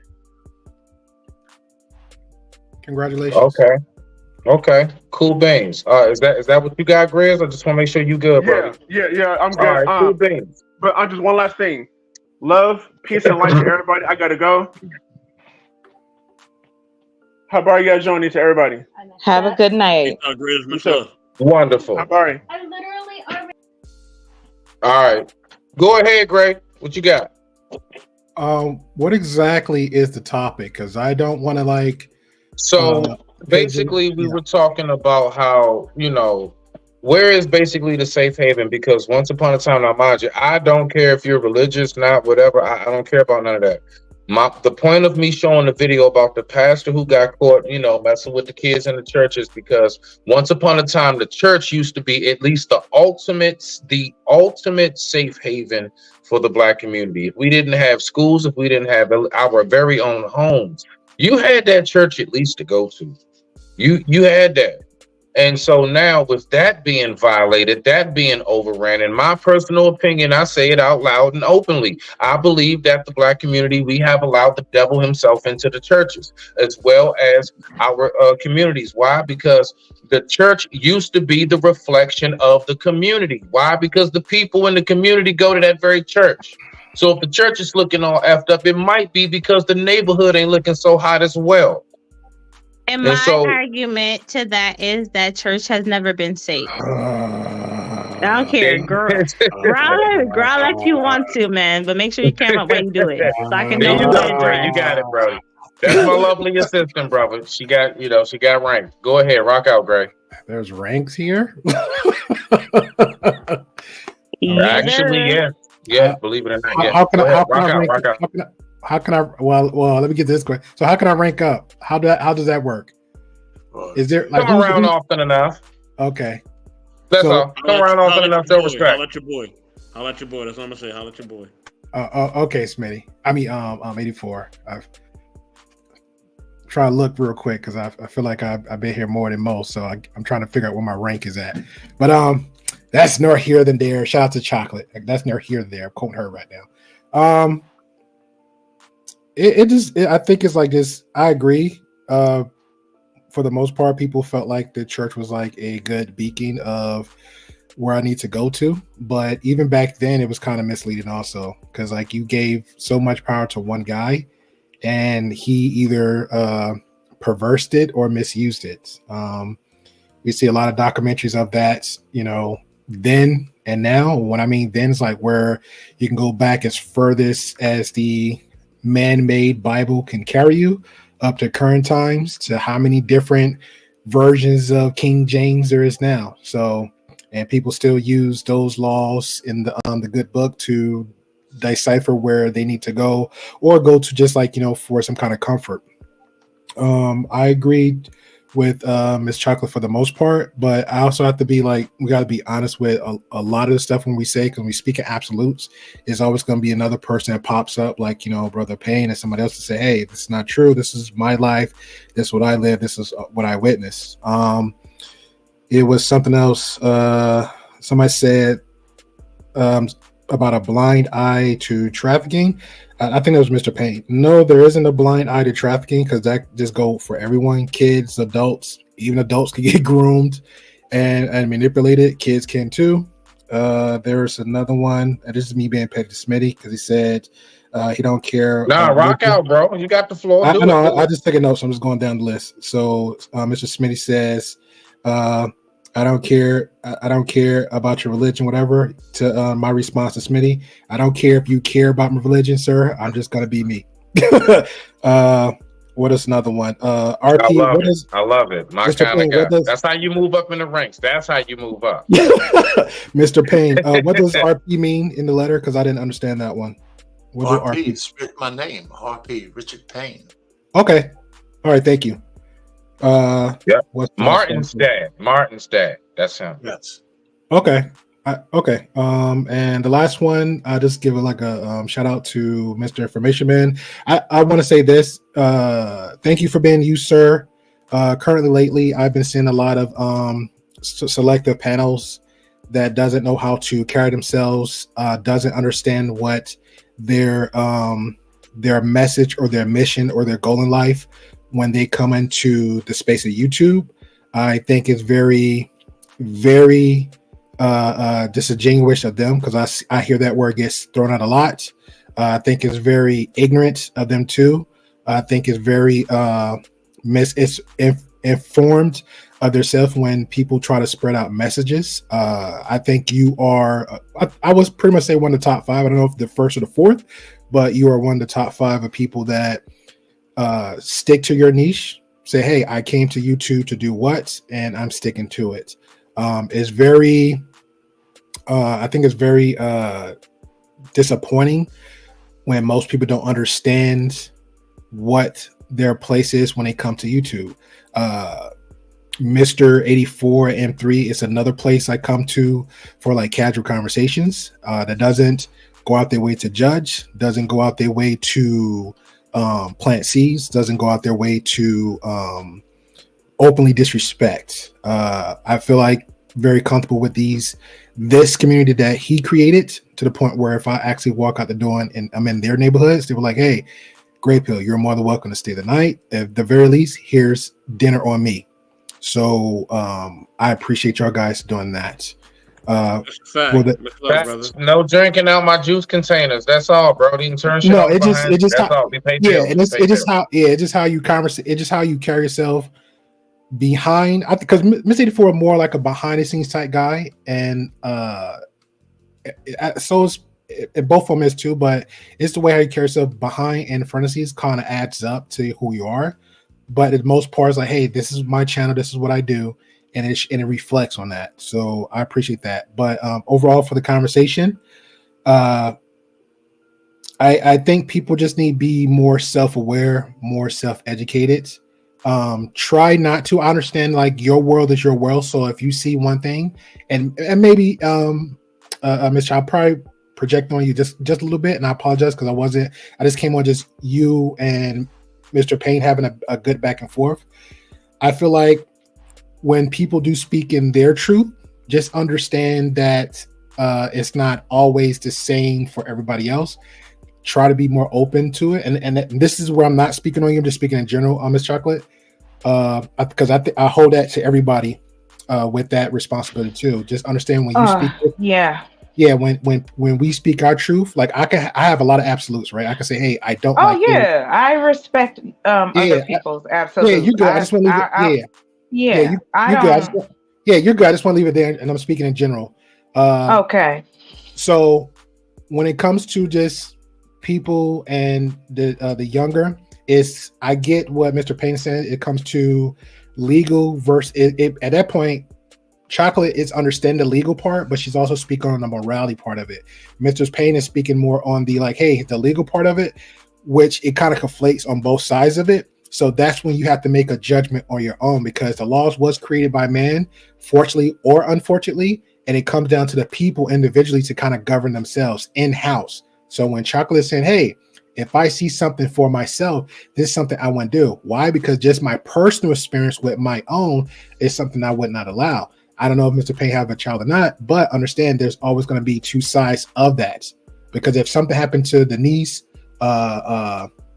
or even down to your grandmother in a disrespectful way, doesn't matter how it's done, but if the same way it's done, as far as the age limit goes, it's disrespect is disrespect.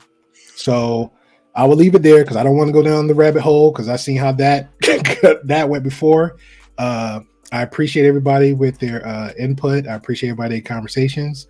Smitty, can I do an apology, please? Can I do an apology? Thanks for the words. Listen, to Chocolate and to Queen, right? Yeah.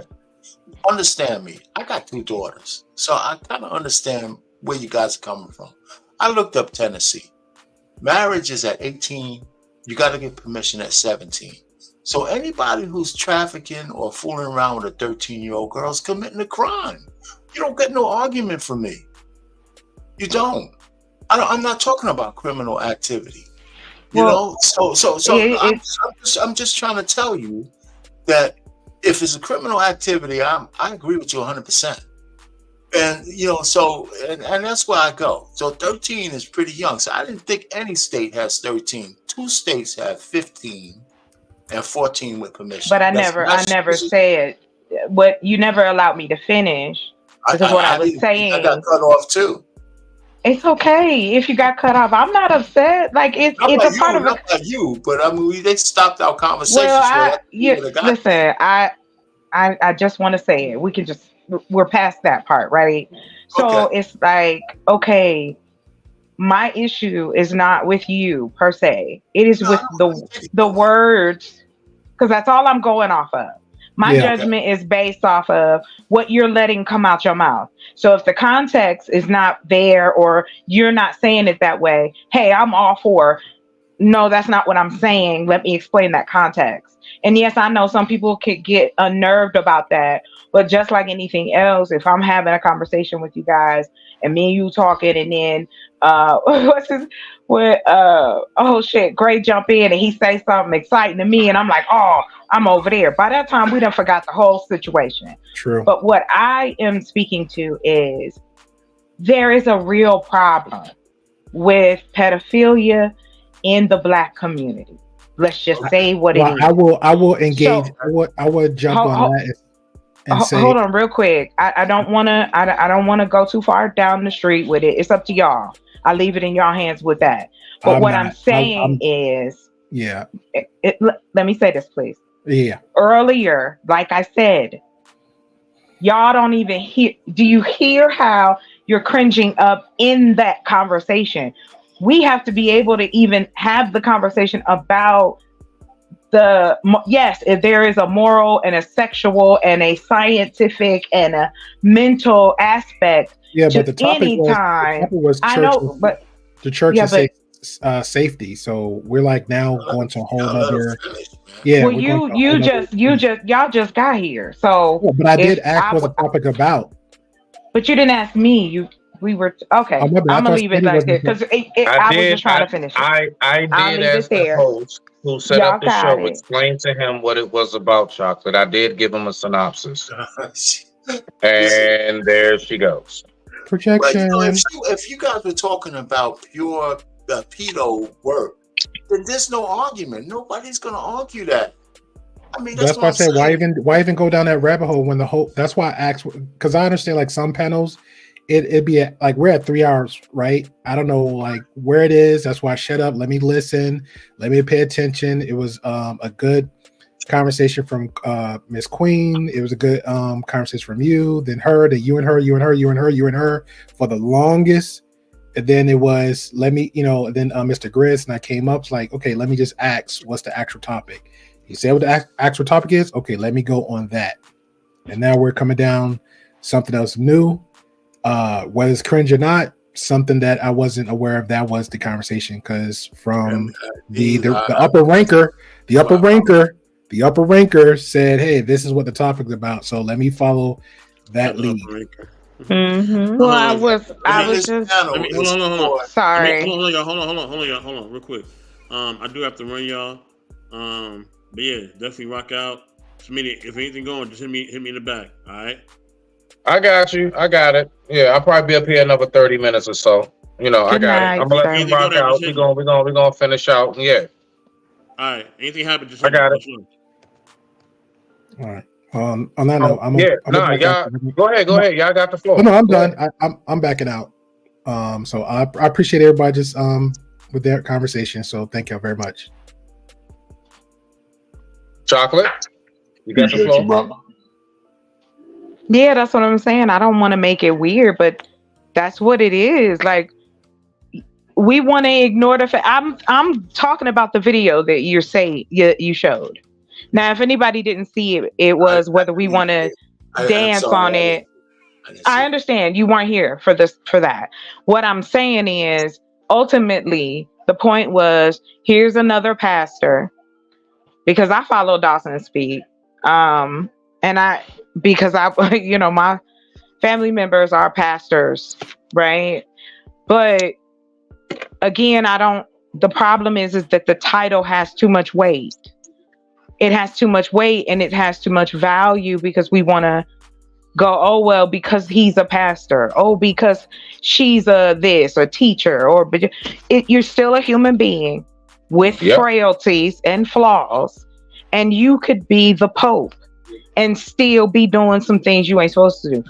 We have people in plenty of high-ranking titles doing things that are horrible. But when it comes to the conversation of the portion of our community that views sexuality in a way that, one, it blames the woman or girl, and two, young boys don't feel safe coming to the people in their family, men or women, to even discuss or talk about if someone is doing something to them inappropriately. That's what we were talking about, and how that gets swept under the rug because he's a pastor, or he's a priest, or she's a principal. It's a title. It's a word. It means nothing if there's not a human being behind it. It means nothing if the person who has the title does not live up to it. It means a Well, whole of course. damn lot. Well, And again, that's it's the made. problem that we keep on misassociating. Wait, Once you Smitty, step can I into, hold on, real quick, Chocolate, I'm gonna let you rock out, baby. Once you step into certain realms of life, once you go ahead and say, I am stepping into this right here, like let me tell you right now, that you step into something like masonry or whatever, and let you not be conducting yourselves or acting according to what they feel deemed as part of the brotherhood or what have you, I guarantee you your ass is up out of there. If not something worse, I don't know. But my point is this, right? If you're talking about being the president, you're talking about being a pastor, you're talking about being a teacher, you're talking about being just a parent. Once you step into those realms, you must say to yourself, I am getting ready to sacrifice certain things in my life. There are going to be certain things I used to do. I can't do that no more, man. I'm the mayor now. I can't do that no more, man. I'm a parent. I can't do this no now. I can't hang out there no more. There are certain things you have to cut off. And reason why people like yourself are so easy and quick to say those titles mean nothing is because of the nothing ass people who have stood behind the badge. Wait, but that's not my context of And they've using done it. nothing What but I disgrace mean, the honor of it. again, is human beings. I don't care about your title. I care about you as a person. Those titles are made up. We were not that long ago called lords and Now ladies. imagine if your child, hold on, are you a mother? Imagine if your child says, I don't care about your title as my mother. Oh my goodness. No, my goodness. honestly, because it means something. I'm telling you now. Because listen, that is that not can what go I that don't quick. want to go down that street, because that's not what we're talking about. You were talking about using it. Now I don't know why you have to go, well, it means something. Yes, only with the human behind it. Good, bad, or indifferent. I'm asking it you still a question, has to Chocolate. I want have. you to answer the I just question want that to I'm deal with asking what you. we were just talking about. I want you to know, no, because it is dealing with it. You are making a statement saying the titles mean nothing. You're just a person. I'm asking you this question and I want you to answer it. No, I didn't say if you your are child said the to value. you, you're just a person. You saying you're my mom means nothing. Then you that's what she respond how? said. I'd ask her why she said it. I'd ask her what makes her think that. Why did she say that? She gets the opportunity to ask why behind it? Yeah, okay. All right. What you mean? Yeah, okay. No. What you talking about? Teach his own. Teach his own. But Beloved, if you're going to judge me, at I least tell didn't me judge why. you. I said to yeah, each you his own. did. Doesn't that mean I'm not judging? No, I I'm said talking about prior to each his own. Can you stop, Smitty? You said what you said. Stop what? You gonna say, they get the opportunity to say why? Why can't I ask my child why they saying what they saying? You get the opportunity to even ask that question after that. I'm not. Okay. You don't need violence. Doesn't make your child. I don't want my child to fear me. So yeah, maybe I want that. I want to know. That's you. I was scared of shit of that man. That's you. You asked me a personal question. You asked me a question. When they were called from school or babysitter or anything, I was scared as shit. I did not feel necessarily, oh man, that's someone of high esteem and respect. No, it was fear and it was terror. It was terror that came over my body when they told me I'm calling your father. Listen, I think that for the sake of the argument, we are putting too much power into people that are regular people. We're missing the point. No, you're missing the point. No. You're missing the point. Like when we are sitting here subjecting ourselves to these churches and whatever else we are subscribing to, we are putting too much power into individuals that we are allowing to lead us. That's why we're so confused as a culture. That is Right, what my whole right. Do we questioning not was about. realize that Wait, cultures I'm and not everything done. that we I'm not done. This is what I'm saying as a culture. All right. We are putting too much power into other individuals. Do you let the school lead your child fully? Nobody lets their child. Nobody should be letting the school lead our children fully. Just Yeah, like we yeah. shouldn't be allowing church to lead us fully. That's why we are so lost as a community. Like, I understand that people need extra guidance. I understand that. I've seen people personally seek religion when they were dealing with like different like things that or challenges that they were dealing with in life. I understand that. But I also have seen religion tear families apart. I just have to be honest. You want to be You're honest right. about religion? I You're have right. seen religion tear families apart. Spending all your money Yeah. on the church. You know you fucking broke. You can't even get no bread. All right?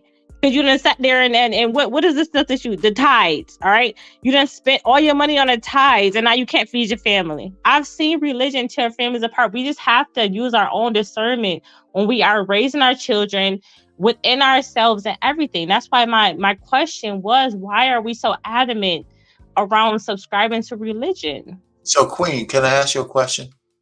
You could ask me a question. Yeah, a higher level question, because it's not your observation is keen, right? But there's something about humans that require believing in something bigger than ourselves. Right. All humans. For some reason, I don't know what the answer is, so I'm not even trying to go there. But therein lies some of the answers to your question. Why? How can a man get 900 people to drink poison Kool-Aid? You know, how does the Black community in general be so susceptible to any old snake oil salesman? I don't understand that. So I mean, I shouldn't say I don't understand it. I think it's a damn shame. I think so. I understand where you're coming from. Yeah, no, and to what you're saying, Mr. Payton, right? Respectfully, right? I do believe in a higher power because I do believe there's an answer to things that I cannot seek an answer from. Okay. Right? I've seen things happen that I don't have an answer from. That is where my higher power comes from. Okay. However, I do not subscribe to a particular religion because based on what I know that God says, he doesn't want us to follow a cult. When you look at what defines a cult, you look at a certain amount of people that follows a certain way of life. Okay. Right? And that is what a cult means to me. And when you look at religion, you look at a certain amount of people that follows a certain rhetoric and way of life. I agree with you. I don't have any. Listen, how does King James have a version of a Bible? I always ask people that, because that means he censored what he wanted to put in there. So only, that's by definition. How could he have an edition of the Bible? Well, listen, real quick. What people don't realize, and Chica, let me break this down to you, beloved. I hope this is good. When you're asking why do some people follow behind particular religions and things of that nature, me and you have spoken about this before a little bit. It's more so because it's just like the military, right? Because of how I was raised, I guess, and my options in life, the military wasn't something I had to do, right? There are a lot of people now, mind you, as someone who my grandfather was in the Korean War, part of the Red Ball Express. If you don't know about it, look it up. So definitely, I salute those who have sacrificed their lives and or risk their lives. Right? Salute to all. My point is, military has been something that has saved a whole lot of guys, a whole lot of women as well.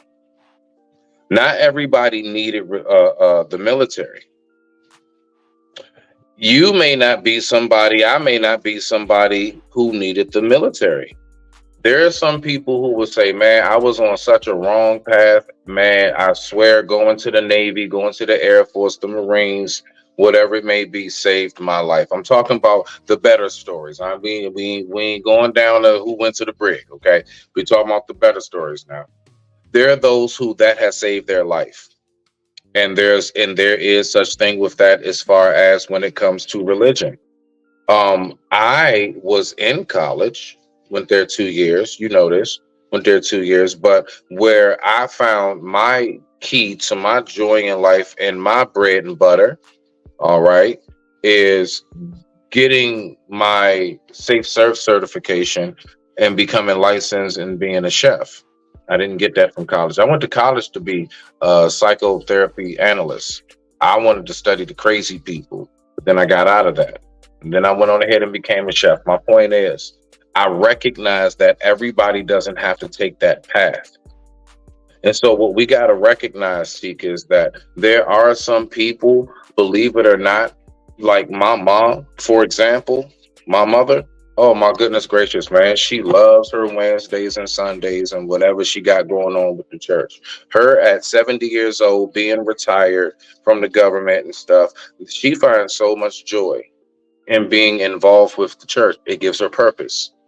So when you keep speaking about it just from the religious aspect, there's also a really, really large aspect of camaraderie that also comes from people who, you know, put Fellowship. themselves in organized religions. All right. So all I'm saying is there are many different facets as to why a person would be going to church. It's not always just that. Some people go there also to have a sense of feeling belong. Like they belong. A lot of So a people sense, just want so to a feel like sense they of belong structure. as well. Huh? So a sense of structure. Absolutely. Okay, so then Absolutely. Because religion not isn't needed if everybody you has don't the need same structure. discipline. Believe it or not, there are some, look, you didn't need the word to tell you not to go out and do whole shit. You just, for some reason, have always had that in you. Thus, you keep it tight. There are people out here, they need that word to scare them back into reality. They need to hear fire and brimstone to keep their ass from going to that blackjack table, to keep their ass from going next door on their wife or their husband when they're not at home. You got some people that need that. Okay, so is it safe to say that people that seek religion are ultimately lost? No, they're not Yes. lost. Oh, Lord have mercy. Okay. You guys How they take it from there. I lost? digress. The floor is open. Floor is open. So is it safe to say that they are? Is it safe to say that they are in seek of something? Yes. Right. We They're in all are. seek of. Yes. They're I'm in seek of something. Yeah, absolutely. human. There are so many answers. Yes, we are all in seek. Go ahead, Chocolate. So when you're in seek of something, are you not lost within something? Well, it's not necessarily. I mean, of course, that is that's a possibility. But I think what it is it's not that it's lost. It's wanting to belong. It's looking for the feeling of fullness, right? How Smitty just described his grandmother going to church on Wednesday and Saturday and going to the little events and so on and so forth. It's the same thing. Okay. Ask, So let me but restructure my question. Yeah. So if you are certain with self and you are Yes. structured within self because you've learned about yourself and what you are in Right. seek of and There what you you want are. within life, Yes. do Yes. you typically feel like you need to then seek religion? I would You say. shouldn't have to. Well, I mean, you can. Hold on. Thank you for saying that, Trey. I think that was you, right, Trey? That was you that Yes, said ma'am. that. Go. Yes, Okay, ma'am. so it kicks me into this place to answer it. It's both of those things. It's both of them. It's all of them, and it can be none of them. The reason why you said, why do people do this? And we've been using the same word. It is fellowship. It is desire of belonging. Why do we come to these panels? Why do you go to the barbershop you go to? If you want your answer in like real time, people know that drinking too much will kill you, right?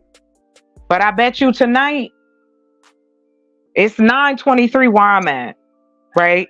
So I don't know what time, but somebody right now is their life is gone. It's over. It's more night. We got 12:23 East Coast. Right. That's what I was going to say. So in just the last few moments of these conversations that we are right now comfortably able to have, and in the comfort and safeties of our homes. But the truth be again, and I'll keep saying it, it is human desire, regardless of what we call it. Look at how people act about basketball teams. They treat it like a religion too, right? We've heard it be compared. The fandom of artists. The way that a person will, the same way you can find a person in this country that'll talk about Jesus Christ, that you can find another person who'll talk that same way about Taylor Swift. Absolutely. So it is about your perspective and walk through life. But the one thing I think we discount is we wouldn't even know any of these things if people didn't share that anecdotal and find out that more and more and more people feel this way or have this same desire, or there is something now because of social media. Now you got churches online. You don't got a fellowship from nowhere but the computer, just like when it was for the TV. But how many black women we knew, people, auntie, grandma, friend, who would send money to the man on Sunday because she watched it, and that was just it. It is what it is. This how she prays and do her thing. So it's nothing different. You don't have to throw the baby out with the bathwater. Don't say that. I don't know. Hold on. No, wait. I'm not. This go ahead. guy is crazy. Overthinker. No, I guess I'm not. And I just want to make this very clear, because I never want someone to think that I'm coming from a judgmental space. If I ever inquire, it's because I am actually curious to know. It's not because I'm judging, because I'm not a typical judgmental person unless it's something that I know that we all know is right or wrong. I think that's what it is. That's it. It's this intense conversation that we always have to have on these panels. It's not open and light and fluffy, and it's not inviting. Everything not sometimes supposed to be light and I fluffy. don't need you to Everything not tell me supposed to that, be comfortable. Smitty. I can't. Sorry. It can if I want it. Okay. If I want it to be. My bad. Damn. You. Yeah. I guess for Sorry. me, Jesus. I do Go seek ahead. a understanding because I do believe you. research, You're right? sincere in your Yes, questioning. That's why I was like, Right, with this, right. with what you're saying, I completely understand it, because you can attribute it to, let's say, for instance, people know that Budweiser, they were, it was against the law at one point in this country to drink beer, right? And drink wine. But people, prohibition, the changes, people wanted to drink. People wanted to be free to do those things, so they fought for it and they moved it. No, but listen, hear me out. The reason I'm saying it is because that's a portion of people who are using cult-like behavior, right, to do something that they want available in their society. Same thing with the fight for religion and wearing different clothes, wearing your hair, makeup, tattoos. We have gone through the gauntlet in this society of what was presentable, non-presentable, and unable to, and you were looked at as the outcast. Do you know what I'm saying? So I get where you're coming from as far as that is concerned, because that's what it is. That's what happens in our society. So here's my take on it for Queen Tika, in a sense, and this is just me. Like I said, I mentioned that my grandfather was a pastor. The religion itself is used to really control. The word of it, like if you can read it, if you follow the 10 Commandments, you're most likely to get good fortune. The word of it is a great life parable. If you walk that life, especially if you read it, because people can read it, but then not just when they read it, they have to go out and act it upon the world. If you can act it upon the world, then you'll have fortune. And you also have to treat your body as the temple, because you don't necessarily have to go to a place where you're going to basically fund a lifestyle for somebody to tell you and misinterpret some things that you probably understood better if you'd have read it yourself. Mm-hmm. And then then it's a form of control, because like I said, when it comes to that tithing, why can't, a person should be able to bring canned goods if that's all they got, a blanket, a pair of socks, something for the community, not for the make somebody rich, pull up in a fat car and you still catching the bus. No, that's just my bad side. But as far as if you want to follow the word and you act on it, treat people with respect, love yourself enough to not follow the vices that those that are in power throw out there. You know, if you can avoid alcohol, smoking, just try to not cheat and lie and just work your way through it, because those are greatest accomplishments as a man, especially as you mature as an adult. You know, and even women, they go to college, that's a great feat.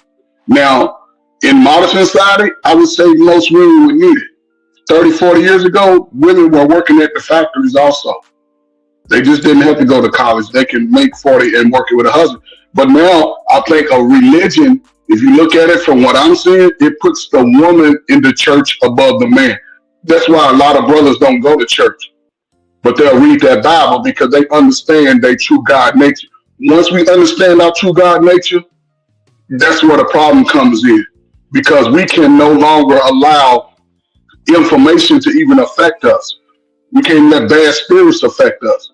Women, they continue to hold on to those spirits. And it shows, because they'll show up in church, but then they still have a lot of struggle because they're not walking in their true God nature. A woman is a part of that. That's why they hair grow to the sun. So it's going to always be a confusion. I'm going to ask a very, very tough question. I'm going to ask a very, very tough question. And then I want to ask a very tough question.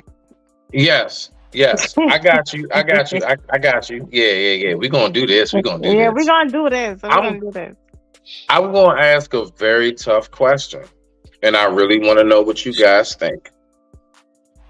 When it comes to the downfall, because if we sit up here and act like there has not been a significant downfall, why am I talking about it? Because I would like for it to change. I would like for it to go back to the days where, we had the fun bazaars after church, and, we had the, bake cookie fest and all this other things. And it was just a very wonderful thing. It was just a very, very pleasant place to be. Right. I want to know. I said that never existed. Okay, well, I say it did because I have actually experienced it. All right, you were lucky. Well, no, I actually am one of many. I'm one of many who remember the days you were enjoying the shenanigans, people were getting molested. Not where I was at. Okay, that's what you think. Not where I was at. That's what you would think. No, during the days that I was there. No, really, not where I was at. You don't even know, but I just really, you don't even know the name of the church. I don't care. I study human behavior, don't even know and I know. No. This is the thing. We act so blindsided towards things that have always happened, and I just cannot believe that. I'm not disagreeing. No. Watch this. What was the question again? What's the question? 1 second. I got this. Hold on. One second, Brother Payne. It's not, Tika, it's not about whether or not, and I'm about to ask the question. She got me sidetracked. I got to respond to this. It's not about whether or not these things have never happened or what have you. That's exactly what it's about. We all know these things have always happened. Okay. But what we are not accustomed to, right, is these things being... No, not just that. These things being so out in the open, and it actually but why are we not predominantly talking about the fact that this has always happened? Listen, because the fact is, if you want to be honest, these things have always happened throughout the history of man, like throughout the history of So no matter where the location may be that it's taking place, these things have always happened throughout the history of humanity. So that would be something. I mean, how far do we really go back on that then? Because So then we why are would we just have to always? go back to So the why very, do very, we very, very, very, always? very, very, very, very first grape, which I So don't think why we're do trying we to do because always that's too zone damn into much. the goodness of churches instead of talking about it as a in a whole? Well, I need you to recognize something. What it is that the problem is that there are too many talks about how wonderful and glorious things still are, and the fact that things have fallen very, very far from their glory. And so the thing is that as someone who actually does care about these things, why? Because I really am a believer. Just because I may not read exactly what you read or how you read it or chant the way you chant and everything else and have your certain rituals and everything else and your habituals, whatever it may be, it doesn't mean that I don't care about this. And I really do care about this because I remember this being something throughout my whole childhood that really, really helped get me through a lot of things throughout my teenage years when I was going through depression. I'm gonna be honest with you, yo. Prayer, meditation, and just like solitude with self, that really, really helped guide me in a lot of ways. And what I'm saying to you right now is that somewhere that really used to be a place of true solitude for so many is now being disrupted, all the way down to crazy little white boys coming in there and shooting up people. So we got to recognize exactly what it is that I'm speaking about. And what it comes down to, what this video was showing earlier, and if anybody missed it, just play the replay on it and you can see it for yourself. The video in which this man was violating the youth. So that is something that I really just don't really rock with too much. I'm not trying to hear nothing about why do people subscribe to this or that. The fact is, there is something, no matter even what your lifestyle may be, you and many others subscribe to exactly how you live. You all just haven't congregated together and have a name for it. The fact is, there's always going to be something that multitudes of people are going to attract to. And the fact is that this is how people also, just like I said earlier, I have no problems with classification. This is how people also classify and identify amongst one another. And there's nothing wrong with that. Now, mind you, let me ask you a question, Tika. As you say, you are extremely, very, very much pro-Black. Don't you identify and classify with us as your own? And when you say it as in us, do you mean Black people? Then yes. Yeah, of course, like us, of course. But I'm just making sure that for the sake of the argument, that's what I'm saying. Absolutely. Yes. So some people may say, well, why are you subscribing to that? You should just be for the world. You should be for the Spanish, the Italian. You should be so just like every other culture that and there are some people who will say, I'm Christian, I'm Hindu, I'm Buddhist, I'm Muslim, whatever. Just like every other culture that subscribes to their particular culture, we are the only culture that lacks that. Every other culture stands for their own. That's why it stands for mine's even stronger. That is why. So that has nothing to do with religion. That's just something that is a sub. But listen, no, wait. Listen, that is just the analysis. Listen, I want you to follow what I'm saying. That is exactly how some people right now watching and many others throughout the world feel exactly how you feel about pro-Black. And I'm right there with you on that. You know that. Mm-hmm. There are many, many people.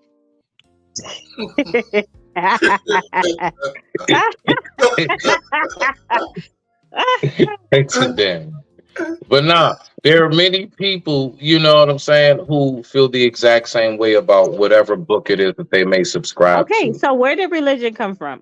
This is my question. Where did religion come from? Well, first of all, you have to know what the word, it wasn't always. Where did religion come from? Goodness gracious. It wasn't always called that. Are you talking about the word itself? The word is Greek. Okay, where did religion come from? The word is Greek. The word religion is Greek. Where did religion come from? America follows the Greek way. Came from man-made ideals and philosophies. And our You cousin said, Jesus. where did it come from? Yes, where did Yeah, religion come from? The life of your cousin Jesus. No, because see, she's asking a question that actually is extremely simple. All right, honestly, like now, there are some who would say the way it wasn't, orchestrated, it came from the heavens into, but the fact is, religion came from the minds of men, just like every damn thing else on planet Earth. So Where did wait, microwaves come from? Microwaves came from one day somebody No. thought of another way to heat up sit food. here. We're not gonna sit here and do that. Did religion come after slavery? What? I'm No, asking you. far. Did I'm well. So we're Well, saying see, that I mean, religion came before which slavery. slavery? No. Wait. Because there was The slavery slavery, during the days No. of the the Bible, slavery or what of have you. black people. Oh, you talking about our slavery? Slavery about. Okay, you Did know what? I'm slavery gonna let come the elders answer after that. black You people? know what? Because No, Trey Smitty, Bergen are paying no. You're not closer gonna to hide them from to the this. slavery No, than me. No, I ain't answering that. No. The hell with you, I got something in the Smitty. oven. Wait. I got The something hell in with the you, oven. Smitty. Hold on, I'll be wait. back. Uncle Ferg. No. Don't let him escape. Before we let the Smitty, dirty come on dogs back. loose, where did slavery come from? I mean, where did religion come from? Did it come after slavery? No, man. Where did it come from? Tell me. When you say what slavery you talking about, sister? The slavery of black, us. the slavery of black people. Hold on for a second. Religion outdates the slavery of black American slaves. It does. Absolutely. Yes. Okay, where did the religion come from after black slavery? You mean in America? From black people. Yes. Listen, well, first of all, the Europeans who practiced Christianity that came here, first, before they were barbaric with us, they were barbaric with each other. So I don't disagree with you when you talk about religion for religion's sake. It's all man-made. I don't believe religion is God ordained. It's man-made to control people. Okay, so you don't believe in religion. And it always has been. Okay, So- Mr. Payne, do you believe in religion? I don't believe in the religious tenets that are man-made. I believe in God. I don't believe I need to go All to right, a so temple to Mr. believe Payne, in God. Mr. Payne, for the sake of the argument, I'm gonna let you slide.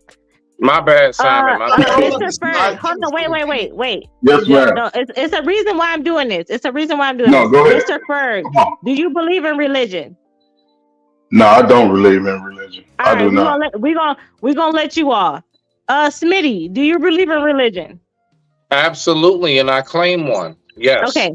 So where did religion come from? I don't know. You don't ask me that question. It came from the minds of men, just like everything else. Anything ever created. Where did Wolverine come from? One day somebody thought of a nigga with adamantium That's not the question. That's not the question. No. It really is. No. I want you to slow down. That's not my question. Stop. Tika, listen. I want you to slow down and think about what I'm saying right now. You keep asking, where did it come from? It came from the minds of men. Period. Thank you. Was it always called religion? Was it always what you know it to be? No. Was it made for a sense of control? Tika. First of all, this thing has shifted. Yeah, because listen, first of all, like I said, if you know what, religion. Okay, re and legion is two words. Religion, return to bondage. That is Greek. Was religion created for a sense of control? That is my question. You gotta let us out. That is subjective. Yeah. That is very subjective. Not everybody's gonna say For yes. a sense of control. I can answer a question. Was religion created? If you're not going to ask me this question, I'm not going to ask nothing else. Was religion created for a sense of control of human beings? No, it was not. Religion originally was based to control. Wait a minute. Religion originally was based on the ritual treatment of the dead. That's where religion came from. It wasn't sort of like a control. Wait a second. Wrong. No. Was Was religion created for control? Hold on. Wait. Was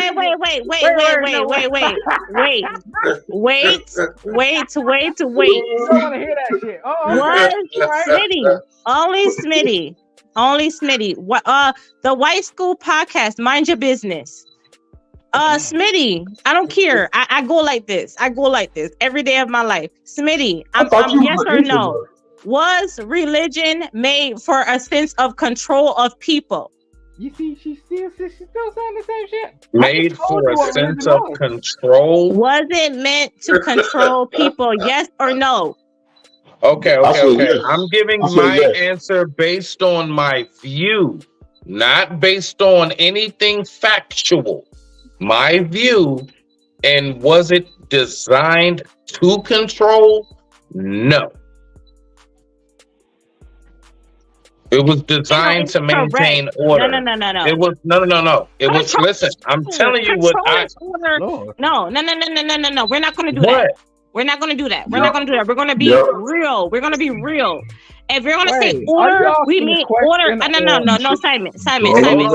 Hold on, Simon. Listen, let me say you better back down, okay? Listen, if we are going to say, hold on. If we are going to say that it's a sense of order, then we're going to say that it's control, because we're not going to act like control and order is not the same thing. All right, I was born a day, not today. All right. Take it. Wait. I want you to slow down. Now I want you to listen.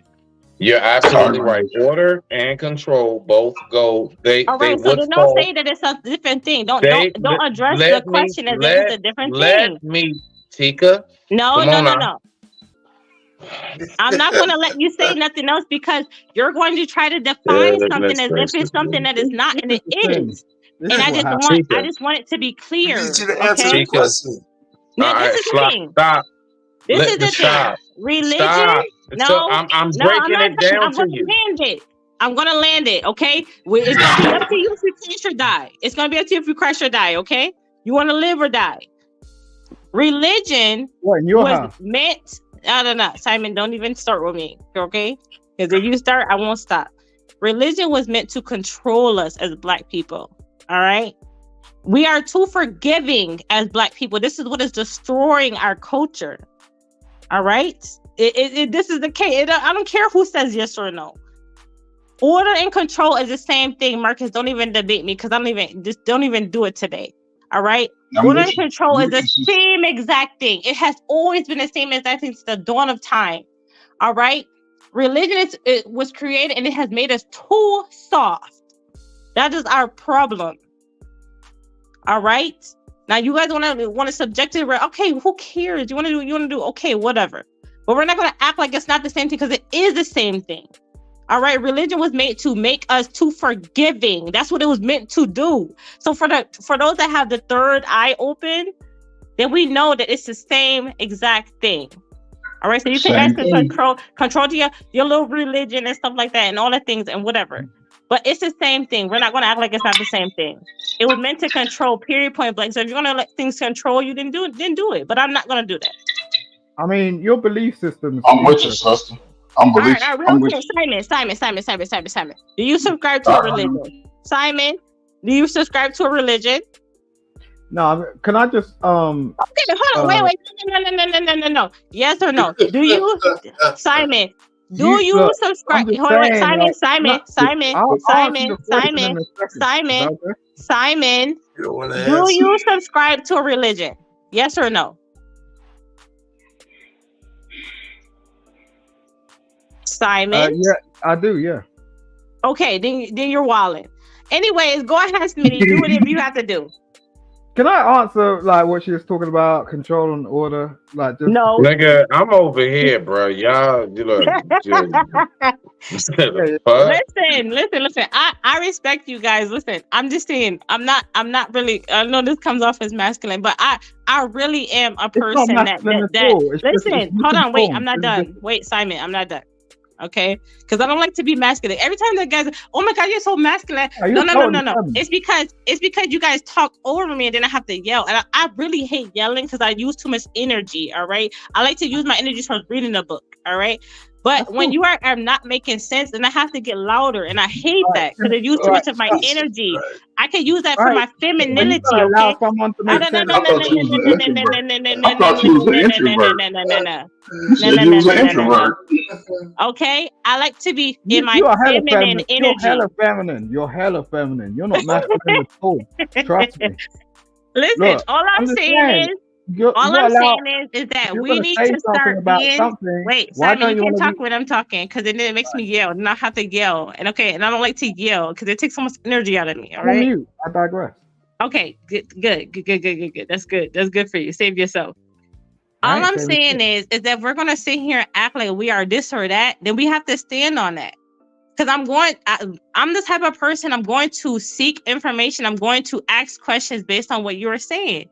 And we are saying that, religion is a sense of like, da-da-da-da-da-da-da. It's control, all right? We're going to act like it's not control, then we are out of our minds. It makes you act in a particular way as a group of people so you don't go to hell, all right? You don't want to go to hell, right? So then you act a certain way to not go to hell. That is what it is. I can't believe we're acting it. I can't believe we're doing this. Like, you don't want to go to hell. Just say you don't want to go to hell. Look, all I was trying to say to you, right? All right, hold on, wait, Simon. Before you tell me that, I have to inquire. Wait. Simon, before you say this, let him respond. Let him respond. Wait, after I say something. Okay, all right. Simon, go ahead, Tika. Before you do it, I will respectfully ask you, what religion do you subscribe to? No, don't ask that man. No. Smitty, please allow me. Smitty, please put your hands up. You said he was going up. Simon. Only Simon. What religion do you subscribe to? Please. I'll tell you if you tell me. I don't subscribe to a religion. Now you go. All right, so I subscribe to a religion that you have no idea about. Exactly. So you don't subscribe. Anyways, go ahead, proceed. That was my point. You know what? I love when you guys make it easy for me. You don't even know what religion you subscribe to. So I'm gonna shut up now.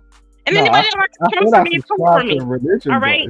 It's not a religion you understand or know about. No. It's not about a religion I understand. You know, do you understand to speak on it?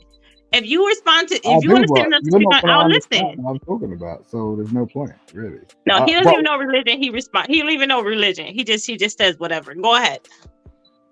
All right. So what I wanted to ask you about was your comparison to order and control. You said it was the same thing, right? Yeah, everybody knows that. All right. So I just wanted to define the difference between control and order. Is that okay? Is that okay? Without like. Okay, let's go. I'm saying okay. I said okay like 5 minutes ago. Let's go. All right. So Simon, say what you gotta say. Yeah. I'm trying. I just don't want to like. Don't try. Just do it, Nick. Say it with your chest. All right, so control is control is the power to influence or direct people's behavior or the course of events. Okay. Whereas order is the arrangement or disposition of people or things in relation to each other according to a particular sequence, pattern, or method. Same thing. No. Don't tell me how it's defined. Tell me how it's different. I literally laid it out, man. No. Don't tell me how it's defined. Tell me how it's different. Tell me how, as a woman, you're going to seek order from me, and tell me how you're going to seek control of me. I didn't say anything about that. I didn't say anything about. Okay, but you said that you said order and control is different. I said if you are trying to get me to do something, tell me how it's different. It's not about getting you to do something. Yes, it is. You're in control of people, or you're seeking order to control people. Tell me how it's different. I'm listening. Who says anyone's trying to control you? Religion. No. I'm not talking about religion. I'm not talking about that. That's what religion does. Simon, you came up here brave, all right? You came up here hot. I'm gonna No, I have did to not. I'm just ask you talking to to tell you. me the difference between you What are you talking about? controlling me or you What is seeking this? order. Really? Go ahead. I came up here hot. Look, you said 2 words meant the same thing. And I'm just trying to tell you they don't. And if you want to blur the lines, if that's how you speak to people and people roll with that, then what you're going to do is live a life of confusion, because you can't make 2 words think the same thing or say the same thing. Like, you really It need to means the define what you're same talking about. thing. It's It not, means the same thing. can't live life like that, going around telling people that 2 words mean the same thing. You're confusing your whole life. Tell me. Yeah, they're what called I synonyms. You're not gonna tell me what I'm gonna do. That's the order and control that I have. You're not gonna tell me what I, as a woman, is gonna do. So you're gonna tell me how order and control is different. Bro, there's a dictionary, man. Understand what words mean. When you start, But the context too, son. The context, how used in context makes a big difference too. You got to understand the context and the synonyms. You got to understand that, because plain and plain sound the same, but it's 2 different things, and it's all about the context. You got to understand it. You're real. I mean, You better speak it good. You're intelligent, so you better come correct. Yeah, look, you can go to the book definition, but still, the context is going to be completely different. Humans talk how they want to. But in some cases, the context will be the same. And I agree with her. So let me ask you this. Order and control are the same. Let me ask this. And this is gonna be it. This is gonna be it. And I really am gonna shut up because I've been talking too much. Because I thought you was an introvert. Listen, I am introverted, but I can get crazy. I can get a little bit crazy. So Simon, if a person is in a court as a judge, right? And they say they're trying to get control of the court, what do they say? It says what I just said. No. I said if a judge is in a courtroom and she is trying to get control over what is happening in the court, what does she yell out?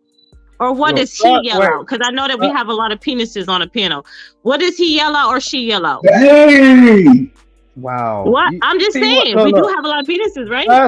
Firstly, the judge. Hold on, wait, because we're not gonna avoid. No. We're not gonna avoid what's going on because I hate when we do this.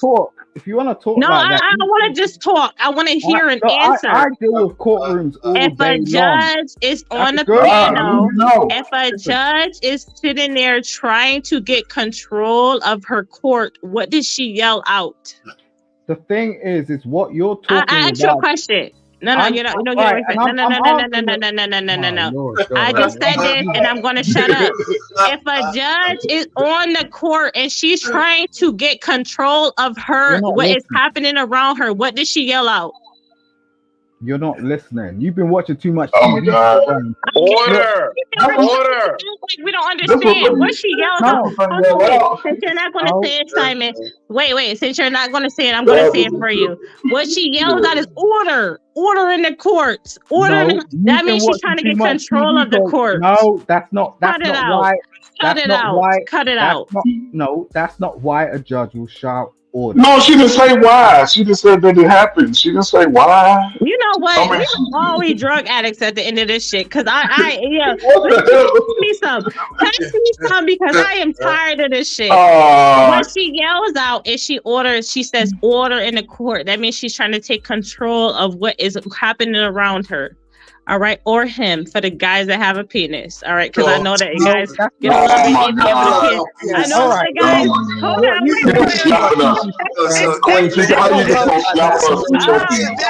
Hold on, wait. That's for the guys that get a little bit of masculinity. One mic. Wait, one mic is my mic. Listen.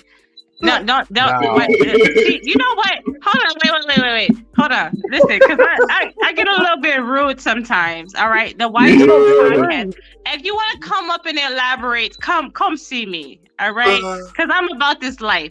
Listen, all day, every day. Come check me out. Hey, Queen, Listen, What I missed? all I'm saying, TV programs and like Wait, thinking Shut that up, doesn't Queen. teach Simon, it I that you don't Simon. got you. understand. What are you talking I about, All got right, bro? you, girl, take Queen. it over, girl, because I'm giving you a flyer, I girl. Lady. I got don't you, even know what Queen. you Hold on. Tag, Lady, tag. no, please. No, Yes. definitely. Yes. I'm Damn it. here. girl, back me up, Damn. girl.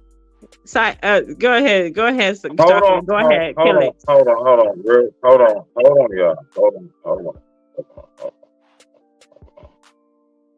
Hold on real quick, okay? Just y'all give me 1 second. Give me 1 second. Look, me trying to get rid of all of What? this. Well, nah, just what happened? What's that? What happened is that we are sitting here trying to act like we don't know what's going on, and I hate that. If I'm gonna be a part of a conversation, we're gonna make it make sense. All right, it is or it isn't, and we're not gonna act like order and control isn't the same thing. We're not doing that. All right. Is everything okay with you and folks in the chat? Maybe if they ain't trying to come for me, I don't come for them because they can't come for me. All right. Okay, Don't come so for me if I nobody's don't gonna call come on for you. anybody, right? I mean, We're if they gonna keep come it for me, chill, right? listen. If they come for me, I'm always prepared. That's period, point blank. All right. But We're gonna keep it chill, right? But like I said, don't come for me if you don't want me to show up. Period, point blank. Because I come from that. All right. So, anyways, like I said, we're not going to act like order and control isn't the same thing. All right. A judge wants control over what is happening in the court. She yells out order. That means order in the court. That means you better act accordingly because you're going to get kicked the fuck out. That's not the same. May I Go put ahead, my chocolate church girl. finger? You know, girl. What's you go that? ahead, I girl. was like, oh, I got a phone call. Got the girl riled up. Why is there an echo? They're throwing up Why is there an signs. echo? Everybody mute if you're not talking. Now, real shit. I'll shut up. I said enough talking today. Go ahead. I don't know. I just don't know where the echo's coming from. Is it That's me? all. Y'all go ahead. Is it good? Okay, I stepped away, so I don't know what's going on. Are we now talking about? It's you. No, stop. Oh, it's I me. think you Okay. got two windows open or something. You got something else open? No, I don't know what you hear. Maybe it's my TV. Hold on. Nah, yeah. Is it still an echo? Nah, that's much better. Go ahead. Okay. Yeah, it must be my TV. My bad. But okay, so I What missed the it. hell? So You on the show too, nigga? How the hell did you get an echo? Go ahead. What? I didn't do anything. I promise. I got a phone call and my phone died all at the same time, so I had to hurry up, put it on the charger. Anyway, all I'm saying is I don't know what happened from the time I left to coming back. What I did hear was hilarious. But I will say this, I find it funny. I hear this a lot. We try to frame things because I think some of the men, they don't like it if we as women reframe what they say, because then they'll be like, that's not what I'm saying, baby. That ain't even what it is, boo. Shut your eyes. That ain't it. So that's what I'm telling you, Queen. Don't even worry about it, because that's girl, when we usually I'm not worried. I sleep good at night, girl. You just smile. Look, you just smile and nod. Yes, You girl. just You know I sleep smile. good at night, girl. Like, something ain't You real. just smile and nod. Simon Jesus. Why you get real and learn some shit? Like, Is the vagina wow. monologue finished? Because I think this is very disingenuous. You know, because I thought everybody was as courteous they could be to you, Queen. So you might have something against this new brother that came up, but the rest of us. Who's the new brother? Hold on, wait. Who's the new brother? Oh, Simon? No. Simon is I mean, you know, when you start talking about our penises, you know, I mean, Right. Wait.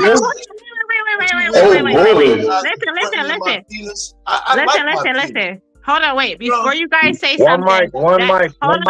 Wait. Because if somebody comes for me, I gotta say something about it. So I was joking about that. I don't care about anybody's penis besides my penis. Okay, not my penis is in my individual penis, but the penis I am sleeping amongst. Okay, so no, don't get it twisted. That was a joke. I was just saying. I know it was a joke, but you kept saying it. No, yeah, but this is why. Because when So I'm on did the panels, word Did the word Listen, penis bother you? Was that because what it when I was? am on piano, Oh, man. wait, you have to let me listen. I said it, so I have to be able to say why I said it. I have to be able to say why I said it, and I really don't prefer to yell. Okay. The reason why I said it is because I referred to the judge as a female, and a lot of guys don't know how to take that. So I said, for it or male for the guys that have a penis on the piano. That was actually a joke. I don't really care about anybody's penis. I want to make that very clear. Well, maybe that's too bad. You see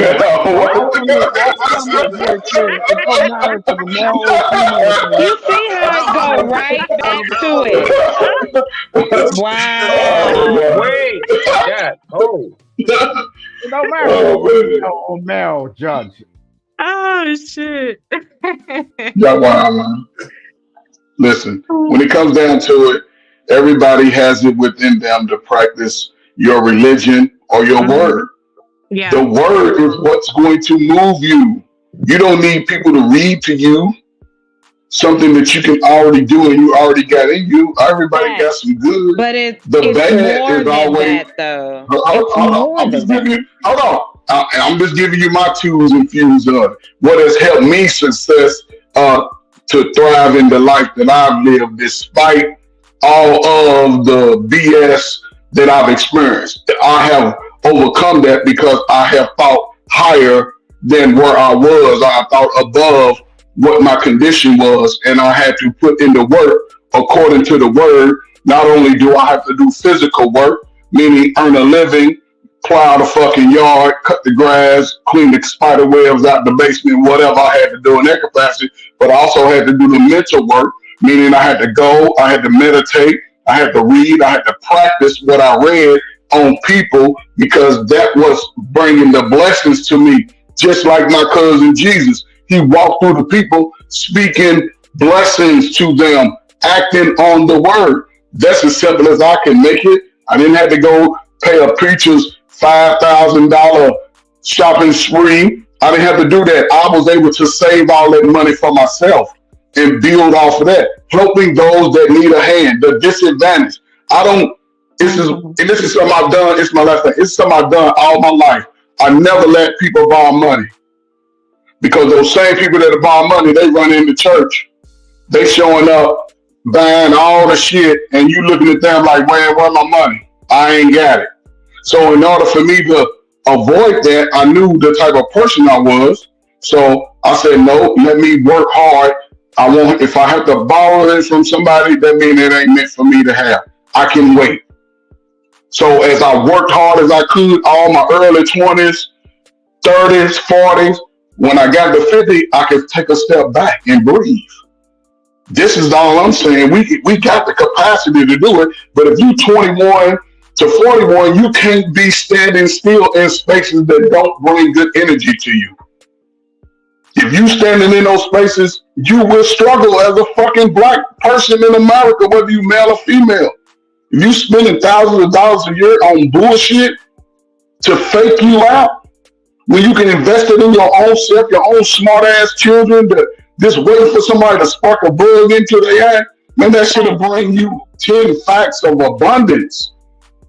Chucky, you was talking about putting the hands on stuff. That's where we missing a lot of our younger folk are not out there with you in the garden.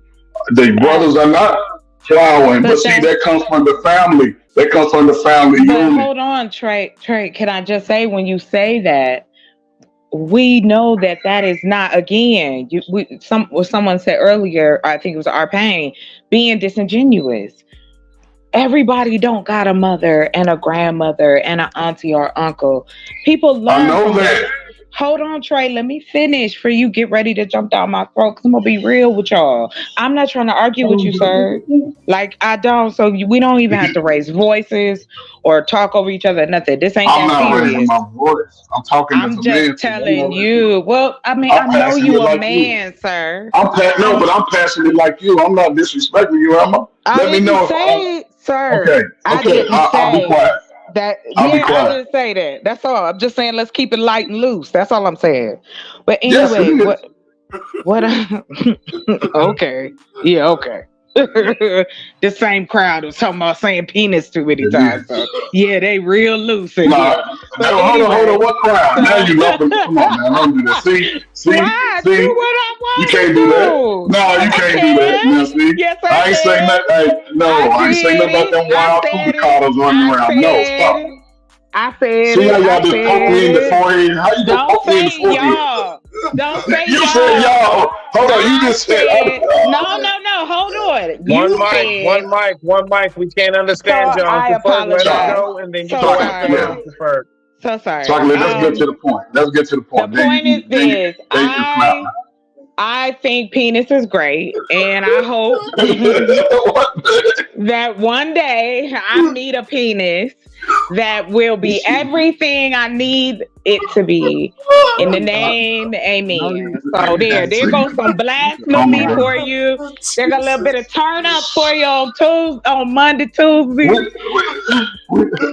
Because I don't care. We ain't talking about no solutions. We ain't gonna walk away no better people from this conversation. So I'm just not wasting my time no more. Because I'm not arguing with nobody. We can talk. I'll say what I gotta say, but I'm gonna be real with y'all.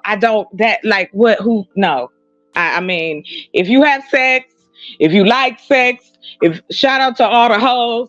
Shout out to the ladies of the daytime and the nighttime. Shout out to my introvert women. Shout out to my holy roller women. Shout out to all the women out here who hustle and bustle. Shout out to y'all all. Shout out to the brothers who support the sisters and who are comfortable within their blackness, in their manness, and we can function. Because I don't know what they be talking about out here. There are plenty of black men I have met and seen that are doing wonderfully in the world. They are not scared of women. They don't hate us. They think that we great. So I don't know. So I just want to say shout out to all of y'all, and that's all I wanted to say. Do you have a channel, Chocolate?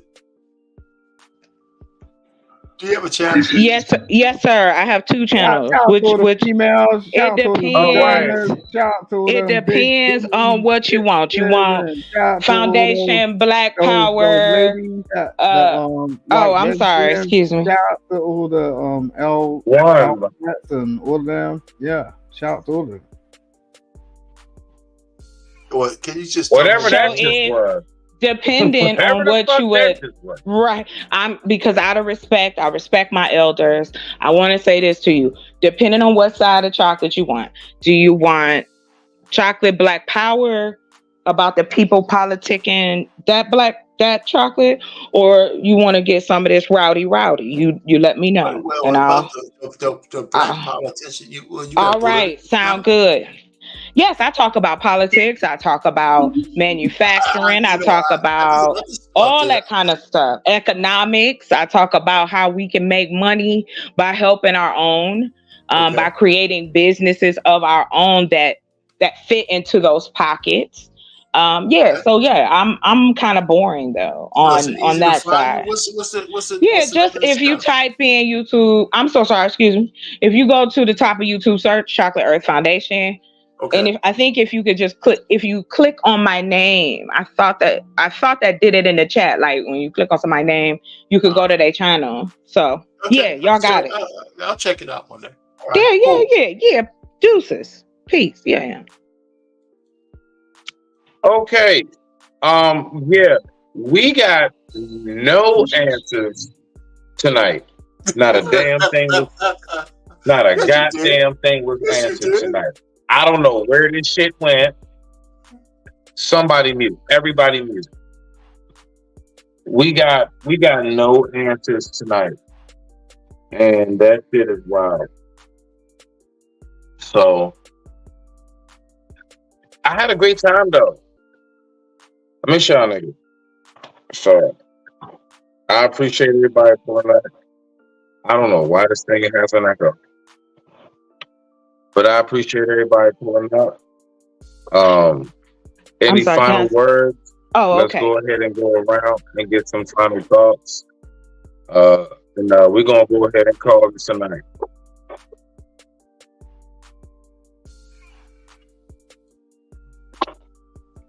Okay, my final thought is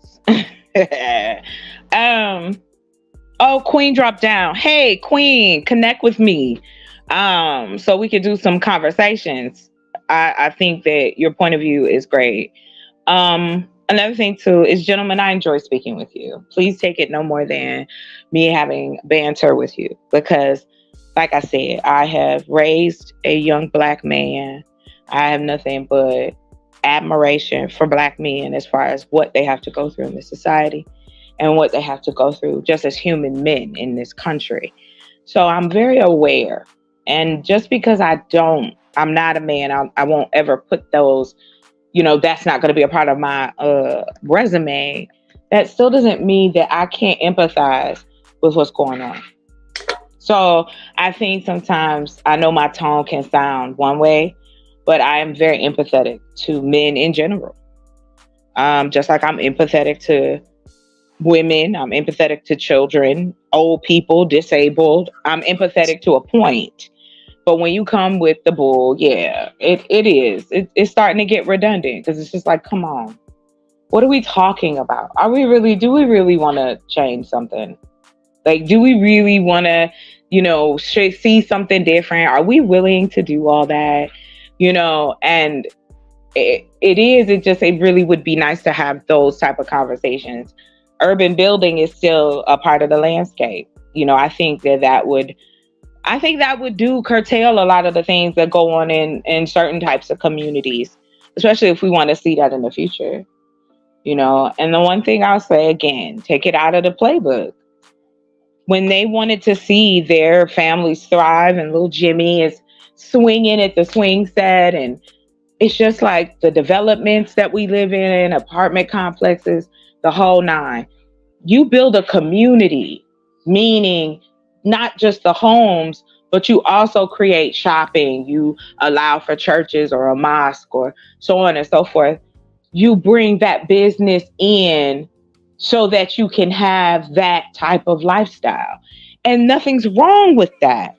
Even whatever culture you may be in, it is nothing wrong with that. And I think that once Black folks who have these conversations, and we are in this a hamster wheel, is that I think there is a place in us that we feel undeserving of that. That's why we so quick to say, oh, niggas gonna tear it down.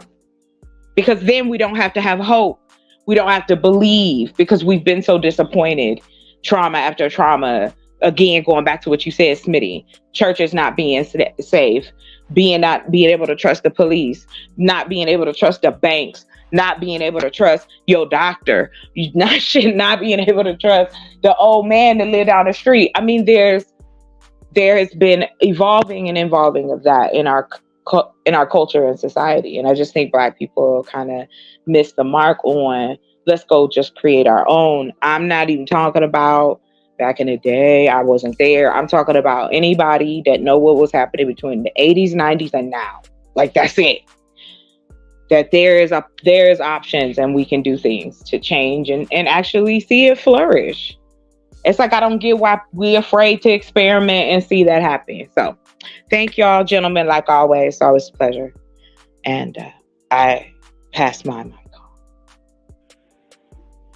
on. Appreciate you. All righty now. Simon. Yo, yeah, man. Is the church still safe? No, for multiple. There's multiple reasons why the church is not safe anymore. That's become more prevalent over time. As with all these figures that we looked up to in our childhood, made us feel safe. Now all this stuff's coming out, because there's been laws that restricted us having the information that's now privy to us. And now we're getting that information. We're like, okay, cool, that's that. And we're able to make our own judgments on it and move forward. In terms of sort of like having a safe space, there are safe spaces out here. It might not be privy to it. Yeah, you might be in your community and feel like isolated and think like there ain't no safe spaces and this, that, whatnot. I was brought up in a generation where it's like you need to go to the work.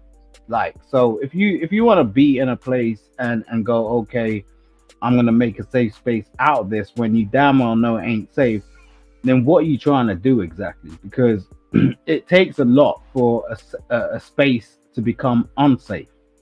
So you can't undo that work by yourself, especially if you're trying to do it as an individual. And we have the opportunity in this day and age right now to change that. We're in a place where we can move, be agile, connect with people, speak with people, do different things that we've never ever been able to do before. So let's not be negative about this. Let's be positive. The church is our church. A church could be anywhere. Like, if I built a community tomorrow in a rural, like, you get some space somewhere, there's going to be a church if you want to. If you want a church to be there, as well as there's going to be a school. There's going to be a doctor's. The amenities of human needs is Actually, what Simon, over here, they took church out of school. What I'm saying is, like, if you're gonna build a new community, and that's something we could talk about. It depends where you're at, but I'm just saying, like, as I said, like, for me, and like people I know, we had to go to the work. Historically, that's what's been laid down. If you see in every type of industrial revolution, people went to the work. They didn't just stay at home. Men went to the work. The wives will stay at home and then they'll come back after they did the work. And we're literally doing this on the microeconomic scale in this day right now. Like, when women complain about, oh, you're spending so much time at work and blah, it's the same damn thing. You might be going down the road, it might be convenient, but it's the same thing. You spend some time away from home to get the job done, and you come back, you fulfill your family's needs, and then you build a community around you based on the wealth that you've built over a period of time. That's just facts. You know what I mean? So it's just a matter of just, some people understand it, some people don't. I ain't out here trying to convince anybody of nothing. But the church is within you, like, and your community. That's how churches are. I've got churches around me that's got 4 or 5 people that, like, come around every week, and they're in the community hall. Do you get what I'm saying? But that's their church. It don't mean you have to have some big sort of stature and some, building where some old thing going on, and nah, like, church is church to you. Like, for me, church is people that I'm around, like, good people that we can have a congregation, have good conversation, and progress and be positive and move on. That's what church is. That's what church was originally. Let's go. I'm not telling people what to do, but that's what I'm like. Well, let's go back to that. But salute you, Smitty. Salute your panel, and Queen. I hope you find what you're looking for. Peace. Yeah, hold on. Wait. You said you hope I find what I'm looking for? Simon? Yeah. You say you hope I find what I'm looking for. What would that be, sir? I don't know. That's what I said. I hope you find what you're looking for. All right, well, I'm not lost, baby. I'm not lost. All right. Proceed.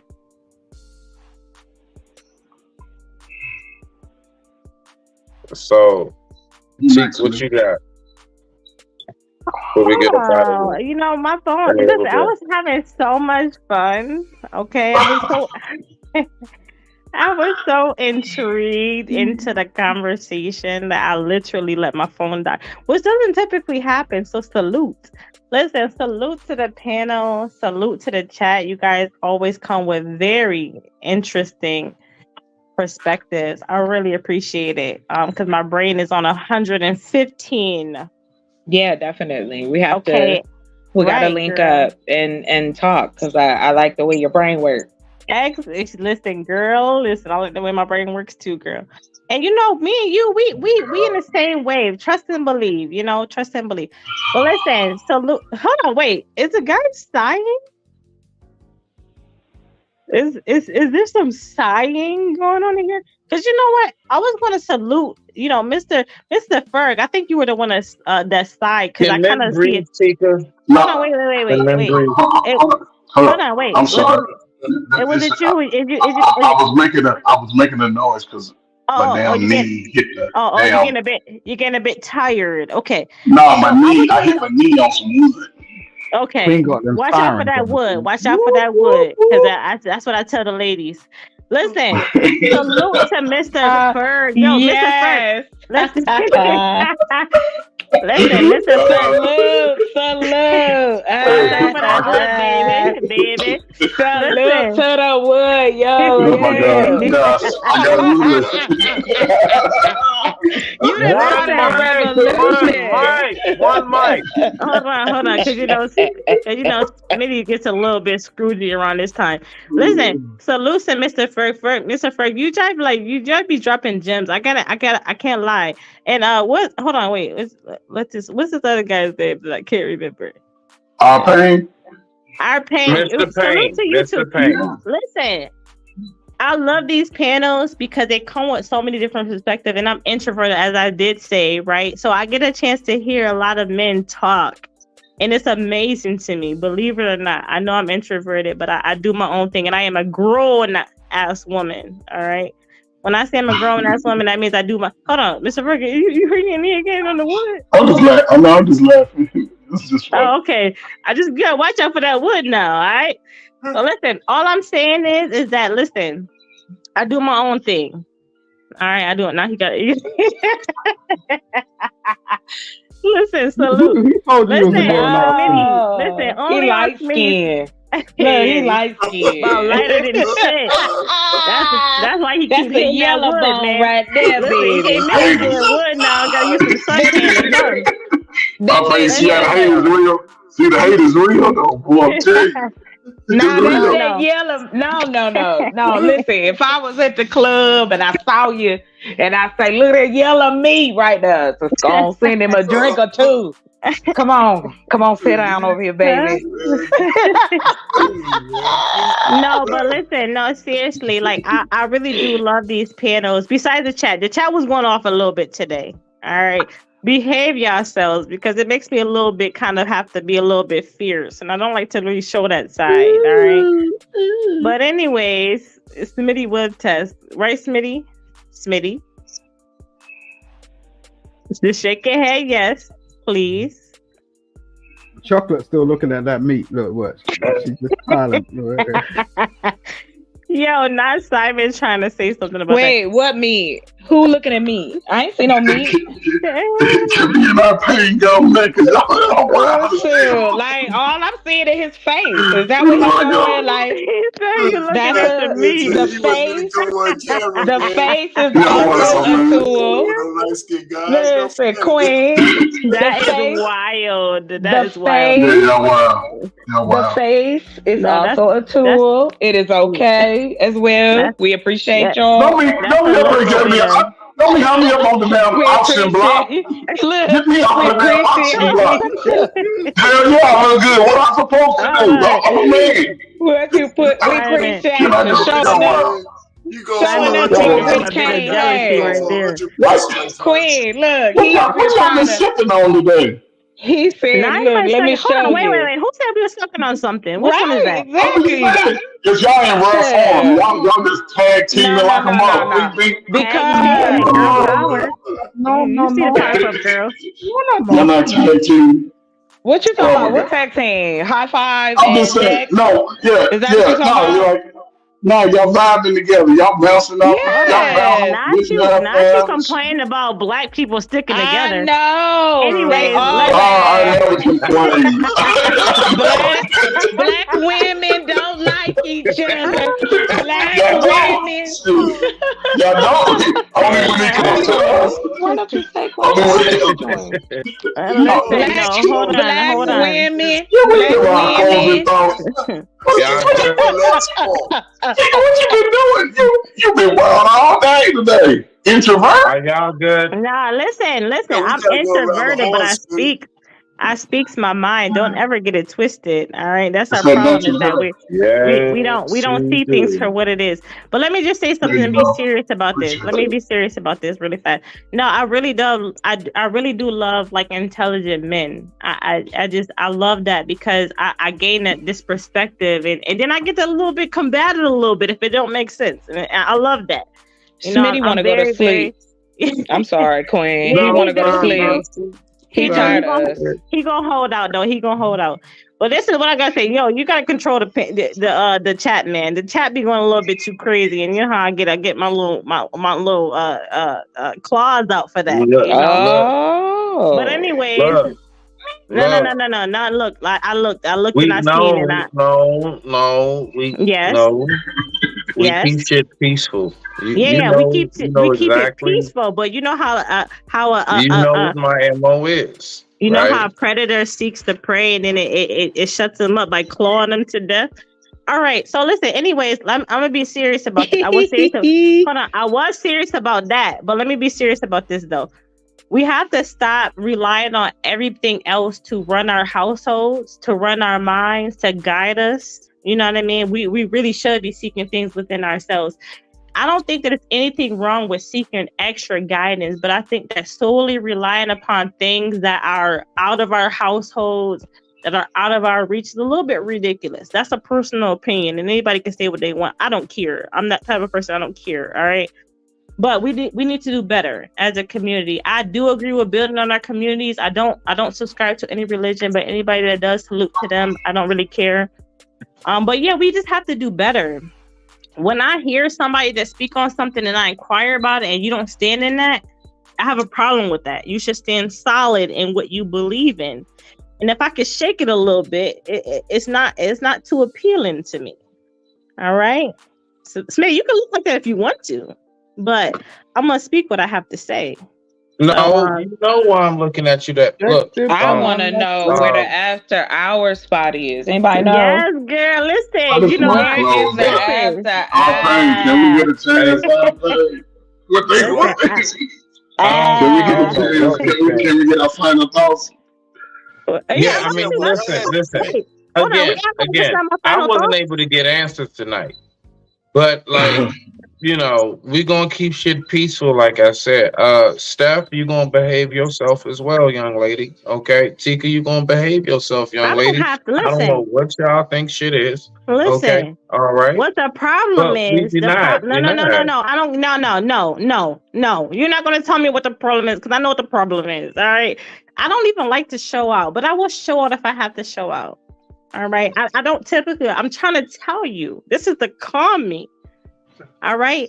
I see things happening. Listen, I see things happening. Hold on, I'm saying final thoughts. Anybody listening? Hello, mic check. All right. Let her get it out because we're going home after this. Go ahead, get it out. Yes, exactly. We're going home after this. Mr. Payne, save yourself. I'll talk to you in the car. All I'm saying is that we have to be respectful of each other. If you don't expect me to react in a certain way that you don't expect me to react, then you can't say things that you shouldn't be saying to me because you don't know how I'm going to react. You don't know me. All right. All right. We love you regardless. How about that? I appreciate that, Mr. Payne. This whole excuse about you don't know me is lame and outdated. Hold on, Simon. Are you really? Hold on. Are you? I'm gonna spin you. Get a couple of final. I digress. My mic is muted. Thank you. Hold up, Simon. You.